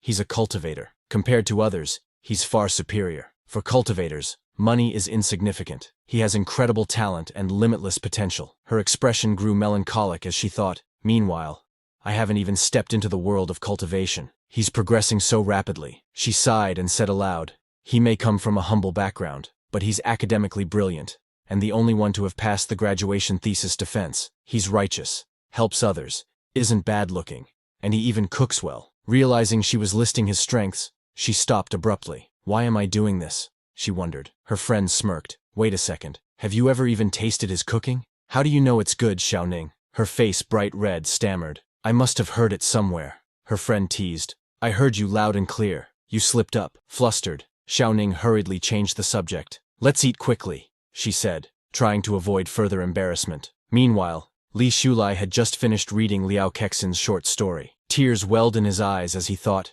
"This is truly incredible. The simplicity of handwritten words carries such a profound emotional depth. If there were a triple like button, I'd press it." More importantly, perhaps my encouragement helped unlock her potential. In my previous life, I never encountered this story. Confidence really is the first step toward creation. "This story is amazing. When will it be submitted for publication? I want to buy a copy immediately." Liao Kexin blushed. "Why are you suddenly calling me Teacher Liao? Just call me Kexin." Li Shulai apologized. "I was just too excited. The ending was so touching." Blushing harder, Liao Kexin stammered, "You don't need to go that far. The ending is a bit sentimental, but not that much, right?" Before she could finish, Li Shulai grabbed her hands and said earnestly, "Teacher Liao, this story is truly a masterpiece. It's timeless. You must submit it for publication immediately. It deserves to be shared with the world." Embarrassed, Liao Kexin quickly pulled her hands back and said, "What you're saying makes me feel so flustered." Li Shulai, reflecting on his own excitement, thought, "I was so moved just now that I couldn't help but act out of the ordinary. I wonder if my idol will mind." Liao Kexin, still slightly embarrassed, said, "I've selected 3 publishing houses, but I'm not sure which one would be the best fit for my manuscript. After all, submitting the same manuscript to multiple publishers isn't ideal. Could you help me decide?" She handed him a piece of paper, adding, "I've listed their pros and cons. Please take a look." Li Shulai took the paper and examined it carefully. The listed publishers were Hangzhou Literature, Westlake Monthly, and Hangzhou Small Magazine. Upon seeing Hangzhou Small Magazine on the list, he suddenly remembered. Although Hangzhou Small Magazine isn't well known now, it will develop into the top publishing house in Hangzhou, and even the South, within 5 years. He looked up and told Liao Kexin, "I think all of these are good, but personally, I'm more optimistic about Hangzhou Small Magazine. It might be selfish, but I prefer their selections." Liao Kexin smiled brightly and said, "Then let's go with Hangzhou Small Magazine." Li Shulai, surprised by her quick decision, asked, Don't you even want to know why I chose it over Hangzhou literature? Blushing, Liao Kixin replied. Trust your vision and choices. Your suggestions have always been helpful to me. On the other side of the restaurant, Xiaoning, clearly upset, told her friend, let's go after we eat. Her friend glanced at her and thought, she hasn't even touched her food, and now she's saying she's on a diet. She's so angry she can't even eat properly. Xiaoning stood up, pushing her plate away, and said, I'll just lose weight. She stormed past Li Shulai and Liao Kixin, visibly angry and embarrassed. Her friend, trying to hide her amusement, thought, I never imagined I'd see the young lady chasing her husband to the crematorium with my own eyes. This is so exciting. Li Shulai noticed Xiaoning's frustration and wondered, what's she so angry about this time? Liao Kixin, noticing his distracted look, asked, what's wrong? Li Shulai shrugged. It's nothing. Some people aren't important enough to worry about. Xiaoning overheard his words and clenched her fists in fury. Am I really just an insignificant person to him? I'm his niece. How dare he say that? At the library, later, Li Shulai accompanied Zhang Ming to the library to help him with his graduation thesis. As they entered, Zhang Ming eagerly said, Brother Shu, come, sit here please. Li Shulai rolled his eyes. Stop with the nonsense.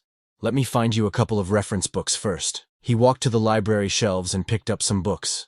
As he browsed, he noticed a familiar figure, a white-haired girl reading on the other side of the shelves. Shocked, he thought, Wei Yu? She's my schoolmate. When he accidentally glanced at the book she was reading, his eyes widened.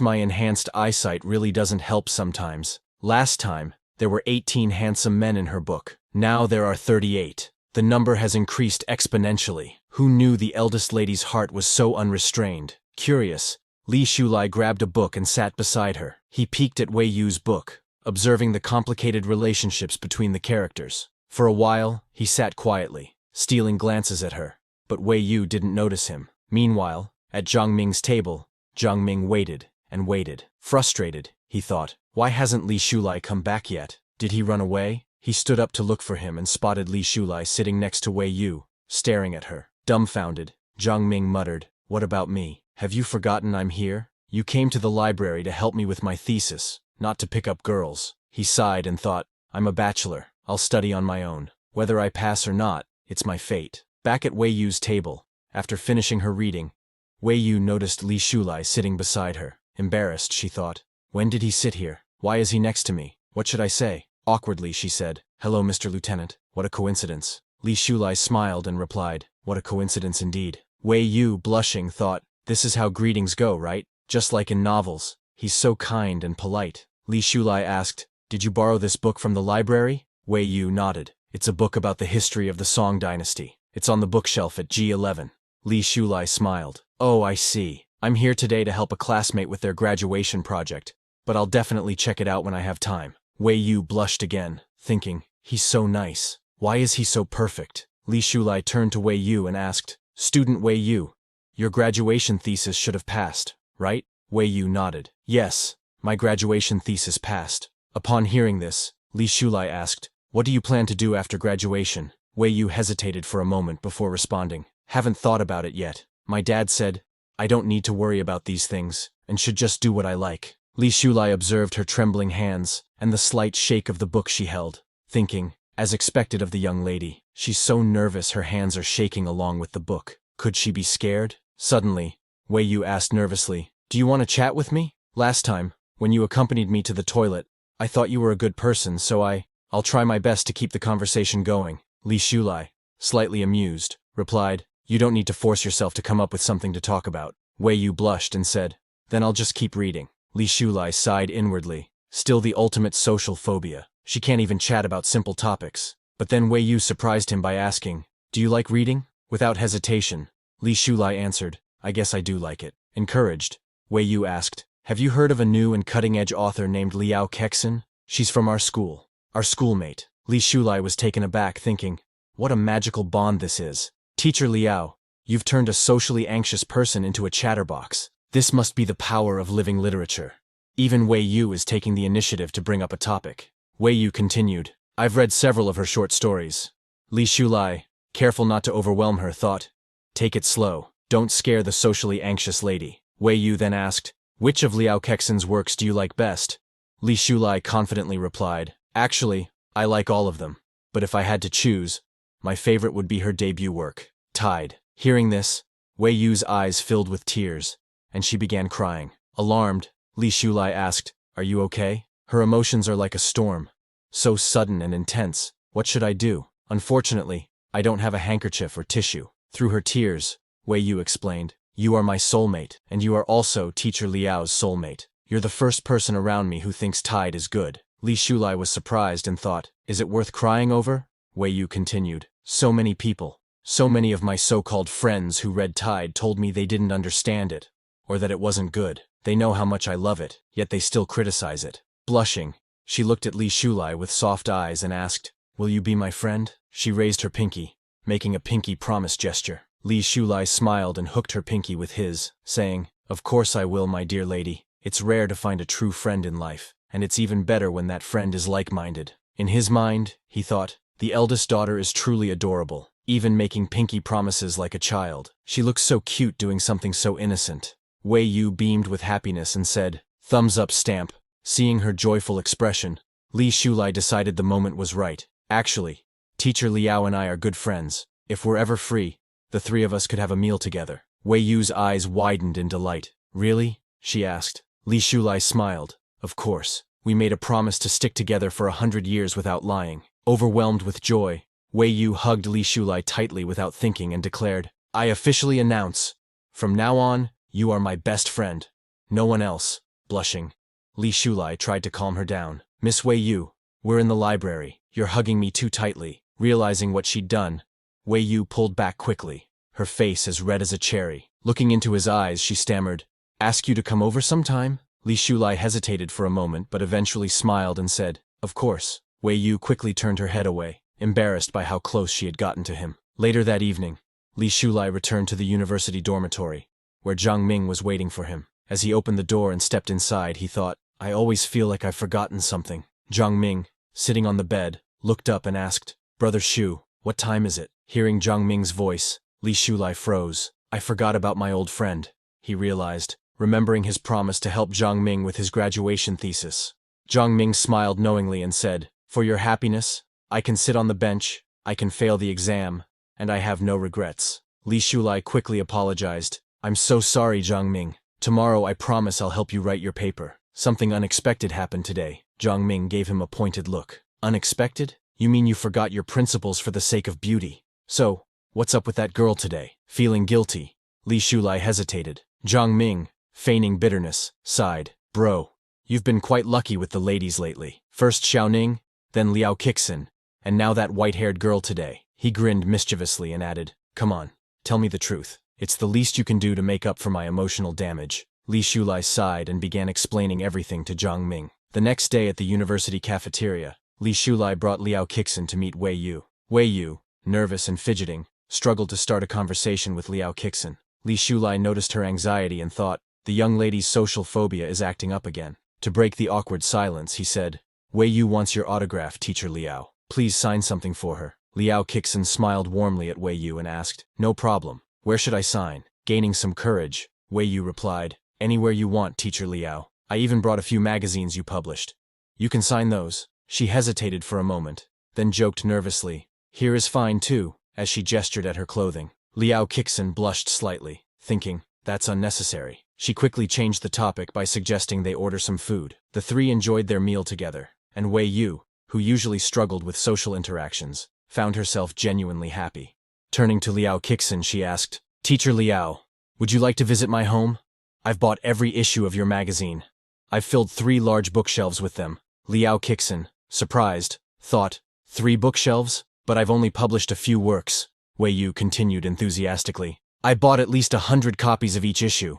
It's a pity your earlier works are out of print. I couldn't collect many of them, but I've asked my dad to help me find them." Li Shulai, listening from the side, thought to himself, she truly is a wealthy young lady. After finishing their meal, they began walking back toward the dormitories. Liao Kixin suddenly stopped and said, "I need to head to the publishing house, so I'll leave now. You two can continue chatting." Wei Yu's eyes sparkled as she asked, "Teacher Liao, should I call a taxi to take you there?"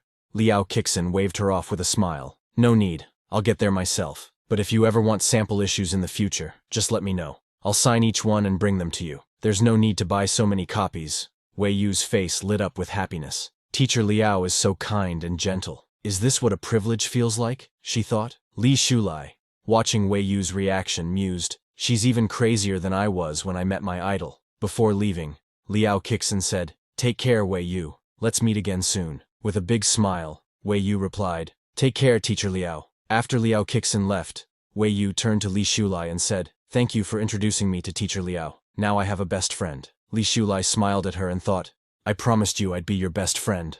And I meant it. But Teacher Liao truly is amazing. She managed to bring out the social butterfly in you. Now that she's gone, you're already stuttering again. Noticing his silence, Wei Yu said, if you ever need help in the future, I'll do my best to help you. Li Shulai smiled warmly. We'll talk about the future later. He thought to himself, I gained another wave of favorability from the young lady. This is what I'd call an accidental achievement. On July 1999, graduation day, the students gathered to take their graduation photos, marking the end of an era. Teacher Guo called Li Shulai over and handed him a graduation photo. Looking at it, Li Shulai thought, after my rebirth, I've experienced college graduation once again, but this time, everything is different. He smiled, reflecting, in this life, Teacher Guo didn't meet the tragic end he did in my previous life. This rebirth was worth it. Glancing at Teacher Guo's happy expression, he thought, if you survive a great disaster, fortune will surely follow. I hope he has a smooth life from here on. Suddenly Teacher Guo called out to him,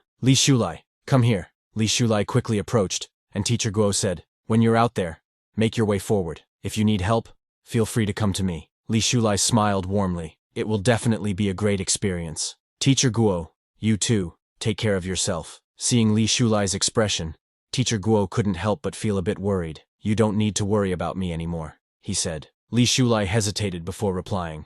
Teacher Guo is a rare good person, so of course, I'm worried. For decades in my last life, I often thought about you. He then said seriously, life is full of ups and downs, but you'll always bounce back after hitting rock bottom. No matter how hard it gets, don't ever give up. Persevere, and you'll eventually see the bright moon. He paused, thinking. I remember hearing this in a TV series 5 years later. Teacher Guo looked at him with a faint smile. You've graduated. You're no longer a student but a member of society. Yet you dare to lecture your teacher. Li Shulai scratched his head apologetically. I was wrong, Teacher Guo thought to himself. Others might see these as mere cliches, but Li Shulai's words touched my heart. There was a time I truly believed I couldn't move forward. I almost gave up, but fortunately, I had good students like him. He then said to Li Shulai, life is not always smooth sailing. You're still young and have many opportunities ahead. Even if you stumble, as long as you work hard, you'll rise again. Li Shulai nodded firmly. I will do my best, Teacher Guo.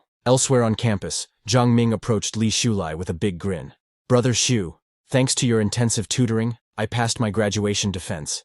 It feels so good. I owe you a big meal later. Li Shulai chuckled. You don't have to treat me to a big meal, but you must stop fooling around and help your dad with his work. Zhang Ming nodded confidently. Of course I will. But honestly, I don't know when we'll all gather in the dormitory again. Let's make a pact. Old classmates in Hangzhou will meet for a small gathering every 6 months, and everyone will gather for a big reunion every 3 years. His eyes welled up as he continued. We used to have a bond where we could always rely on each other. Now, we'll be scattered across the world. I'm not ready for this. He lunged forward as if to hug Li Shulai, who quickly stopped him. Communication tools and transportation are getting more advanced. We can meet whenever we want. Now wipe your nose, Li Shulai added. Focus on your future. You already have what it takes to succeed. As for me, I have my life plan, and will move forward step by step. Zhang Ming, surprised by his serious tone, teased, Brother Xu, why are you looking at me like that? Are you going to confess your love to me? Has this day finally come? Though I can't bear to part with you, I'm not ready to sacrifice myself for you. Li Shulai sighed in frustration. Why didn't I notice how weird he was in my last life? He kicked Zhang Ming's backside and shouted, Get out! Zhang Ming lay on the ground, pretending to cry. Li Shulai shook his head and said, I wish you a bright future, great success, and endless achievements. He thought, I too must run forward. In the future, I'll continue to help Zhang Ming's family overcome challenges. Zhang Ming moved, asked, Why are you being so sentimental? You're going to make me cry. He extended his hand for a handshake. Brother Xu, I also wish you great success and a promising future. Li Shulai shook his hand firmly and replied, Work together. Let's move mountains if we must. Sometime later, at the local neighborhood committee office, a crowd had gathered, angrily voicing their complaints to an elderly woman seated at a desk. My house gets plenty of sunlight, one person protested. But those resettlement homes barely receive any. How can this small subsidy be enough for me? Another complained. We've lived here for decades. The elderly are attached to this place, and now they suddenly want to demolish our home. Who can we turn to for justice? Without proper feng shui, how will we find peace? Who will compensate us then? Just then, Li Shulai arrived and asked everyone to step aside. He produced some documents, signed them, and handed them to the elderly woman behind the desk. A man in the crowd jeered at him, calling him a traitor. How could you sign so quickly and accept the terms in advance? He shouted. The elderly woman, now smiling nervously, announced, Congratulations, Comrade Xiao Li, on receiving the demolition compensation and gaining the right to select your new home first. Thank you for your cooperation and support. Another elderly woman with white hair approached Li Shulai, taking his hand and scolding him gently. Young people these days don't know how to fight for their rights. How could you just agree to such a low price without bargaining? But Li Shulai remained calm. I've made up my mind, he said. Housing prices keep rising, and there are countless investment opportunities out there. Instead of haggling over a few extra cents, it's better to secure my demolition compensation now and put the funds into something more profitable. This way, I can also choose a better designed new home earlier. Surprised by his reasoning, many in the crowd exchanged doubtful glances. One elderly man, unconvinced, said, Young man, we've tasted more salt than you've walked steps. You're selling too cheaply. Realizing that he couldn't change their minds, Li Shulai left without further argument. After he departed, one of the old men muttered, He just wants others to suffer losses like he did. Another old man hesitated, but what he said makes some sense, doesn't it? Nonsense, retorted the first. Have you been brainwashed too? Unfazed, Li Shulai moved forward with his plans. He sold everything and began considering his future investments. A month later, Li Shulai was practicing cultivation beneath a large tree in the park when his phone rang. He answered to hear a voice inform him, Comrade Li, the 130,000 yuan of demolition compensation and 10 resettlement houses have been issued. If you have time, please come by to complete the necessary procedures. Surprised by the efficiency, Li Shulai thanked the caller. The voice on the other end continued, This is an additional reward for those who signed the consent forms first. Comrade Xiao Li, this is all thanks to your early cooperation. Hanging up, Li Shulai reflected, nearly 8 million yuan and 10 houses. And that's just in Hangzhou. I'm rich. Finishing his cultivation, he headed home, delighted. This was the first time he had truly profited from his knowledge of future events. On his way back, he noticed two elderly men playing xiangqi. Feeling cheerful, he stepped forward and offered a suggestion for a better move. Startled, one old man snapped, What are you doing, young man? Watching quietly is one thing, but why interfere with our game? The other man just smiled. No regrets once a move is made. Li Shulai apologized. He explained that he was simply in high spirits because something good had just happened to him. With this money, he thought, I can not only repay my mentor, but also officially start expanding the Li family business. When the other old man examined Li Shulai's move on the chessboard, he was taken aback. That was actually a stroke of genius, he exclaimed, astonished. Turning to his companion, he declared, The move just now doesn't count. Let's relocate and start over. The other old man protested. You said you wouldn't regret your move. But the first old man countered, It wasn't your move, so this one doesn't count. Meanwhile, Li Shulai quietly slipped away, thinking to himself, It's wonderful to have money. It's even more satisfying when it's money you've earned on your own. Having secured his second fortune, Li Shulai invested 1 million yuan to establish the Middle-Aged and Elderly Square Dance Fitness Public Welfare Foundation. In this era, many people could donate 1 million yuan, but few would invest it in such a charitable cause, especially one that garnered so much attention. Rumors swirled regarding the mysterious backer. Some said he was an investment tycoon from Hong Kong. Others claimed it involved the grandson of a wealthy magnate who had a fondness for square dancing. The media clamored for an interview, pressing Yiji Square Dancing Club for details. The club's secretary, however, offered only apologies, explaining that the benefactor's identity could not be disclosed. As he traveled by car to meet his master, Li Shulai read the news and mused, The second phase of my plan is complete. In another 10 or 20 years, everyone will witness the power of square dancing etched into the very blood of the Chinese people. After that, he entered secluded training at Qingyun Temple for half a year, patiently nurturing his business plans and awaiting their fruition. Watching him, Xiaoning wondered, why would someone in their 20s be so fixated on square dancing every day? Meanwhile, at the pavilion hall, a businessman arrived seeking fortune-telling services from pavilion master Lin Shuhuan. When Li Shulai finally arrived to see his master, he noticed the visitor's back and thought, this figure seems familiar.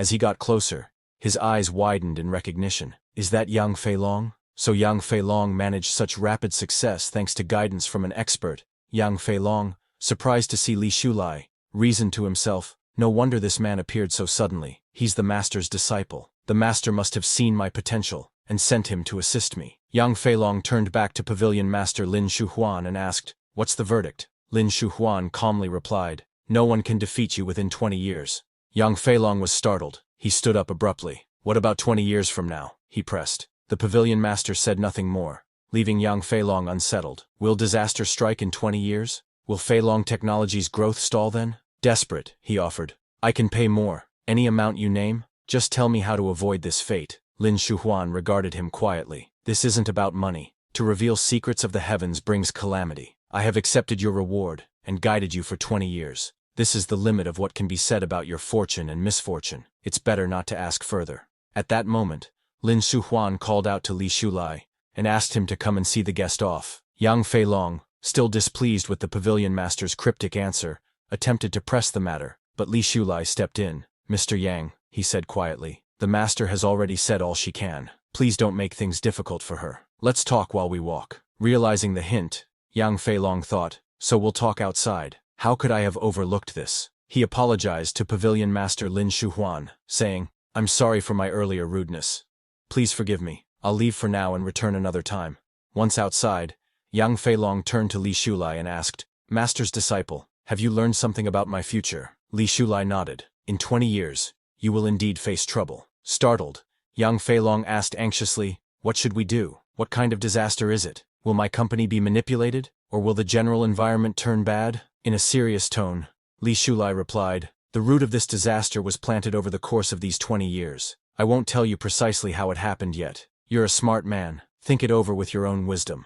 Yang Feilong, perplexed, wondered what that meant. Before he could ask more, Li Shulai continued, "When you plan your steps, don't just look 3 steps ahead. Look 10 steps ahead. Some matters you must understand by yourself before anyone can help you. You will be invaluable to China's future development, so I won't simply stand by. I've given you a hint. The rest is up to you." Yang Feilong pressed on, "But what is this disaster? Will it deliver a crippling blow to Feilong, or to me personally?" Li Shulai merely smiled and said, "I've said enough. I was on the wrong side. Oh, never mind." Yang Feilong seized on that slip. The wrong side? This must be a key piece of information. He knew better than to push further. These masters had their own taboos, and pressing them too hard might only cause offense. He thanked Li Shulai sincerely. "You've helped me a great deal. I appreciate it." Grasping Li Shulai's hand, Yang Feilong said, "May I call you that? From the moment I met you, I wanted us to be brothers who could share both fortune and hardship. Now that I know you are the master's disciple, I feel unworthy." Li Shulai responded humbly, "Mr. Yang, you worry too much. Whether we are brothers or not, I've told you that you are crucial to China's future. Rest assured, I will help you. Now, return home, and we'll speak another day." Yang Feilong thanked him again. "I trust you'll keep what we discussed in mind," he said before departing, all the while wondering about the catastrophe that lay 20 years ahead. As he left, Li Shulai reminded him, "Walk slowly." After Yang Feilong departed, Li Shulai turned to leave as well, only to hear Xiao Ning calling out from behind him. "What is it, nephew?" Li Shulai asked with a smile. "I'll be staying here to practice for the next 6 months, Xiao Ning said. "What about you? What are your plans?" Li Shulai smirked. "I'll train without distraction," he said. "At the same time, I'll see if I can open your 8 extraordinary meridians and give you a physique suitable for cultivation." Surprised and grateful, Xiao Ning exclaimed, "You're going to help me open them?" Li Shulai nodded. "We're fellow disciples. Naturally, we should help one another if we can. Now, I'm going to visit your grandmother. Prepare yourself." Xiao Ning stood there, both nervous and excited. "He wants to help me open the 8 extraordinary meridians," she thought. "Does that mean I can truly begin practicing like him?" But then another thought struck her. The only known method to open these meridians currently involves dual cultivation. As Xiao Ning realized the implication of Li Shulai's offer, she became utterly shocked. "He wants to practice dual cultivation with me?" she thought, stunned. "He acted so detached, claiming he had no interest in me, even dated other girls, just to keep me uncertain." Furious, she stomped the ground. What on earth is he trying to say? Explain yourself clearly. The next day, early the next morning, in Li Shulai's room, he was sleeping soundly. Suddenly, he sensed someone entering and opened his eyes. Startled, he realized he was completely unclothed as he bolted upright. Standing there was his master, Lin Shuhuan. Embarrassed, he asked, "How long have you been here? It's not right to watch someone sleeping like that," he thought. Lin Shuhuan regarded him calmly and asked, "Yesterday, when you went to see Yang Feilong off, did you tell him what will happen 20 years from now?" Li Shulai grew nervous and asked, "How did you know all this? Your secret code is far too obvious." Lin Shuhuan replied, "If I couldn't figure it out, I wouldn't be worthy of being your master." She fixed him with a serious gaze. "Did you take over someone's body, or were you reborn?" Shocked, Li Shulai thought. Just a few extra words and I was found out? He wondered if his master had opened her celestial eye. Aloud, he started, "I want to deny it," but Lin Shuhuan cut him off. "Whether you're reborn or possessed another's body, it doesn't matter to me. I acknowledge only who you are now, my apprentice. No matter who you were in the past, you are just my disciple today." Li Shulai was surprised and deeply moved by her calm acceptance. As expected of a true master of the modern era, he thought. Lin Shuhuan continued, "It's true that revealing the secrets of heaven brings calamity. Everyone has their own fate, and one careless word can cause irreversible change. As your master, I only want to remind you, be prudent. I won't say this again. If you invite heavenly tribulation, I will be powerless to save you." Li Shulai bowed respectfully. "Thank you, master, for your guidance.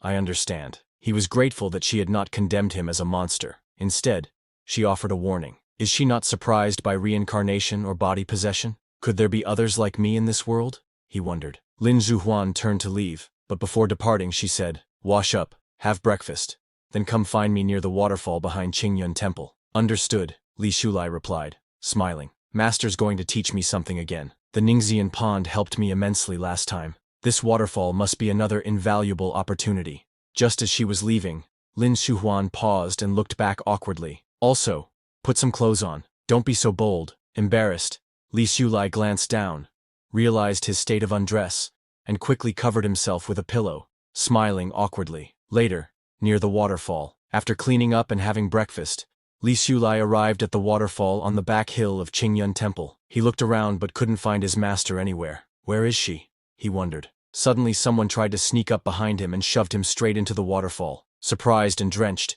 he emerged from the water, furious and on guard. "Who's there? Show yourself! Don't play these tricks!" he shouted, but no one responded. Climbing out of the water, Li Shulai thought, "I just began cultivating. I have no past enemies and no current grudges. There's no reason for anyone to be after me. It must be someone targeting my master instead." He shouted into the silence, "If you're planning an ambush on my master, you'll have to get through me first." Lin Shuhuan stepped out from behind the bushes, smiling mischievously. "It was me," she said. Li Shulai was delighted to see his master. Lin Shuhuan looked at him and said, "Facing only forward without considering what's behind you is a serious taboo for cultivators. If there truly had been an enemy ambush here, you would have been in great danger. Your inexperience is understandable. After being attacked, you immediately became vigilant and showed concern for my safety. Your comprehension and character are quite good, and as your teacher, I'm pleased." She then asked, sounding concerned, "Was that hit just now painful?"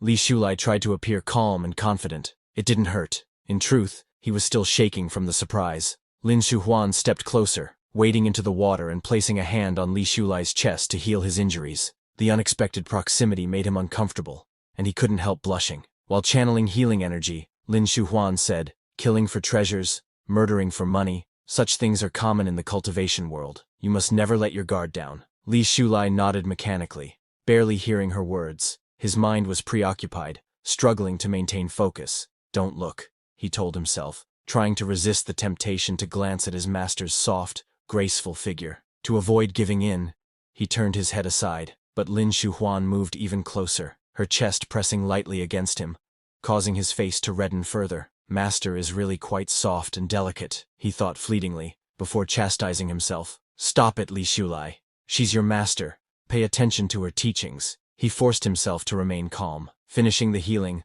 Lin Shuhuan stepped back slightly. "The reason I brought you to the waterfall today," she said, "is that your physical condition must be strengthened. Cultivation is not just about refining qi and the mind, it's about the body as well. Many believe cultivation is only about accumulating spiritual power and practicing techniques, neglecting their physique. This leads to stagnation in the later stages, as the body can't handle the stress." She reminded him, "Although you soaked in the Ningxian pool and opened your meridians, that alone isn't sufficient. You have talent, but you must still lay a solid foundation." Li Shulai felt a surge of relief, thinking the worst was over. But Lin Suhuan fixed him with a serious look and said, "Today, we begin special training." She led him to a towering waterfall, and without hesitation, began removing her outer robes. She told Li Xiulai that today's training involves enduring the force of the waterfall, and she will be joining him too. Li Xiulai turned red, flustered by the unexpected turn of events.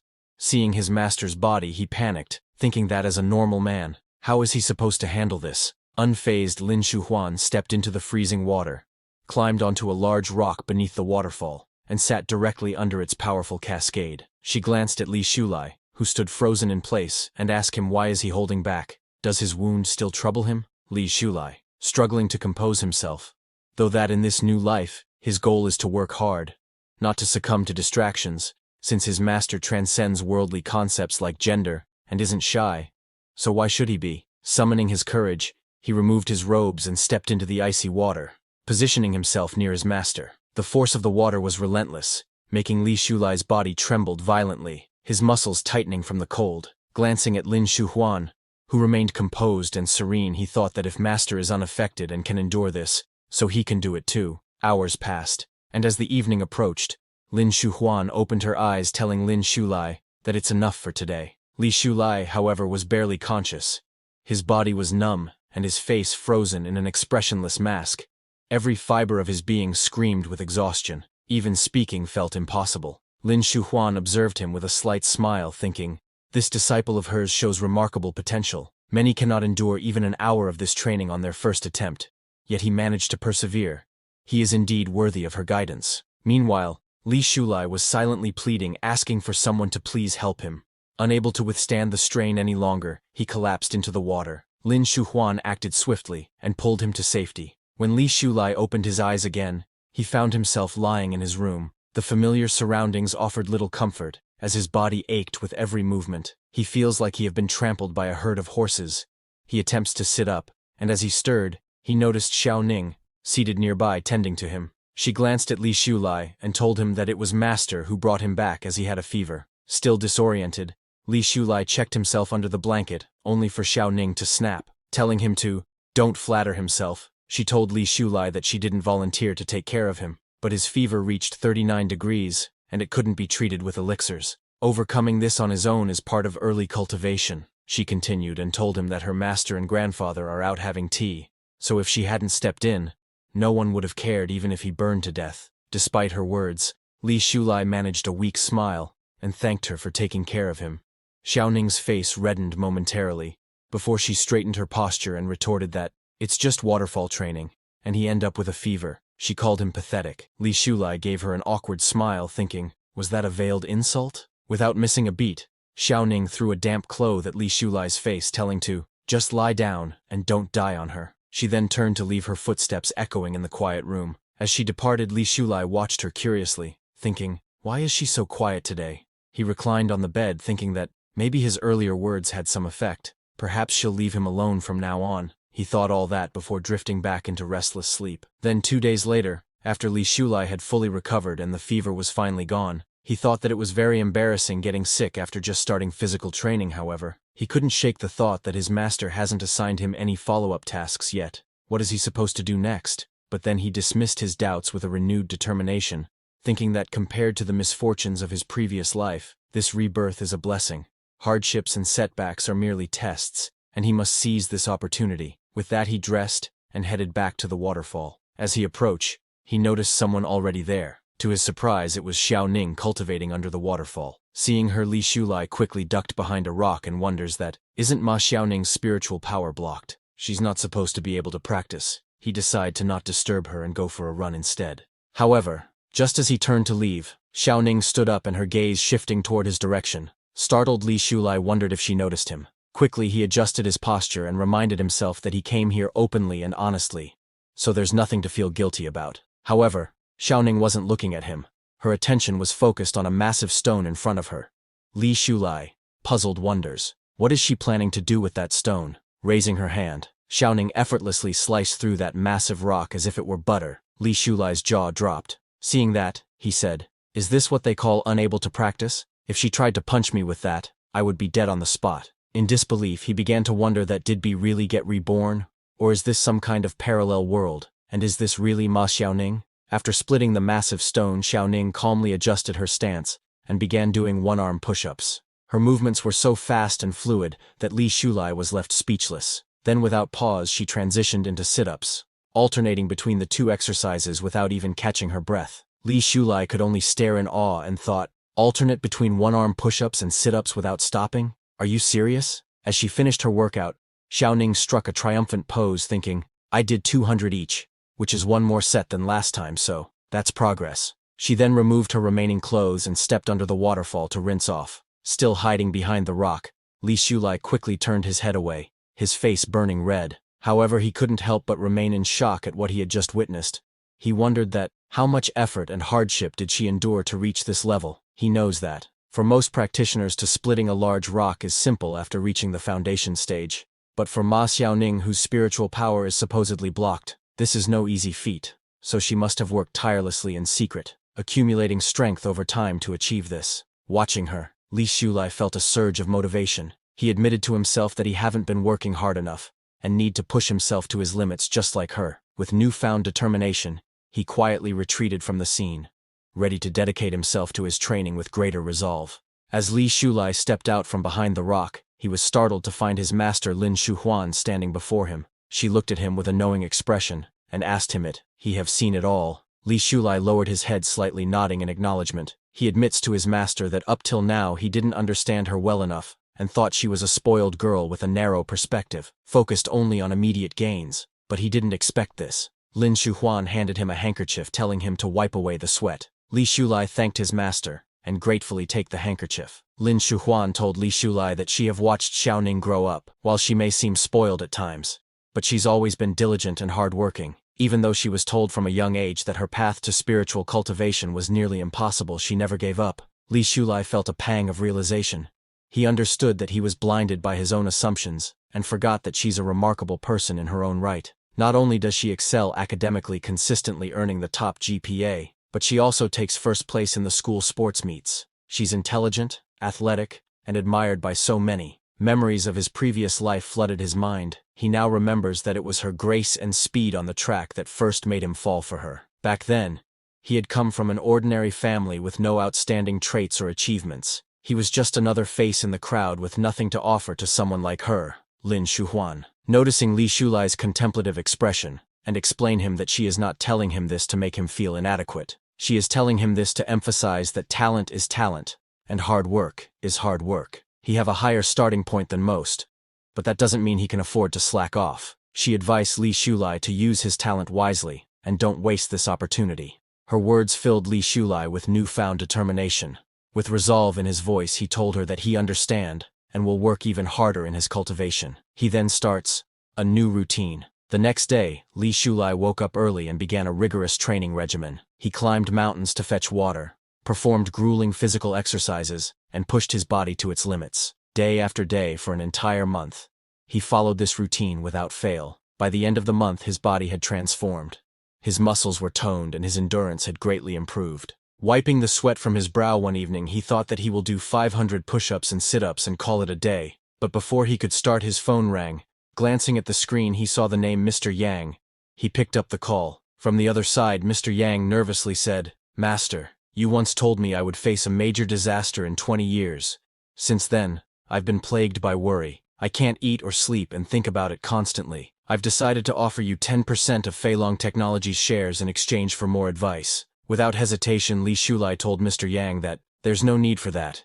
Money is merely an external possession, so it holds no value to him. Startled by Li Shulai's response, Mr. Yang quickly apologized, saying he was foolish to think of using money to repay his wisdom. He asked for forgiveness. Li Shulai, with a soft tone, told Mr. Yang to don't worry about it. Li Shulai added that as someone who has experienced life's trials, he will give some advice to him. Mr. Yang listened intently as Li Shulai continued. He told Mr. Yang that the future is uncertain, so it's best to focus on the present, right now. Feilong Technology's to C model has strong development prospects, but eventually their goods will rely on individual merchants for distribution. He asked Mr. Yang if they have considered building their own logistics chain. Mr. Yang was taken aback and asked Li Shulai how could he know they are focused on the 2C model from the deep mountains. Li Shulai pressed on, telling Mr. Yang that if Feilong Technology establishes its own logistics network, They can improve service quality and reduce reliance on third parties. By offering high-quality, low-cost logistics services, they will increase customer loyalty and build a stronger brand. He told Mr. Yang to dedicate himself to serving the nation and its people, and he won't go astray because Feilong technology has the potential to become a generational legend. Li Xulai said, "Mr. Yang, the decision is yours.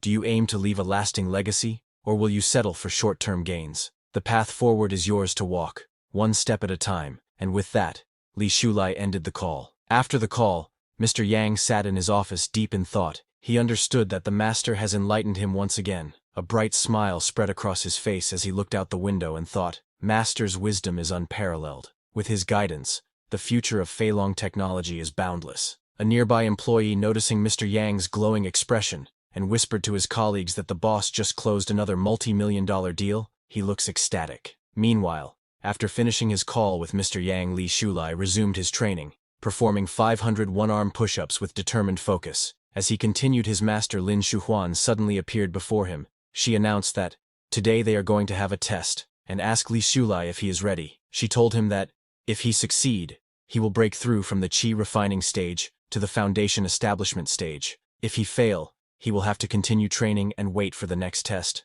Li Xulai, filled with excitement, exclaimed that he is ready, but inside he was a little nervous, because after the last trial he had a fever for 2 days. He wonders, can he succeed this time in one go? Lin Shuhuan asked him to get dressed and follow her. Li Xulai hesitates, and told her master that he still need to complete 129 sit-ups. Lin Shuhuan told him that he can make up for it after the trial is over. Then moments later, after changing into fresh clothes, Li Xulai followed Lin Shuhuan to a cave. Inside, there was a large gate sealed with a magical barrier. Lin Shuhuan placed her hand on the barrier, and the gate slowly opened, revealing a long, dark tunnel. Lin Shuhuan explained to Li Xulai that this is a simulated environment, and his task is to keep moving forward and not get caught by the monsters. If he get caught. Before finishing her words, she kicked Li Xulai into the tunnel. Startled, Li Xulai shouted, asking him master to at least finish his sentence before kicking him in. And what monsters? Will he die if they catch him? Saying that, he turned to look back only to find that the door had vanished. Panic set in as he thought that could master really want to get rid of him? She could not treat her disciple like a disposable item, right? As he tried to make sense of the situation, a growl echoed from the darkness. A massive white tiger emerged, its glowing eyes fixed Li Xulai. The tiger snarled, sending chills down Li Xulai's spine. Trying to calm the beast, Li Xulai nervously said, "Good brother, we can talk this out." The tiger, unimpressed, charged toward him. Without another thought, Li Xulai turned and ran for his life. Suddenly, a notification window appeared in front of him telling him to please reach the finish line within 30 minutes. If he failed, he will get unknown penalty. Seeing the ominous message, Li Xulai's heart sank. He thought that a punishment marked with question marks can't be good, and if this tiger catches him, he will be done for. While running ahead, he noticed the path ended abruptly, leaving only a narrow wooden beam suspended over a chasm. Is this some kind of temple run?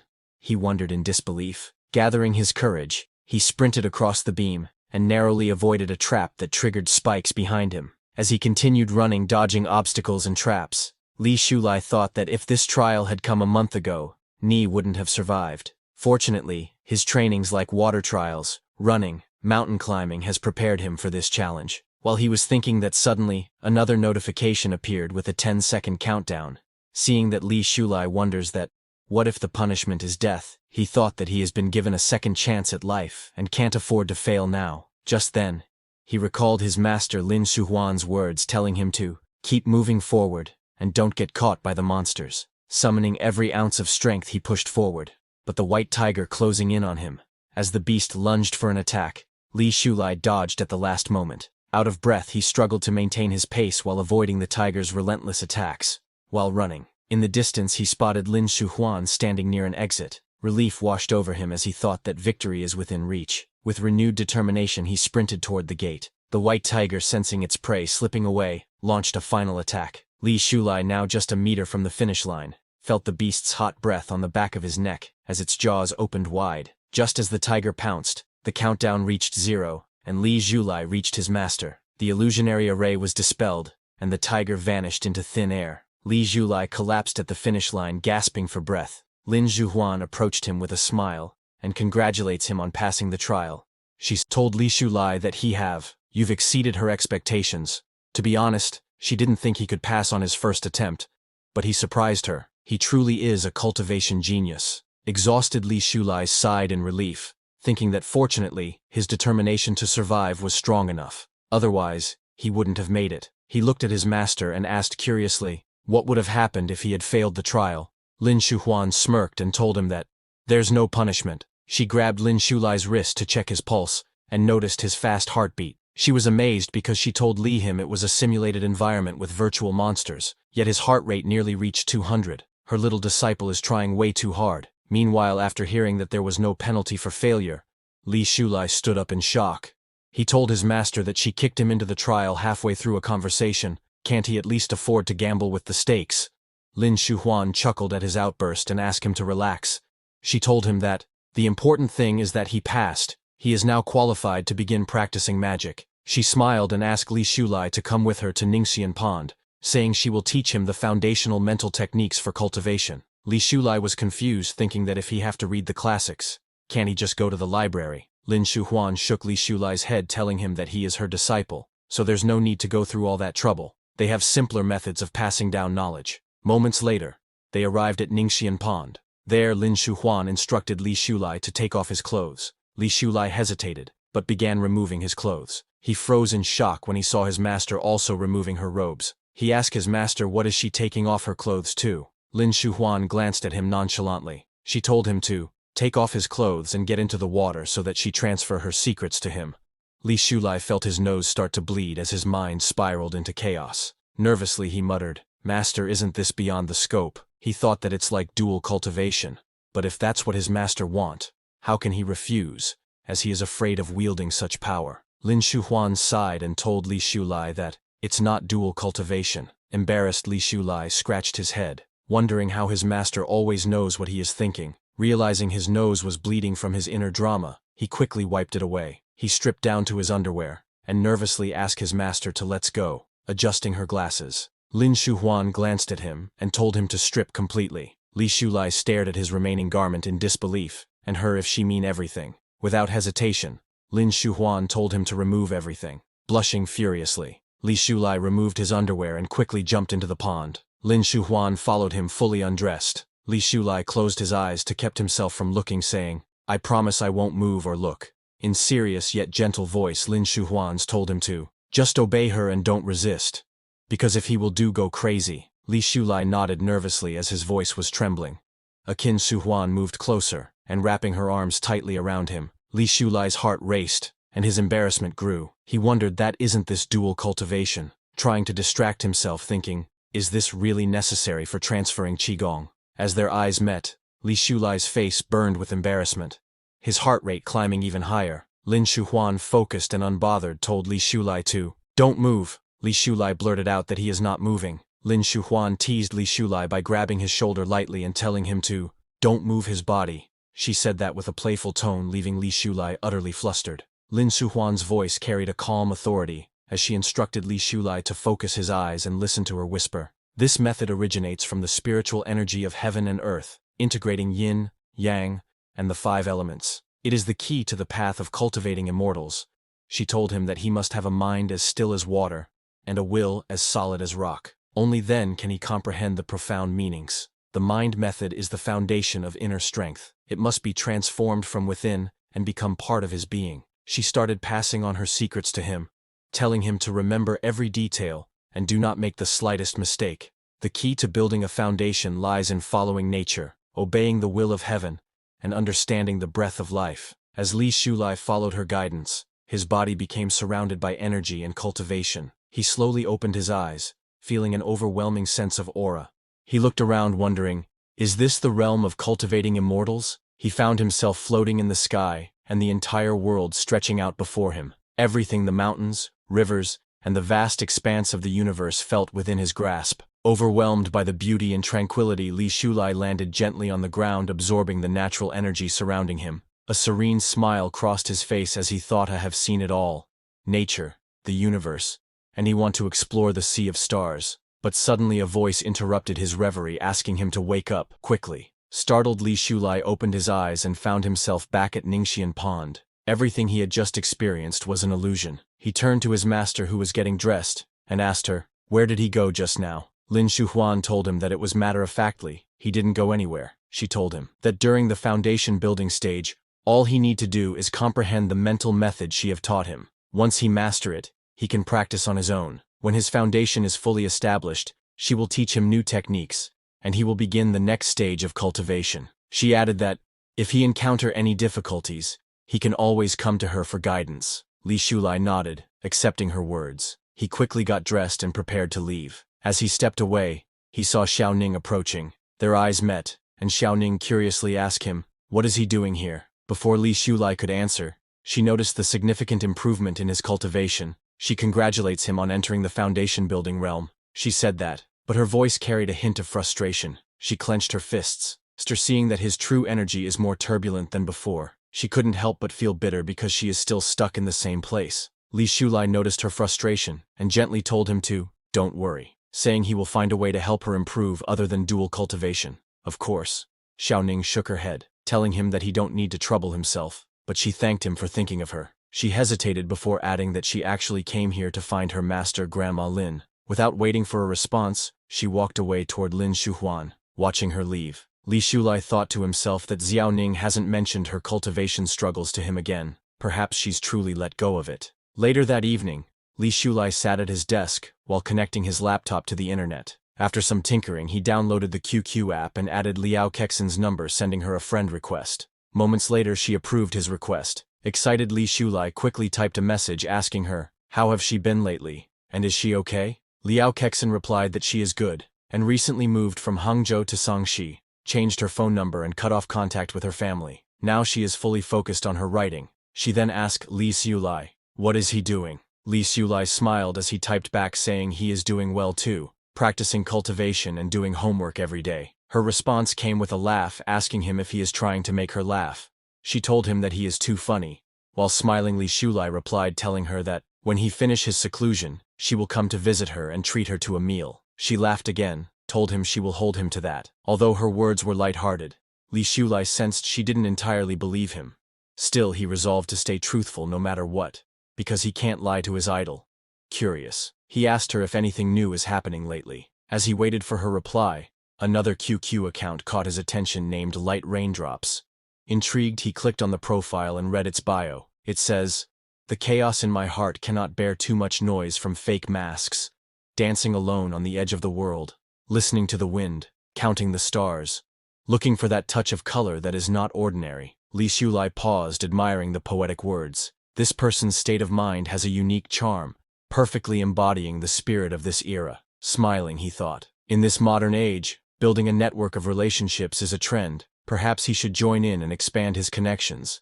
Li Shulai received a message from an account named Light Raindrops, asking him if he has been busy lately because she couldn't reach him before. Confused, Li Shulai wondered who this could be. The account continued writing that recently she found a library with a huge collection of books, a beautiful environment, and a great location. She asked Li Shulai, when can they go there together? After a brief conversation, Li Shulai realizes that Light Raindrops is Wei Yu. He noted how online usernames often reflected a part of the user's identity. He thought that Wei Yu may be socially anxious in real life, but she's quite talkative online. Li Shulai replied, telling her that he had been undergoing induction training recently. It's a private program, and he signed a confidentiality agreement. Luckily, today's a day off, so he finally have time to browse the internet. Wei Yu responded enthusiastically, telling Li Shulai that since he is working hard, she have to push herself to keep up.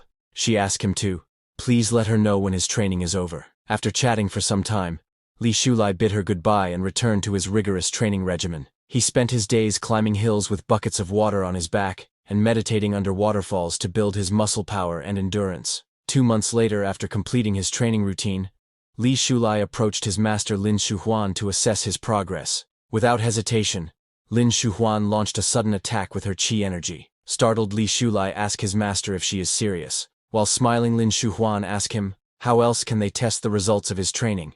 She told him to, don't worry, saying he can barely dodge it now, but he will improve with practice. Motivated by her words, Li Shulai dedicated himself to further training. After another 2 months, his hard work began to show impressive results. He had reached the late stage of foundation building. With this progress, Achieving the Jindan stage seemed within reach. Taking a short break, Li Shulai pulled out his laptop to check the latest news. While smiling, he thought, "Am I now Lao Yang's #1 advisor? Because Lao Yang followed my suggestion and started preparing his logistics team. Li Shulai. Wonder if he will still be called Rookie Pai Pai in this life." He reflected on his past advice and its impact, thinking about Lu Daxi's rapid physical improvements and growing popularity.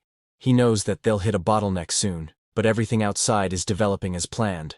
So for now, he will let them run free without interference. But one thing still nagged at Li Shulai. He could not understand why there had been no updates from Lin Yanhong of Qiandu. Why hasn't he responded as Li Shulai gave him the CD?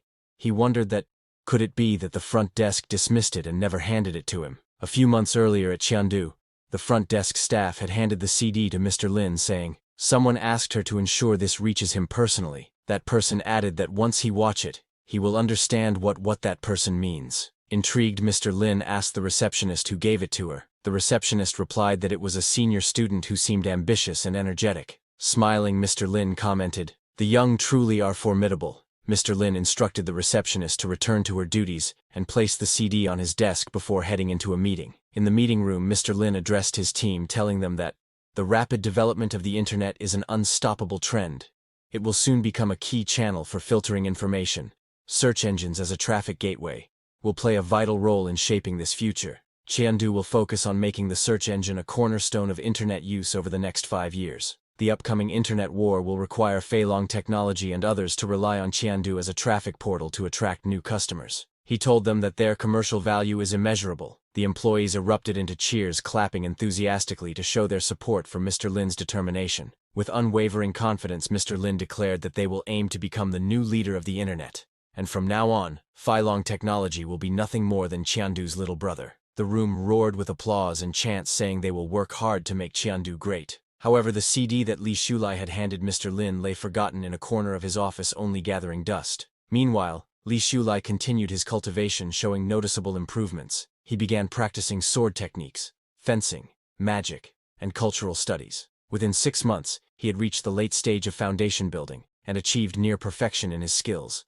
Lin Suhuan, observing his rapid progress, smiled with pride and told Li Shulai that he is truly talented and hard-working. Li Shulai bowed respectfully and thanked his master for her guidance and encouragement. Lin Suhuan's tone turned serious as she told him to prepare for the next trial, because only after passing this stage can he advance to the Dan stage. She told him that many cultivators have a smooth journey in the beginning, but get stuck at the late stage of foundation building, unable to progress for a lifetime. So he must not let this happen to him.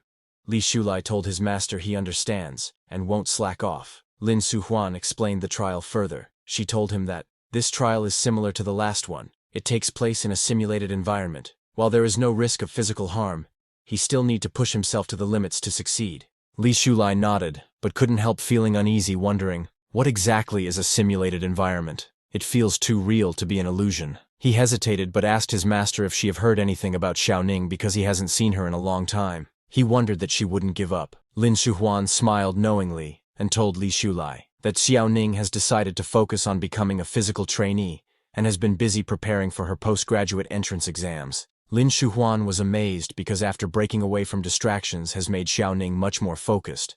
After her breakup, Xiaoning seems much more clear-headed. Lin Suhuan turned back to Li Shulai and told him that this trial will take a significant amount of time, so if he have unfinished matters, he should resolve them first. Li Shulai bowed again, telling his master that external matters are not as important as his cultivation, and he will prepare immediately. As Li Shulai walked back to his room to pack, he noticed Xiaoning sitting in the garden, deeply focused on her studies. She muttered to herself, asking, "How can the answer to this question be C?" Li Shulai observed her quietly and thought that there's no need for a farewell, so he won't disturb her. 3 days later, Li Shulai arrived at the trial grounds. To his surprise, he discovered that he wouldn't be facing the trial alone. A booming announcement echoed, telling everyone that the simulated environment is loading and the mimetic gate is about to open. As the gate opened, the participants found themselves aboard a boat on the vast sea. Lin Suhuan appeared among them, much to the crowd's astonishment. "Look, it's Senior Lin," a guy exclaimed. Another guy said he can't believe he is seeing such a powerful cultivator in person. Another guy asked that Senior Lin is so young and beautiful. It's said that Senior Lin is one of the few who can open trial copies and help cultivators break through in simulated environments. She's really selfless, another guy remarked. An older cultivator nearby smiled and said that Senior Lin's disciple he will be proud. Unfortunately, she doesn't accept disciples. That's not true, another guy interjected, telling others that he heard she has accepted a disciple recently. Li Shulai overheard the conversation and thought proudly that his master is so well known. Lin Shuhuan addressed the participants and told them that the destination of this trial is an isolated island. They must survive there for a week to pass. If they are attacked by monsters, or lose too much blood in battle, or suffer a fatal attack, they will be teleported out, and the trial will be considered a failure. The crowd began to murmur, saying, "Although it sounds dangerous, it's good that there's no real risk to our lives," another guy said. "These trials are becoming more humane, but what if something unexpected happens? Can they guarantee their safety?" A seasoned participant reassured everyone, telling them that these trials have been conducted countless times, and she have never heard of issues occurring below the Jindan stage. Lin Shuhuan turned to her disciple, telling Li Shulai that the rest is up to him. She left the area, leaving Li Shulai to face the challenge. Li Shulai clenched his fists and smiled confidently, thinking, "As my master's only disciple among this crowd, he must bring honor to his master, so he cannot fail." That's all for today, everyone. Before we wrap up, I want to let you know that we've recently launched a membership program here, where you can enjoy perks like early access to videos and soon, exclusive content just for members. You'll also receive custom badges and emojis to enhance your interactions. If you're interested, consider joining our membership to enjoy these benefits. Check out the link in the description to join. See you all in the next video.